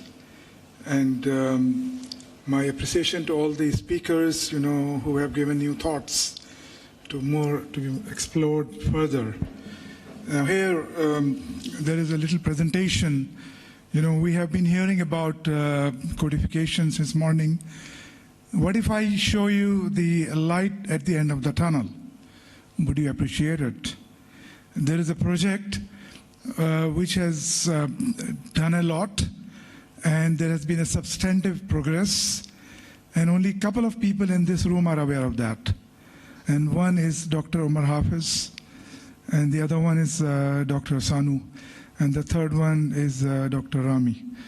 But now you will know about this project, all of you. This project was started off a decade ago. It was an initiative by the government of Dubai, and a study was conducted by PwC about the success of the codification of Islamic finance. And based on the encouraging findings by the PwC study, we pushed it further, and we finally went ahead and signed the agreement with the Islamic Development Bank, who participated financially and strategically. And also we signed an MOU with IOFI because we didn't want to reinvent the wheel. We wanted to start from, IOFI has delivered. So this was basically the codification of the IOFI standards, and they were very supportive in this manner. And this project was actually assigned to the DIDC, the Dubai Islamic Economic Development Center, which was established by Government of Dubai through a law number 13 of 2013. And it delivered a lot of things apart from this particular project. But unfortunately, due to COVID, a lot of departments were restructured, and this was merged with the Department of Economic Development. Later on, there were some changes at Islamic Development Bank level, whereby the technical department was dissolved. So the project is at the moment 90% complete and needs to be a little bit of polishing and releasing. And here is the opportunity for UNICEF to look into it. So I'll take you through that. But before that, a couple of comments on the proceedings. General perception is that Islamic finance is not ready for codification. I would like to differ from this perception, because it's not that Islamic finance is evolving. It is the markets which are evolving. Islamic finance has been constant. And there is a saying that the only constant in the world is change. But what if I tell you that there's another constant apart from the change, which is the Islamic finance. Islamic financing principles are cast in stone. The murabaha is being done till now, when it was being done on the same basis in 7th century AD. Prophet Muhammad ﷺ perfected all these contracts that we use, the sale contracts and the investment contracts. All are perfected in 7th century. Nobody can change anything in that. So Islamic finance is not evolving. It's the markets which are evolving. And the other thing is that little bit of effort, in fact, a very good effort was done by Ottoman Empire through the Majalla. It's still available. English version is available on internet. You can have a look at it. So the Majalla it was a very good effort for codification of not only Islamic finance, but also the other Islamic teachings and all. And I'll also like to thank Dr. Majid to have made my life easy by saying a few things which are in favor of this presentation that I'm going to make to you now. See, this is not the first one. Can you go to the first slide, please? The second, the next one. Yeah, the perspective. This is the continent-wise. You can see Asia, all this population, you can see Muslims are about 2 billion out of almost 8 billion. So we are 26% of this, the world population. And another click, please, so that I can show the other part of this slide. This is half the slide. What about the rest of it? Next. Yes. Here, this is a Pew Research, and it says that by 2070, the Muslim population will match the Christian population at 32.3%, each of the world population. So both will be equal. But however, by 2100, Muslims shall surpass Christians and shall be in majority at 34.9% versus Christians at 33.8%. So in the next 75 years, Muslims will surpass the Christian population. So we'll be the biggest population in the world. Next slide, please.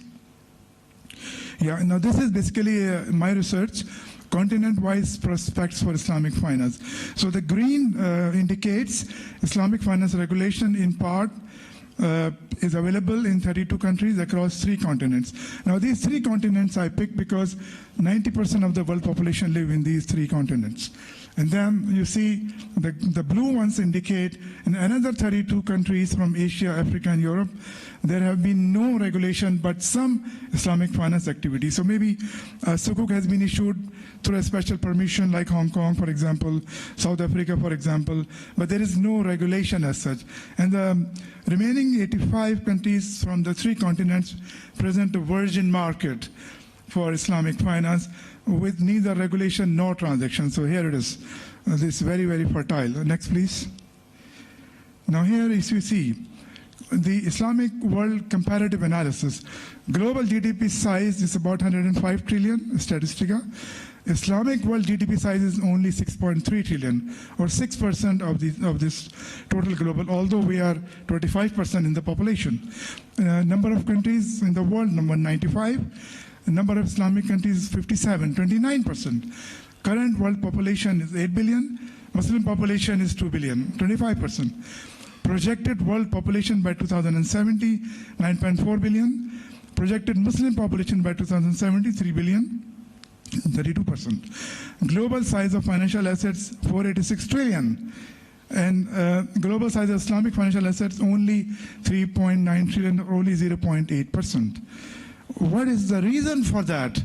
What is the reason that Islamic finance started off in 1975 by Dubai Islamic Bank being the world's first Islamic bank, where I worked for 16 years, and they also founded Dar al-Sharia there.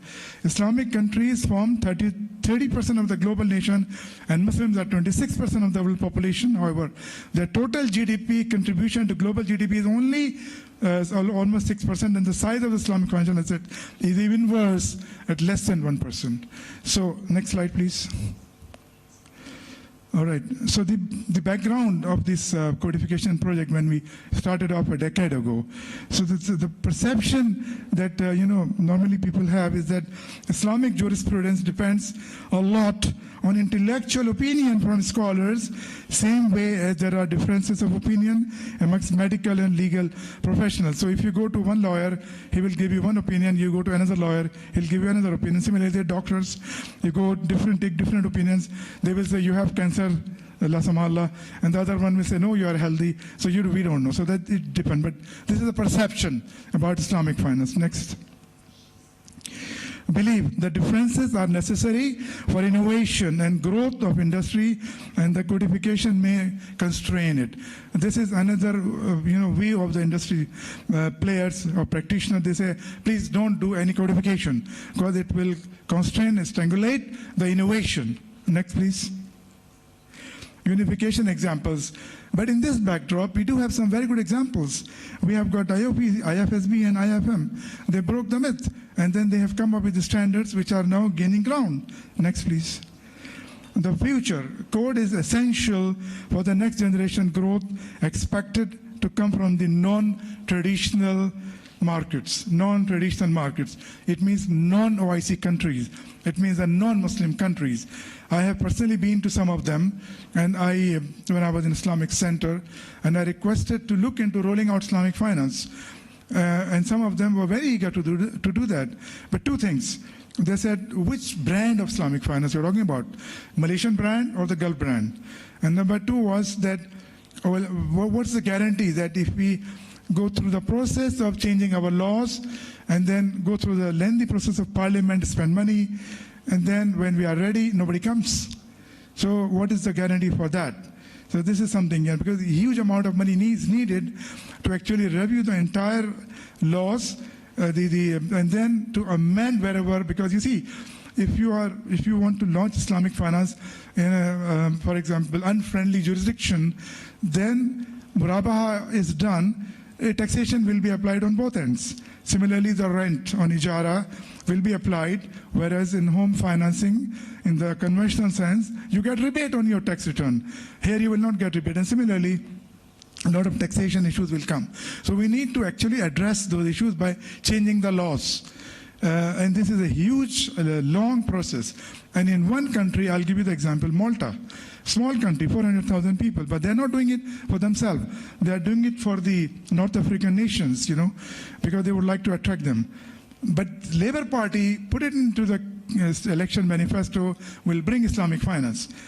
And they came into the government, but something happened that they had to leave. Some kind of controversy or something. So they had to leave. And the new government came, they said, this is not our priority. So, the whole process was completely abandoned, although a lot of effort was done on that. Similarly, if we take other examples, other countries, they say, why should we invest so much? Why do we need to change our laws? We made these laws over decades. There's no need for us to change the laws. Next, please. Convergence. The court shall prevent recurrence of unfortunate recent instances casting unwarranted reflection on the industry, like Dana Gas, the Bloom Bank, and there are so many examples that, they bring a reflection on Islamic finance. Yes, please. Next. Differences minimized. In post-code era, differences of opinion may remain, albeit their impact will be managed and reduced to a great extent. So the code will take care of majority of the differences. Next. starting point. IOP Sharia standards are the starting point to avoid divergence as much as possible, since these are widely accepted. So we do not want to reinvent the wheel. We have a ready delivery, and we would like to codify that. As I mentioned, IOP is very supportive, and they have allowed us to take all their standards and codify them. Next, please. All right, this is the international benchmarking comparable. If you see the areas of standards on the left, and then international participants and the Islamic finance participant. In the Islamic finance participant, you will see nothing is legally enforceable. Everything is standards. It's basically voluntary. If you want to adopt it, go ahead, adopt it. If you do not want to adopt it, we cannot force anything on you. Next, please. Yeah. The benchmarking, comparators, and the criteria. The comparators are divided into 3 categories, representing the level of sophistication and the recognition. Next. Yeah, ultimate standards with international application, including both uniform code rules and the standard contract. This is the premium option. Next. The standardization, a unified code only, without standards contracts. So only the standard, no contract.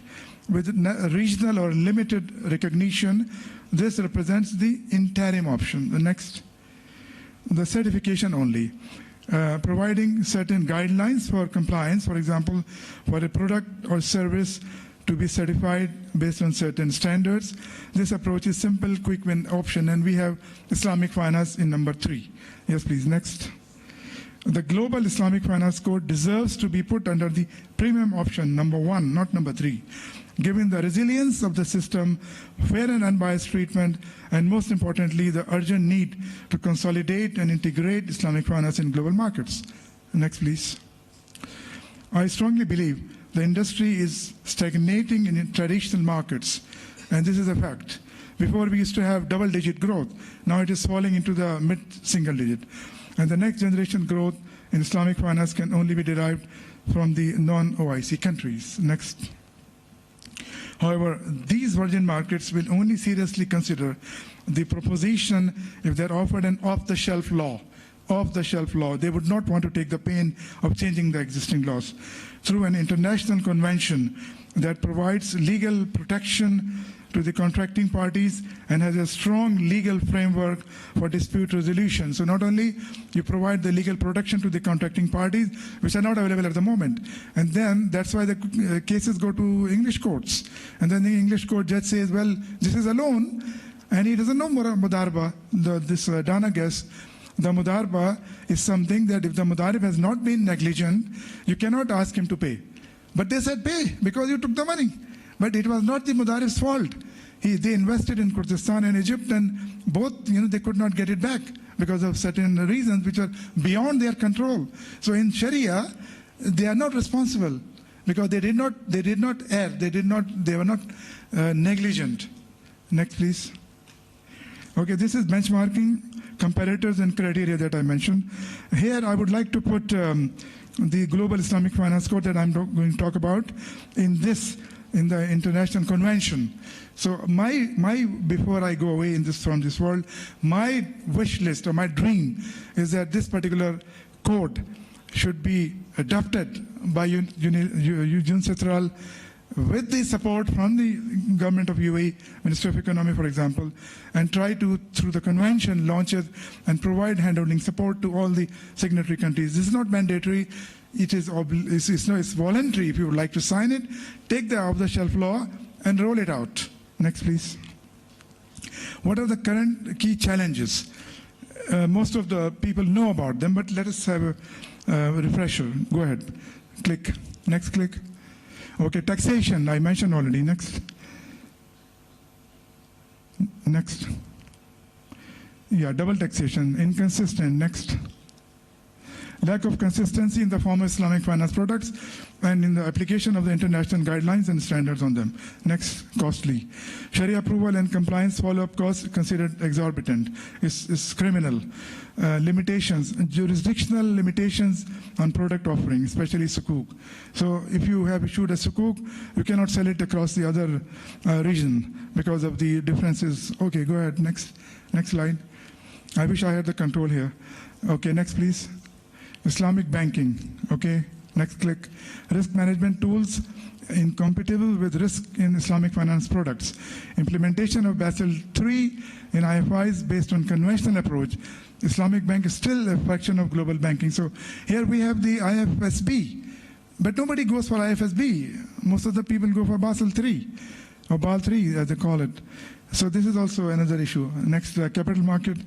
Sukuk continue to be classified as DCM, major issue. It's not a debt capital market instrument at all. It's actually equity. But then it is lumped in the international market as a DCM. It is actually an ECM. What to do with that? Next is Thaqaful. Yeah, lack of originality in products and the policies, the challenges in designing and implementation of monetary and macro policies. Next slide, please. So these are all the challenges. Taking stock the decades journey. Go ahead. Next click. Yeah. Here we started off, as I said, a decade ago. So in 2014, DIDC conceived the idea, and also in 2015, DIDC initiated the current state assessment through the PwC. Next. Step 2, the benchmark assessment, 2016. Encouraged by the CSA analysis, DIDC undertook benchmark assessment, again PwC. And also the results were encouraging. Next, please. Yeah, approval and endorsements. 2016, DIDC Board of Directors approved the project. 2016, UAE Ministry of Finance endorsed it. And 2017, UAE Cabinet validated it. So it means this is coming from the top political will from the UAE Cabinet and the Ministry of Finance. Next. Islamic Development Bank and IOP onboarded. 2018, Islamic Development Bank consent for partnership in the project. 2019, MOU with IOP to use standards as a starting point. It's a very methodical approach. Go ahead, next. Okay, step 5, RFP and consultant selection. RFP launched in 2019-2020. This technical agreement signed with Islamic Development Bank. Next. Now, step 6, the commencement. RFPs examined and consultant appointed. Not on Rose Fulbright. They were appointed as the consultant. And they were also they set up the project management office in the middle of COVID. And they actually hired the best law drafter from UK who drafted the Brexit law, so that the level of the international code should be at par with any other standard. So this was a very highly drafted one. Steering committee was formed, and also the phase 1 was completed. Then strategy, CPAB charter, implementation plan, phase 2 drafting. 19 chapters drafted by UK parliamentary drafter, Islamic Development Bank legal review and provided comment. They have already reviewed it. Advisory board members identified, MOU signed with UAE Central Bank, High Share Authority for support, and they supported. Next. Yeah, now this is step 7, which is basically hanging in balance at the moment, because we don't have Islamic Development Bank technical department to support, and also Iqtisad al-Islami department got closed down. So there is an opportunity here. Let us go ahead. Okay, next slide, please. Yeah, main objectives and impacts of the code. Objectives are provide global legal benchmark for Islamic finance. Impact is elevated growth from existing markets as trust in system grows. So not only the non-OIC countries, but also in OIC countries, the trust will grow because of this code. Also in the dissolve regional differences in product offering and practices. And the impact would be expansion of the industry from new domains adopting Islamic finance. Number 3, accord legal protection to parties entering into Islamic contract, which is not there at the moment in most of the jurisdictions. The greater transparency, enhanced best practices, and reduced costs. And last but not least, develop a strong international dispute resolution framework. Higher contribution to the overall Islamic economy on global scale. So we don't need to send cases to London to be arbitrated. We have this IICRA, the center here, that can become the global center for the Islamic finance arbitration under the code. Next, please. Yeah, so see, this is the dispute resolution forums, and down you see that the IICRA can assume the role of the global arbitrator on Islamic finance based on this legal framework, the code. Next, please. benefits of Islamic economy from the code. You can click yes. Islamic financial system has shown resilience in several financial turmoil the world has gone through in recent decades. So we haven't seen any Islamic bank collapsing during the financial crisis, although we have seen thousands of conventional banks collapsing. Next. Endurance and industry expansion have occurred despite being fragmented and without global central law or authorities. So imagine if you have a global law, a code, what will be the impact and how fast it will grow. Having proved its mettle mostly in the Islamic world, the time has come for Islamic finance to play its due role on the global scene. To achieve that, it is essential to package the system as a well-rounded and robust statute. Next. Such a law make it much easier for the new jurisdictional entrants to understand it clearly. If it is available as off-the-shelf law, they don't want to spend any money or effort on that. Complete solution so that it can be enacted efficiently and smoothly and without the hassle of amending the existing laws, which at times consumes years and at times are dropped. Next. As the industry is experiencing saturation in the established markets, the next generation growth can come from the non-traditional jurisdictions for which the court may play a vital role. Next. Next. In addition, the court shall serve as a uniting force for the existing industry hubs, thereby reducing the differences, managing the Sharia risks, and enabling inter-regional marketability of products and services. Next. Court shall accord certainty on the legal protection to the parties entering into Islamic finance contracts, which is currently vague, as has been seen in recent disputes. Next. Focused court-based tribunals and arbitration centers headed by IICRA shall make dispute resolution transparent, consistent, efficient, and cost-effective. Next.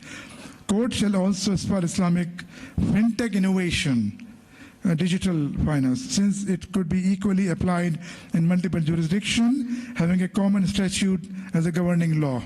Next.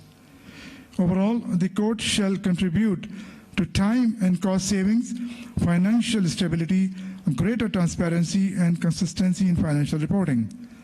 Next. Court will provide the opportunity for the Islamic economy to play its due role in the growth of the global economy. So from 1%, we should be 5% and then 10% and so on. In addition to improved public confidence in the Islamic financial system. Last point, please. Most of all, the successful completion and launch of the code shall push UAE's ranking in Islamic finance from the existing third. Currently, Malaysia tops the rank, followed by Bahrain, since both have standard-setting bodies like IOP and IFM, and so on. And I had the opportunity for UNICEF. Now I will leave it to Sister Samira to grab this opportunity and to be able to do something about it. We are all here to support her. And I'm sorry, Ammar, I took a lot of your time. And you had already yesterday told me that you can take 5 of my minutes. So I think I have benefited from that. Thank you very much.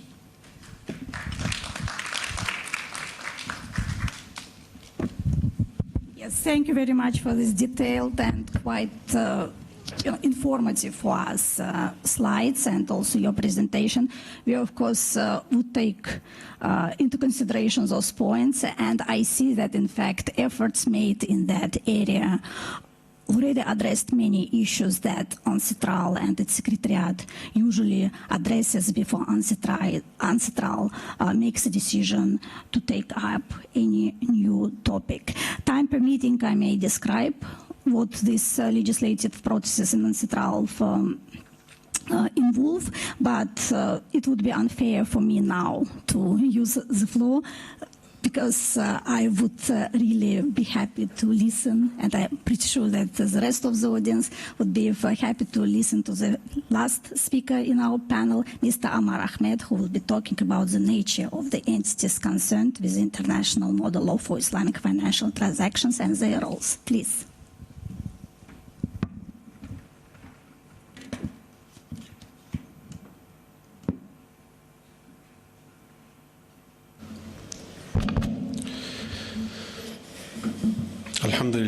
الحمد لله وحده والصلاة والسلام. In the name of Allah, and peace be upon our Prophet Muhammad. Standing before this august gathering in presence of scholars and the industry leaders and share my thoughts about the topic. So, I represent Dara Sharia, and it's a very good coincidence that Mr. Suhail Zubairi, the speaker, he was the person who hired me as an officer back in 2008. And it's been an honor to work for this organization, which is a subsidiary of the Islamic Bank. So I'll not take much time because I think most of the points are already covered. So basically, if you look at the evolution of Islamic banking and finance, so our industry in terms of, let's say, the standardization approach or as a licensed, in the licensed regime, is about less than 50 years or just about 50 years, because the first Islamic financial institution was formed around 74, 75. And then we've seen progress of, the Islamic banks and Islamic financial institutions. So in that sense, we are not very old. However, within this short period of time, I believe that we have accomplished a lot. Like Mr. Suhail explained, is it enough? The answer is no, it's not enough. We have to do more. Why do I say this? Because if you see the progress of Islamic finance industry, last month we had one of the largest aircraft leasing companies in the world issue a sukuk, North American company, coming to this market, this part of the world, and issue sukuk. This morning we had a discussion with one of the largest brokerage firms based in China, Hong Kong, and they are exploring how a sukuk can be issued. So Islamic finance is not on the fringe anymore. It's part of mainstream. People sit up, listen to this, what we are talking about, and they're interested in what we say and what we do. Now, in terms of my topic, I wanted to be precise and specific. There are a lot of positives in terms of the institutional approach to Islamic banking and finance. So if you see the role of OIC, I will address first. So OIC, we are all familiar, is Organization of Islamic Conference, which is, let's say, a group of Muslim majority countries or countries which have significant Muslim population. So their first initiative in terms of, let's say, the Islamic jurisprudence has been the International Islamic Fiqh Academy, which they established in 1981. So there also the idea was why Muslims or why the believers in Islamic faith will have to, differ between halal and haram, right or wrong. So they took this initiative. Then subsequently, they took an initiative to establish what we now know as ISDB, Islamic Development Bank Group. This was the year 1974. And all the OIC countries are members in that. Then after that, as the industry progressed, they took another initiative in the year 2002, 2003, when they formed and established IFSB, Islamic Financial Services Board. And before that, ISDB took multiple initiatives, and one of the initiatives of ISDB was to establish IOFI. Why am I saying this? Just to highlight that the practitioners, the leadership in Islamic banking and finance is very well aware of creating institutional and systematic approach to how Islamic finance should be dealt with. Now here, when we talk of harmonization, I would like to use that word, or support the law in the local countries, because see, technically speaking, my panelists would differ or would like to differ from me. It's not possible to have a written unified code which can be implemented across the world in every country. Why? Because every country is a sovereign. You have civil law, you have common law, you have different sources of law. Why do we need harmonization? Is for cross-border transactions. So if I were an entity established within a country and doing all my business and trade within the country, I'm not concerned about international law, am I? The grocery that you go to, or, probably 80–90% of your interactions don't need international, law or legal system. Why do we need it? Because in this emerging world of globalization, for instance, I was opening an account a few days back in a trading or a platform which is based in the US. So how harmonization can be achieved to make sure that people bridge that gap in the understanding of the law between different jurisdictions, civil and common law, and also between the interpretation of law. Because law is not law as a text, law is also precedent. Law is also how the judges read the law and interpret the law. So to say that I'll just throw a written text at someone, this probably approach is, yes, we can aspire for it, but that probably will not be. So harmonization is a term that we can use. So what institutions can support? I think OIC can play a very premier role here, either through existing institutions like IFSB, extending their mandate, because IFSB was formed to complement Basel, to support, and if you see the IFSB charter, you have all the regulators, which are the central banks of OIC countries, members to the IFSB. So if you see, sitting in UAE, how HSA is deriving the rules, you go back and see you have IFSB guiding principles. So similar approach can be taken by OIC to either extend the mandate of the IFSB or create another institution which can work towards the harmonization and feed that harmonization into the legal systems and the frameworks of the countries that are members to it.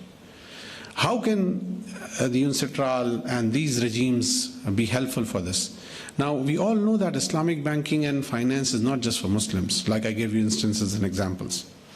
And the regimes that are established by these bodies like UNCITRAL are known, tried, tested, and their approach and their members include Islamic banks, Islamic countries, or countries where Islamic banks are established, Islamic finance is established. Or corporates are there who deal in Islamic finance. So we are not just concerned about countries which regulate Islamic banking and finance, we are also concerned about countries where the corporates can potentially deal in Sharia compliant transactions, Islamic banking and finance transactions. So UNCITRAL and their processes, I believe, can be co-opted by this body, which either in form of IFSB or any other body, created and supported by OIC. Why do I take these names? Because these are established, tried and tested names who can support the harmonization or let's say unification of understanding of how Islamic finance will be applied. So with this, I think I conclude my initial remarks. I thank again the panelists and all of you. If there are any questions, we can take later. Thank you very much.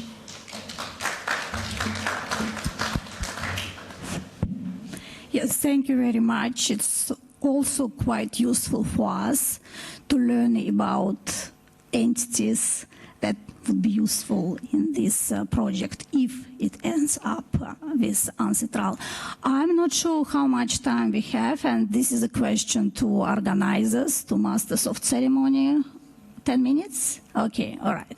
So this is a time for the audience to put questions, but I would please ask you to be brief and really put questions to the panelists. So rather than statements and longer comments, because that's the purpose of Q&A. Before I open the floor for questions to the panelists, I would like to address a few points, since there was an invitation by almost all my panelists to UNCITRAL to take up this project. This is not really for anyone to persuade me, Samira Musaeva, that UNCITRAL should work on this project, or to persuade Secretary of UNCITRAL, Anna Juban-Brett, that UNCITRAL should work this project. It's really for proponents of this project to persuade the rest of the world, states, because the main legislative initiatives in UNCITRAL belongs to states members of UNCITRAL. They are formulators of texts. It's not UNCITRAL Secretariat. Currently, we have 70 member states. Unfortunately, United Arab Emirates is not member state. We have from Arab countries, Saudi Arabia, Kuwait, Morocco, and Iraq. We have observer states, and United Arab Emirates actually participates as observer state, and we heard today from Hassan in Working Group 4, there was legislative initiatives. Also, we have intergovernmental organizations and non-governmental organizations that are invited for our sessions, and all of them work on the basis of consensus, meaning whatever UNCITRAL formulates, no voting takes place. It's on the basis of broad consensus. And why it's broad consensus? Because it's essential for formulation of internationally accepted standards. And of course, the buy-in by industry is essential for all our projects, because otherwise text will be simply laying on the shelves. And I would briefly say what UNCITRAL usually considers when it decides to take up a new project. As the first session, the test was formulated. First, it considers whether the work by UNCITRAL as an international formulating body in the field of international trade law will be feasible and whether it will be desirable. As the first session, it was considered that the work by UNCITRAL is desirable per se only when there is an economic need and when unifying measures would have a beneficial effect on the development of international trade. So proponents of the proposal need first to justify whether it would be desirable. Then whether it would be, in fact, feasible, meaning whether states members of UNCITRAL would support the project and would be able to agree on something on the basis of consensus. It was agreed already at the first session of UNCITRAL that unification and harmonization are more easily achieved in technical branches of the law than in subjects closely connected with national traditions and basic principles of domestic law.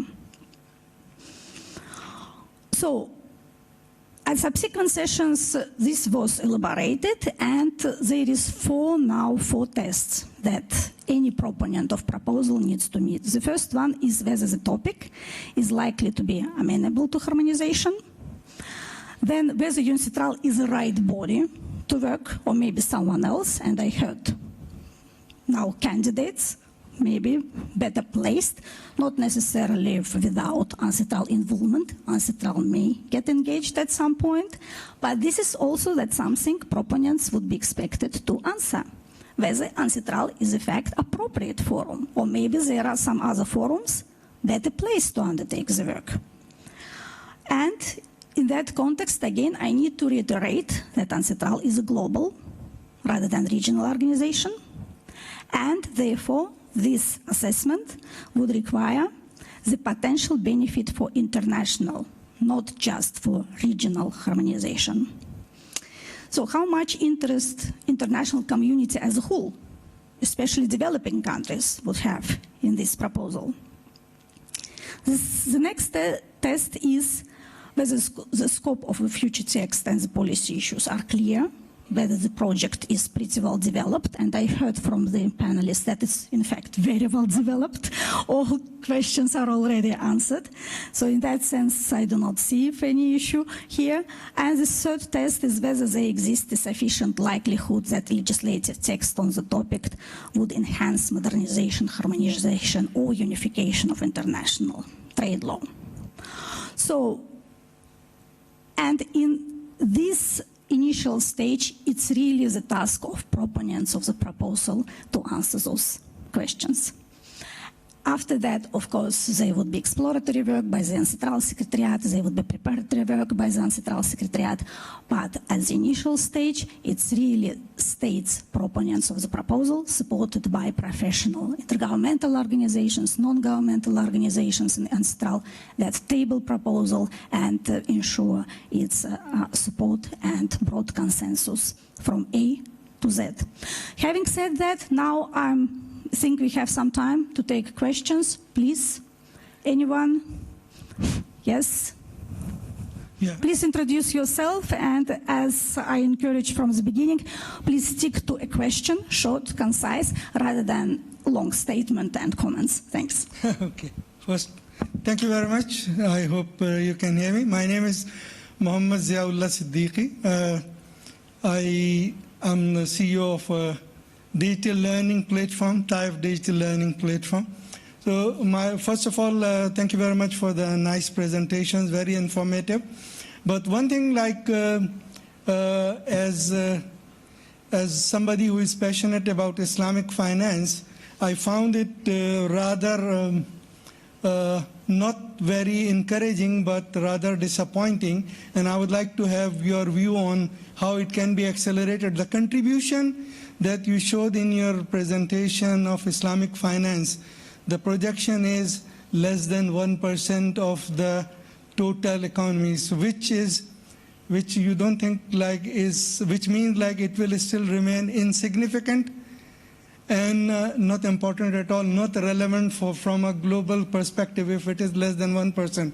So first of all, what could be done to actually accelerate, to make it something significant and something beneficial? As you very rightly said, that everything best possible has been codified in Sharia by Allah subhanahu wa ta'ala. So for the benefit of humanity, why should this thing remain so insignificant and nominal? Thank you. Yeah, I understand this is a question to you. Yeah, Mr. Zubair. Thank you very much. You see, two things can spur the side of Islamic finance. Number one, I already discussed the global code. And global code will have two things. One, it will streamline the Islamic finance within the OIC countries. Number two, it will attract the attention of the non-OIC countries because they do not work on standards. They need a global law which will protect the parties entering into the contract and which will have a robust dispute resolution statute. So this is number one. Number two, digitization, digital Islamic finance. So we need to reach, I just came back from COP29 in Baku, and I was so impressed with the young generation. They are very much interested in Islamic finance. I held a seminar for Islamic finance for 2 hours. It continued for 5 hours. So look at the level of interest, and mostly young people. But they will not go to a brick and mortar bank and open an account. They want everything on this. So for that, we need to come up quickly with the digital Islamic banks, and they should be able to, reach out to the masses.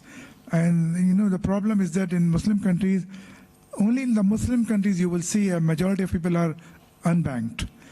In the other countries, you see a majority of them are banked. So here we're talking about something that we can convert that through the digital Islamic finance solutions. So these two things, in my opinion, will spur the growth, and maybe 1% will become 2, 3, 4, 5%, and maybe it will be 10% gradually. So these are the two things, in my opinion, should be done on a war footing basis.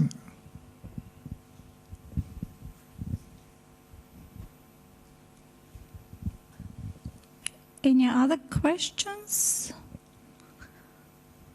Okay, then I think our panel won the most efficient award, being on time, and I really appreciate everyone's contribution, and that's it as far as my role as a moderator is concerned, and thank you very much for your attention.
الرابع بدون نقاش 45 دقيقة نحكي. اوكي. الأخيرة حتكون نقاش أطول يعني؟ لا هي ساعة نخلصها 45 دقيقة.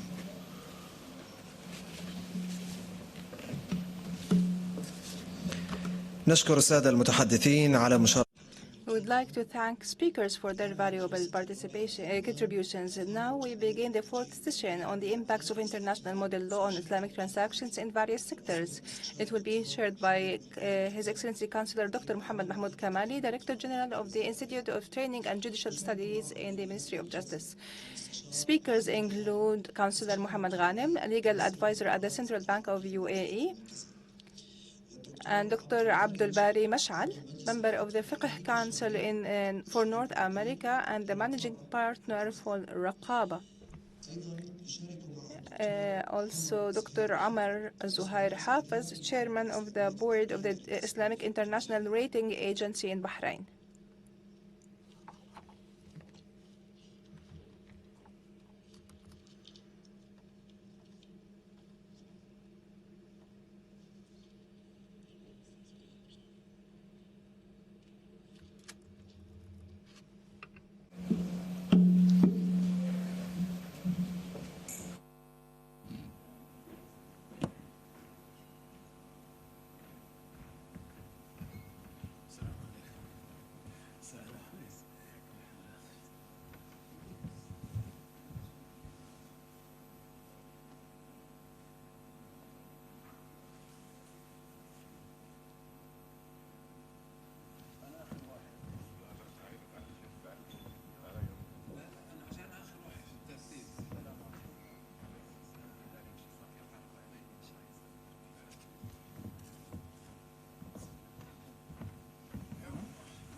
بسم الله الرحمن الرحيم. In the name of Allah, the most gracious, the most merciful, and may the peace and mercy and blessings of Allah be upon our Prophet Muhammad and his family and companions and all his followers. I would like to thank the organizers for offering us this opportunity to be with such an elite group of scholars in this emerging field, and the title of this session is also an intriguing topic, which is added to this conference because it is very important. The International Model Law is a pioneering initiative that aims to regulate and develop and govern the Islamic finance activities, and it reflects the international trend towards improving transparency and competence and efficiency in the Islamic finance in order to ensure economic stability and enhance confidence among investors. In light of the global economic changes and challenges, the international model law for international Islamic transactions is a very important step towards sustainability, which represents the importance of complying with ethical and social standards in financial transactions, and also enhances cooperation among countries and financial institutions, which supports the exchange of knowledge and expertise and enhances also investment opportunities. In this session, we will be discussing three important headlines. The first of them is the implications of an international model law on various sectors. And because we are out of time for today, I will leave my speakers to introduce themselves when they begin their presentations. Our first speaker is Councillor Mohammed Ghanem, legal advisor at the Central Bank of the UAE.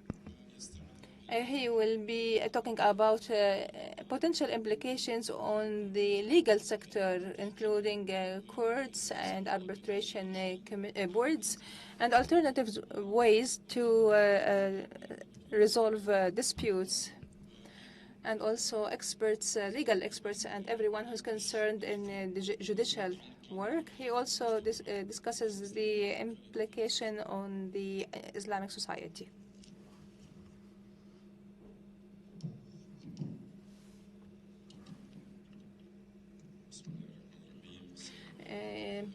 May the peace and mercy of Allah be upon you. I am honored to be addressing this event about the Federal Decree number 50, 2022 on the commercial transactions, and specifically on Section 6, which reflects an advanced comprehensive vision to regulate Islamic financial transactions. This section is not only a national legal framework, it is an international example that will strike a balance between the requirements of Sharia rules and the modern business aspects. I will begin by a detailed reading into the text of the sixth law, and the first point will be the comprehensiveness in regulating Islamic financial transactions. And it regulates transactions such as murabaha, where it regulates the relationship between the customer and the institution, also leasing or ijara, by adding clear conditions, also istisna or manufacturing sale, to enhance certainty in future contracts. These regulations provide a comprehensive format that can be easily implemented in countries that seek to codify transactions, financial Islamic transactions. Second part is the institutional Sharia supervision, and which improves and enhances the transparency and reduces disputes resulting from misinterpretation or incompliance, and it creates a balanced legal ecosystem between Sharia practices and business needs. Third, improving transparency and disclosure, because the law obligates companies and organizations to disclose all details related to transactions, including risks and fees, and this protects clients and instills the principle of transparency in all transactions and contracts, thereby reducing legal disputes and increases confidence. Fourth, interpretation and explanation. The Sharia reference for the interpretation and explanation of this regulation, which enhances the transparency of the judicial system and reduces disputes related to interpretation. Also, the role of this sixth section in the codification first it begins by unifying and harmonizing Sharia principles in a legal framework and reduces the contradiction of Sharia opinions and provides a unified reference that can be used in the judicial system in order to accelerate and facilitate dispute settlement. Also, it provides tools for the business law to resolve disputes related to Islamic transaction in a more efficient and just manner, training judges and lawyers on the law, which contributes to building a specialized expertise in this regard, which makes it easier to implement this law in other countries. Enhancing legal certainty, because the clear legal texts clear the ambiguity and helps forecast the results of disputes easier. This encourages investment because investors feel secure and confident. It is also an international model for implementation and replication, and in light of the ongoing and increasing demand on Islamic banking, makes this law a ready model that can be replicated by and adapted by other countries, because it echoes both Sharia principles and the international standards, such as IUCRA standards, which make it implementable at an international scale. Also, alignment with international standards, as the sixth section regulates and digital contracts and transactions, which adapts the Islamic financing with the technology advancements, which makes the UAE law a model that can be adapted and adopted when formulating their laws on Islamic finance. Enhancing the UAE's position as a legal reference, because through this law, the UAE enhances its position in this regard and provides countries with an opportunity to be impactful. Legal impact on and implications, because the law provides a model that ensures justice to all parties. And these values makes the regulation adaptable and can be replicated in other societies, whether Islamic or non-Islamic, and also supports cooperation on international law, because it allows the establishment of legal partnerships between the UAE and the other countries in the fields of Islamic finance. And this law can be a starting point for an international institution that specializes in Sharia laws and business laws, addressing the legal challenges of Islamic finance as it provides solutions for issues facing Islamic finance in global markets, such as the lack of harmonized legislations or the difficulty of adapting with the traditional regulations. Challenges and recommendations. Despite the clarity of texts, there might be some challenges in the interpretation of complex Sharia contracts. The solution lies in developing a reference guideline that's unified and that is based on a law to interpret the texts. Also, spreading legal awareness, as this law requires the increase of awareness among people working in the financial sector and among clients in order to ensure that these laws can be implemented effectively.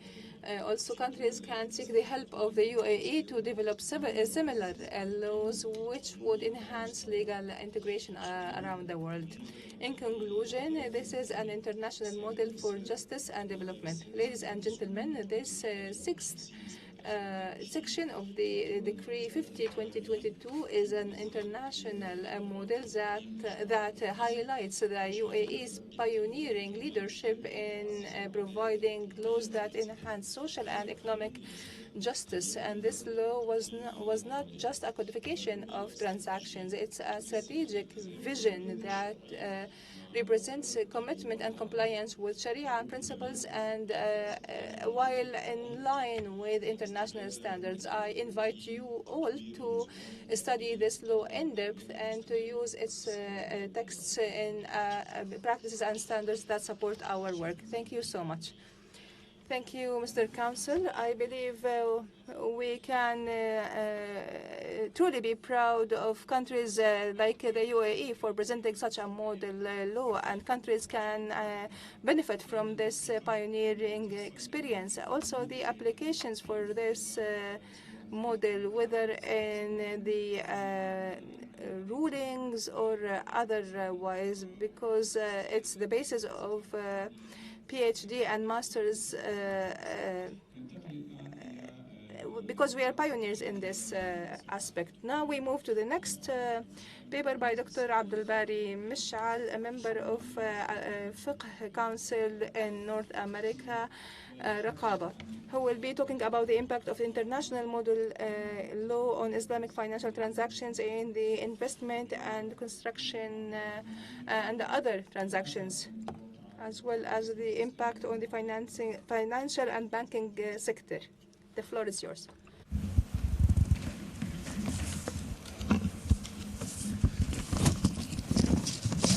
السلام عليكم ورحمة الله.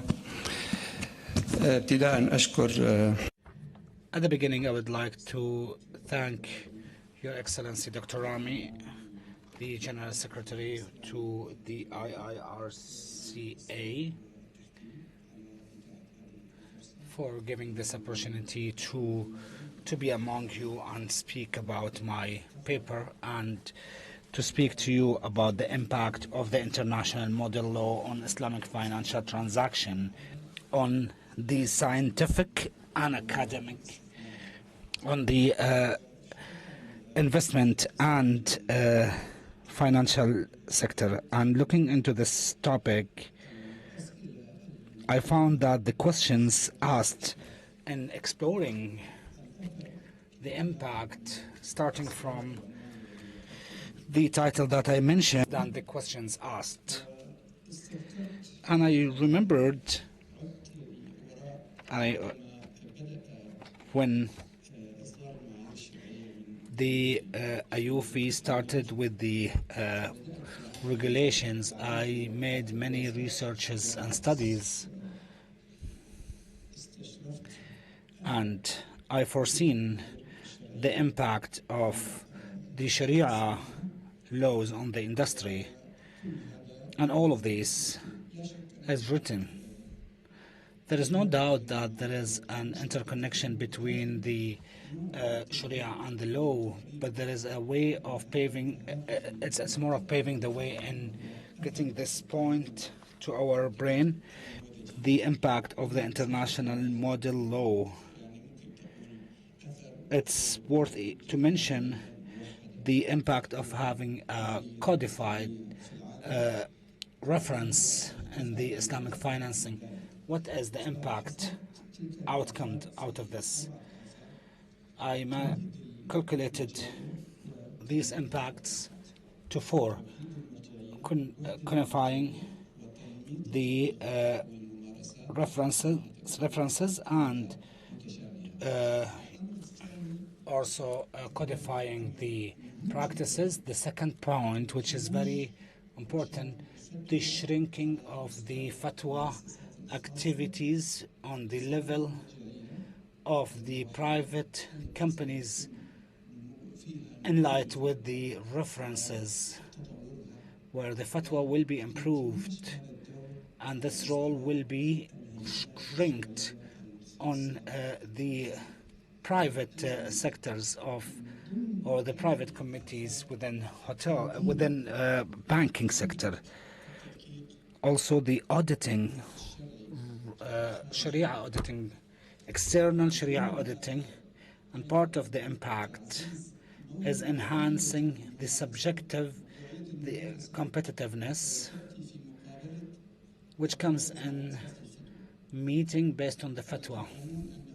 As you know, there was a kind of competition where the bank is trying to get a certain category of muftis, as it will look to them as supporters to certain aspect from the Sharia aspect. So when we have a unified or codified reference, then we are shrinking this to be any of the competitive aspect. The globalization of the banking principles, which is in a way, or framework that's in a way that easy to understand and more globally applied. These impacts I foreseen before having any of these being reached, and it's been documented in my research, and all of what I said was already achieved, except one point, which is the difference between the standardization and codification model. What is the thing that standardization left it and did not eliminate it? The synergy with the ruling law, even if it's with the central bank. Central bank is what? It's a supervisory entity. It cannot solve the problem of obliging the rules or the standards, and cannot also supervise or rule the decisions of the judges on certain cases. So there is still a gap that did not get filled by the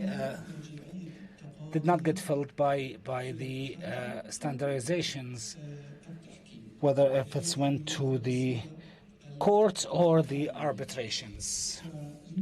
So why we are in need to have a law, local then international.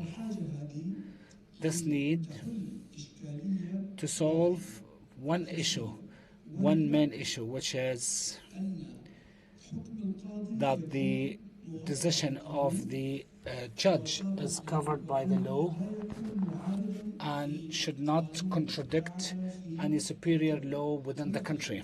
For instance, if we approved a private law for Islamic transactions, and if we looked into law like the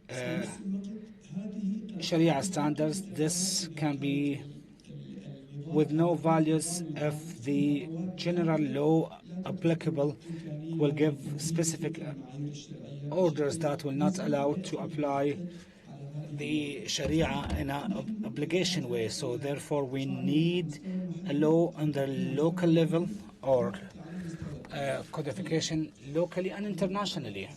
The second point, are we from practical aspect establish the law that we're talking about, the international model law, or to be adopted with the international laws? This is a discussion on the global aspect.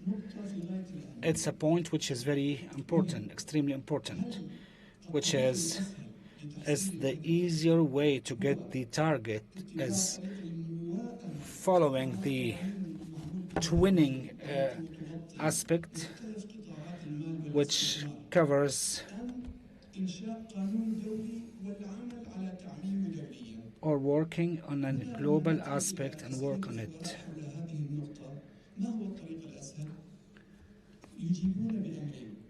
So what is the point? The main point is to give a international or global law, and the idea here is to transform the barriers into opportunities. What is the way to achieve the goal? It's one of the following. I will give one of the examples. first is the adaptation with the applicable laws. If we look into the international laws and the standardizations globally, we see the Incoterms. We see the settlements, the insurance. We see the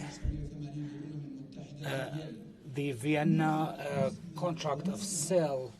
We see packages, huge packages of international,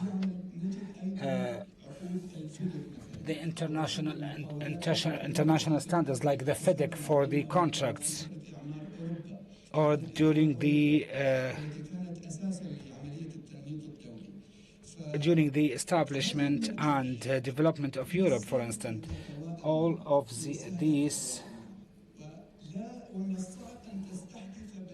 to be adopted, and it's difficult to look for alternatives, and it's difficult to see you found a new law which will cover all of these references, which covers the banking and financial and investment work. All of these references are there, even dealing with US. It's impossible to force a law in US, but it's easy to adopt with a US law.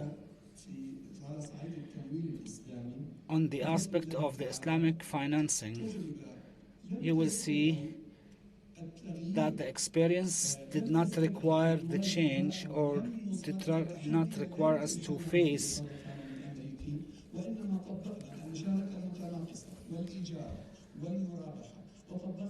we have applied all of the murabaha and ijara and all of the sharia aspects as La Riba Bank, the first Islamic in US Islamic bank, and a support from the specialized lawyers that what we have done is achieving the technical or the sharia aspects does not contradict with the law, but the law is supporting it.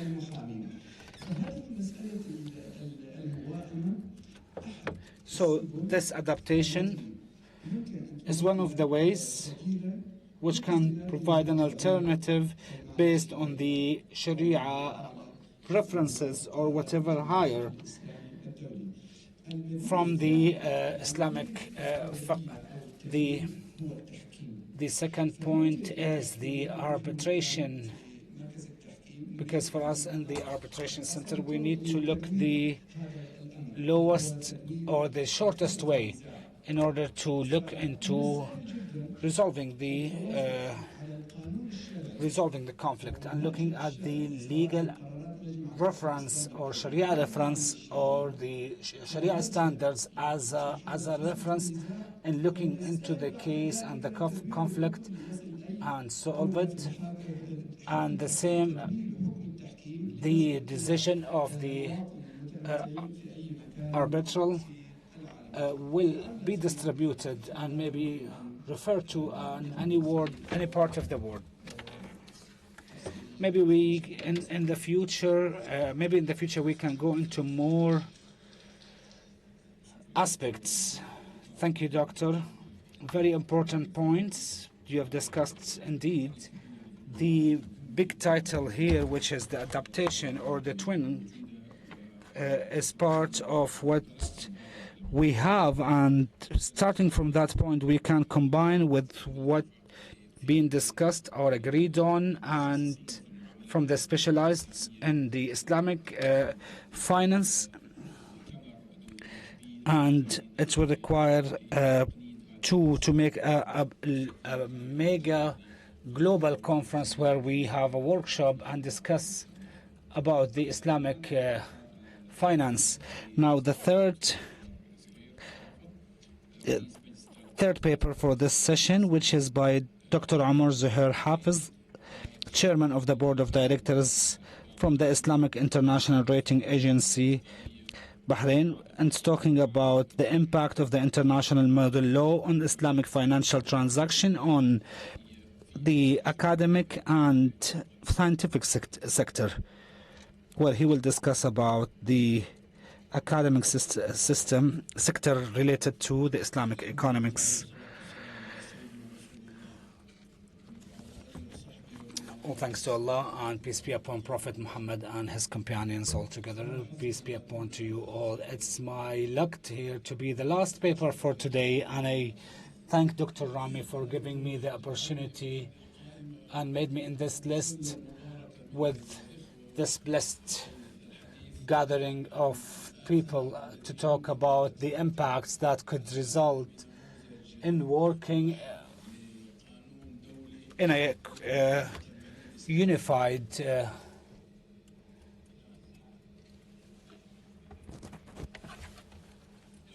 unable to hear the speaker as he's not using the microphone. Thank you so much. So I've been chosen with this topic, which because I'm from academia and scientific sector and not from application, but Allah wanted me to be in a banking sector. There are things that I wanted to summarize in this paper. It was said by my colleagues or the other panelists, but it was said in a different aspect than what I'll be talking about here, which is about the impact and the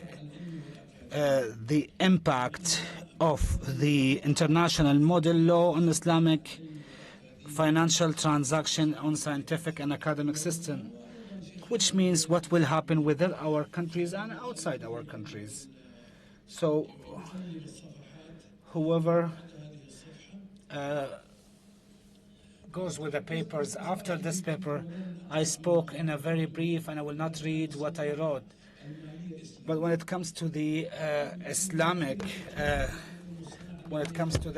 finance industry, it became today as an important and valuable number, as this industry now today it became where many people want to work as per the Sharia laws and standards, and in the last report issued by the Islamic Center with the London stock market, it's been discussed, or it's been discovered that the total value of Islamic and Sharia values or investment reach 11%, which is $4.5 trillion, and that reaches to the 128% from the assets from this industry, and it's expected in 2027 these assets will reach to $6.7 trillion, and this is a very big number. After that, we want to go directly on the interactivity between the scientific and application. You know that there is no application without academia and science. So there was an interaction between the applications in Islamic finance and the Sharia science, which both were interacting with each other. And that's been repeated several times to respond to the invitation where the Muslims invited themselves to be part of the finance, Islamic finance, and this is based on the Islamic fiqh productivity, and the need has been increased for the Sharia direction, as when the application started it was not very mature and there was gaps, and we needed to go with the interaction between these applications with more science and research and studies, which took us into the fiqh and scientific movement in the industry, such as the Council of the and IUFI and more. This interaction between the industry and the scientific aspect increased the growth and enhanced the trust globally in the Islamic finance industry globally, and increased the growth and also the globalization of Islamic finance sector industry around the world. The beginnings, as you know, I don't need to repeat it again. They start in the private sector from Dubai, as we are being hosted by Dubai. It's 1975 when we had Dubai Islamic Bank as the first bank, and also the Islamic Development Bank was established in the same year, and therefore both these events in 1975 was done, both of them in 1975, and today it will be almost 50 years since the first practice. After that, tens and hundreds of institutions started to distribute around the world.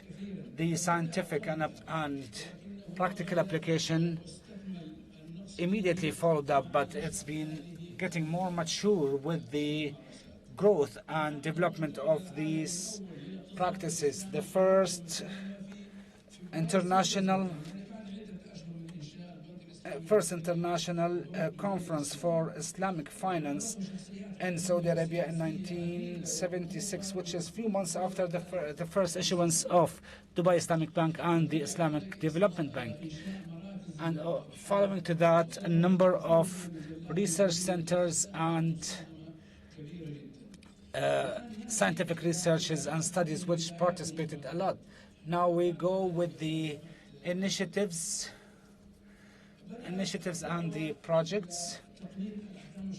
The invitation to codification of the Islamic finance started to get on the surface, and the reason for that the financial industry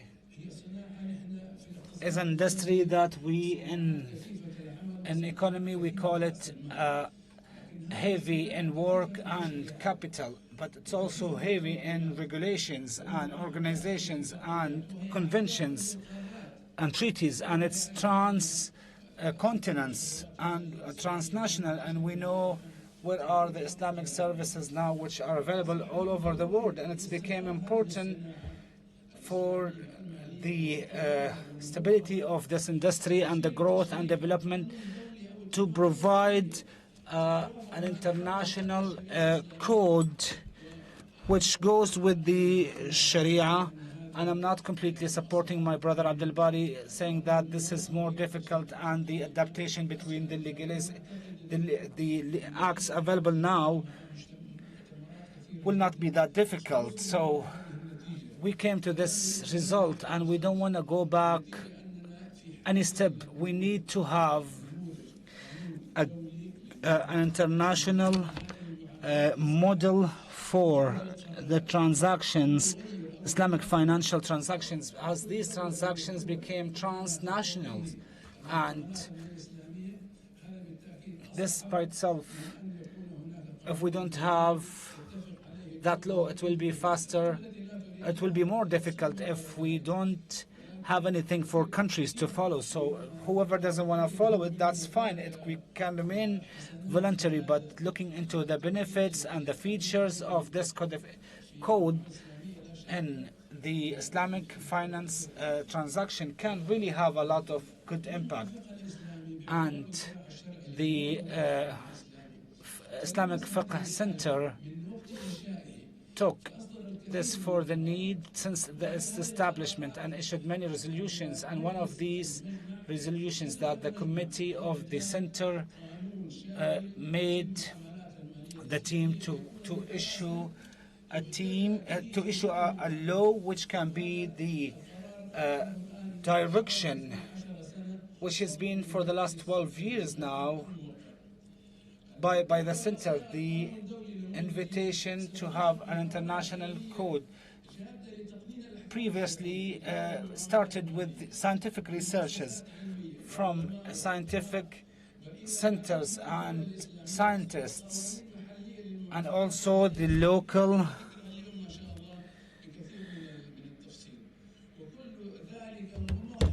all of this was to pave the road to have an international law for the Islamic financing. During the last few years, this has been increased, and the case now, more than 10 to 20 years, we are in meetings and discussions and dialogues. We reach the stage where we are gathered here in order to encourage the entities with who got the interest and the ability to work on this with God's will to reach our dream. For whoever feels that there is a difficulty in conflict resolution and the mentality which starts with it, the Islamic finance principles. From here we hope to have this start, which can be the hope, where if many of the Islamic financial institutes start by issuing or formatting an international entity and invited all the countries, that can be the starting point, and it will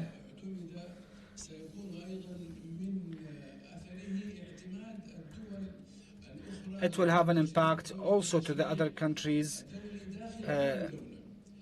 and the regulations of the other countries. This is not very difficult. What is the impact from the scientific aspect? GCC countries is witnessing a lot of movement in the scientific sector, and we've seen this in many cases, and made the area as an exceptional area to attract the investments. And one of the aims for us to have a unique and exceptional investors attraction, and the numbers which been mentioned by many of us today shows the great value for the Islamic finance transactions, and that requires the Gulf area to be an academic area, as it's very heavy with a very heavy area with regulations, and that by itself will enhance the academia as well as the investment within the Gulf area for the works of the Islamic banking and other financial Islamic financial transactions. So this booming area, if they started with any of the international laws in collaboration with other industries or other companies or entities within the industry and the universities and the academia here, the scientific impact will play a role in research and studies and training to be the lighthouse for the Islamic laws and the Islamic financial transactions, and also to enhance the and promote the research environment and studies environment and mindset, and also this will increase the enhancement of the references in this industry and this area, and the scientific and academia competitiveness. I tried to go to some of the international universities, and I saw that they do have a lot of interest in the international studies and their comparison. So this by itself will make the universities interested in giving the scientific degree based on this industry and area. You know a lot of examples on this aspect. So we will say that this law that we hope for, the global law, will have a massive impact in supporting and pushing the scientific and research and studies in the industry. أيوة أخي لو سمحت الصفحة التي بعد هذه.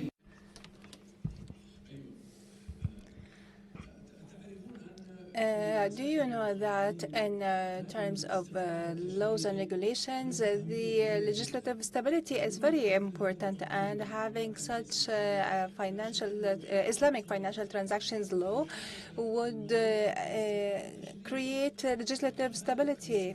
The purpose of creative stability, this stability is decisive in Islamic transactions and in academic relationships among universities, and also attracts investments among countries, because legislative stability improves confidence in laws, which is something that all countries must ensure, and it also enhances the effectiveness of arbitration and reconciliation and dispute settlement in all aspects. The IMF has cooperated with the Islamic Development Bank almost 20 or 25 years ago in creating the Islamic Financial Services Council in Malaysia, because they know that this will lead to great stability in the Islamic finance industry, which has more than 57 member countries in the IMF. This is why they are very keen on achieving the interests of these countries, with several countries asking the IMF to provide technical assistance that's required for establishing Islamic finance laws and regulations and institutions. This prosperity will mean that there is more attractiveness in investment in Islamic finance. Also, the halal industry is very important right now, with increasing importance around the world. Investment companies and the financial markets, as well as the sukuk that my colleagues have mentioned today, they are being traded in several international markets. This is a very important and critical issue for countries that are members in the OIC. I would like to conclude by emphasizing that I noted that the modern world in several situations required harmonized international laws in the fields of business and international business and trading relations to be adopted within national laws and in arbitration and reconciliation cases. This is why having an international model law for contracts and Islamic transactions is not an exception, because others have done that before. Why are we lagging behind? And why are we posing obstacles to this cooperation? This trend has made a quantum shift in several aspects of research, and also the comparative law studies is a very important study in universities.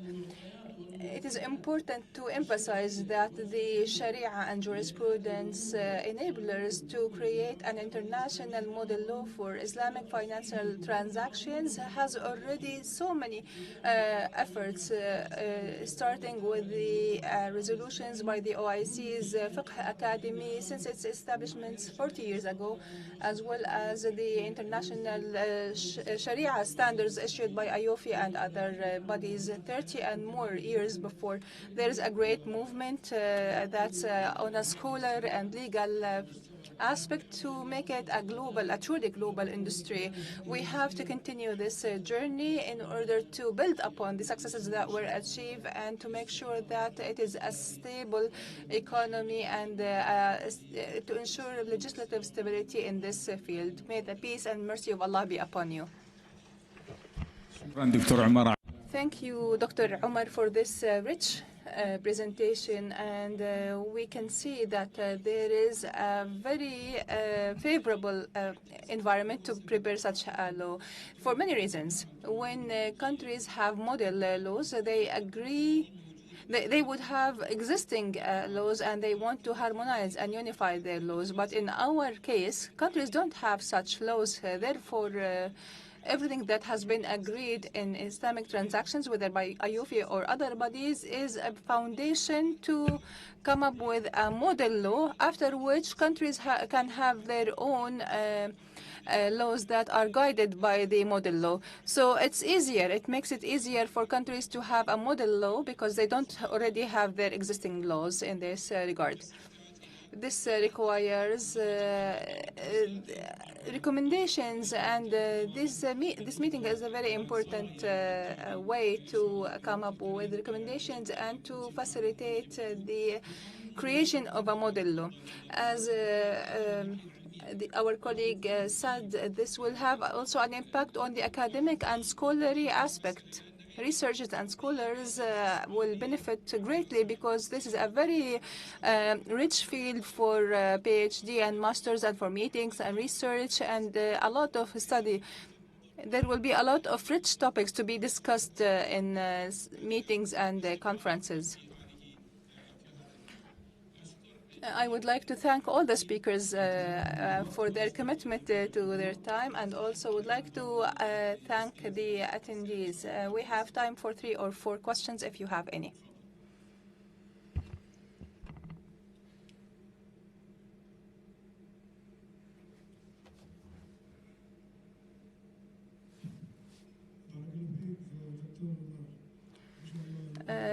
Thank you, Dr.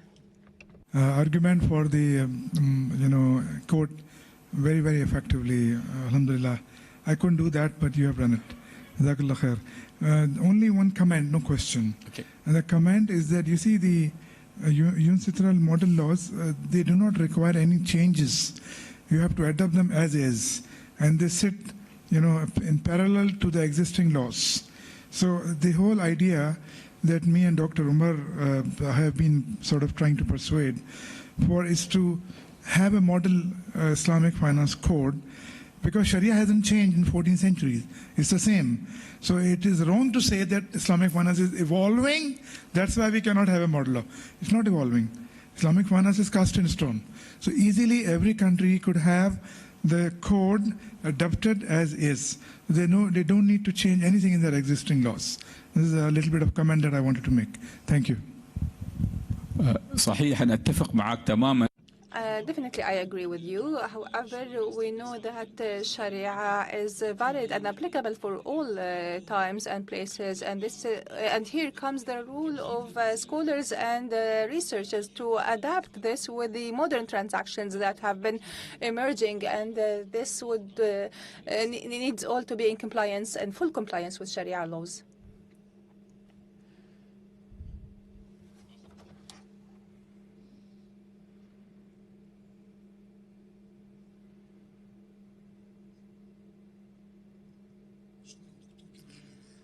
Thank you, Dr. Kamali, and all the speakers on the stage. I would like to greet them and all the attendees, and may Allah bless you for your contribution and for discussing these topics and for your commitment towards the public interest and the interest of Islamic finance and banking. Let's agree that the purpose of codification is to work on all legal rules for transactions, Islamic transactions, and to define the meaning of Islamic financing and the international standards of successful transactions, and showing practices and case studies of codifying Islamic transactions and discussing the issues and problems in this regard.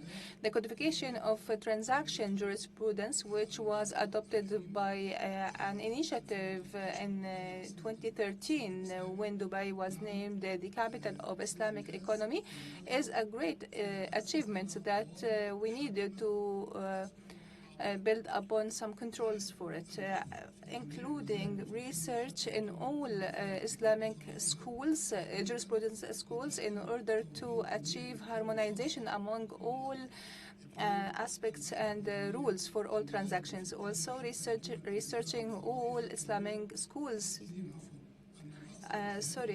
Taking the diligence of all these schools will be taking into consideration all interests of people in order to achieve the purposes of Islamic Sharia. It will also help implement Sharia rules in Islamic financial transactions and proves the flexibility of the Sharia controls, being a key supporter for development. Also harmonizing supervisory control among Islamic banks around the world, which would make the business community and individuals more comfortable and ensure society participation and protects banking, Islamic banking, and ensure its justice in and its role in serving humanity. Because Sharia rules is the key framework for Islamic economy. It is protected by laws and political will. My greetings again, and thank you. Thank you so much. Thank you.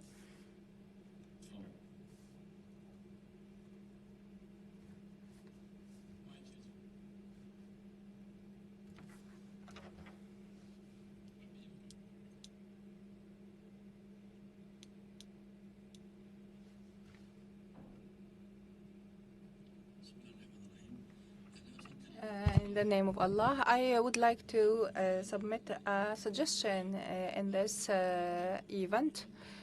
And with the presence of this elite of experts, the efforts in this context are massive efforts, and this is a source of pride for us. However, individual efforts face several obstacles and difficulties, and my suggestion, as we have Dr. Qutb and other experts, why wouldn't the International Fiqh Academy adopt a specific institution for the codification or organization for the codification of Islamic financial transactions as an organization, not as individual, because it's the international umbrella for the Islamic scholar activity.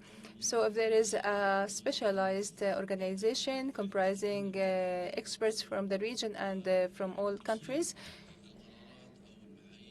it would help formulate resolutions and standards in a legal manner that takes into consideration all local and international dimensions in accordance with Sharia rules.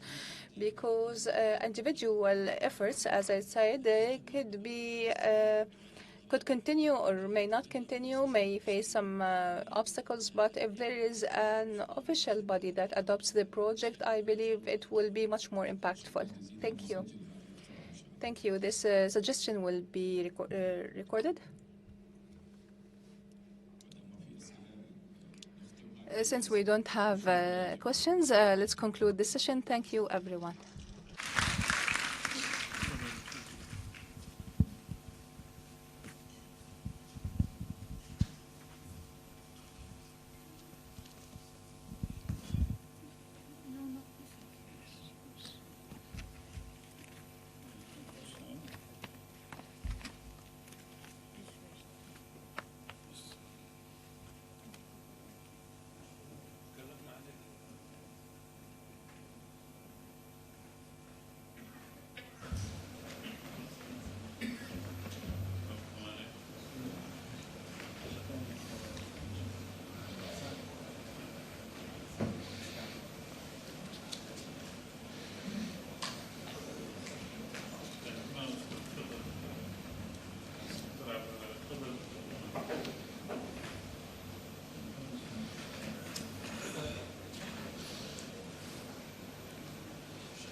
الحضور الكريم.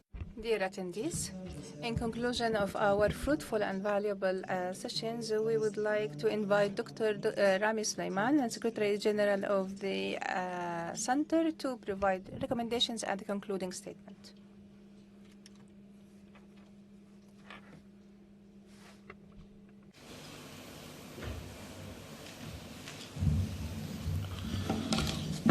بسم الله الرحمن الرحيم والصلاة والسلام على أشرف المرسلين نبينا محمد. In the name of Allah, the most gracious, the most merciful, on Thursday, the 28th of November, 2024, corresponding to the 27th of Rabi' al-Thani, 1446 Hijri, in Dubai, the United Arab Emirates, the conference on updates of codification in Islamic finance, the UAE's legislative expertise as a model conference, which was held under the patronage of the Ministry of Economy and the attendance of His Excellency Abdullah bin Tawq al-Marri.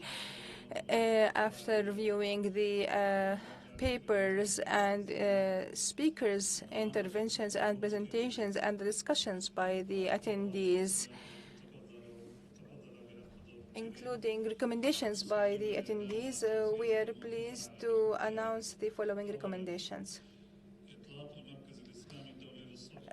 Launching the JAIZ Sharia Review and Audit Service for Finance Documents by the IIRCA. Also, IICRA will start drafting a project for the model Islamic contract for the construction sector, starting work on the codification of Islamic financial transactions in cooperation and partnership with several entities, including the Islamic International Fiqh Academy and the UN Central, and the United Arab Emirates Central Bank, and the Ministry of Economy in the UAE, and the Sharjah Center of Islamic Economies, and London University, and other concerned entities. An invitation to utilize the center's services, including dispute settlements through arbitration and reconciliation by adding the arbitration in the center in relevant agreements and contracts. Invitation to cooperate with the center in all sectors that serve the Islamic financial sector in its Sharia technical and legal aspects. Ladies and gentlemen, it is our pleasure that to have you in this important conference despite the late hour of the day, which is a testament on your concern in the codification of Islamic financial transactions and your concern or your interest in the services provided by IICRA. We hope that we will see you tomorrow in the workshops that will be held on Friday. May the peace and mercy and blessings of Allah be upon you, and thank you all. I invite you all to take a group photo.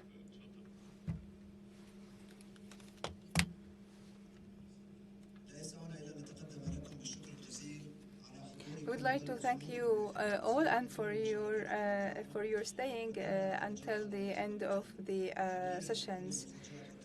We hope that these recommendations are on par with your expectations. I am Yusuf from the Media Faculty from Al-Qasimiyya University. الله يحفظك ويبارك. يرجى ترك أجهزة. Please leave the interpretation devices on the tables.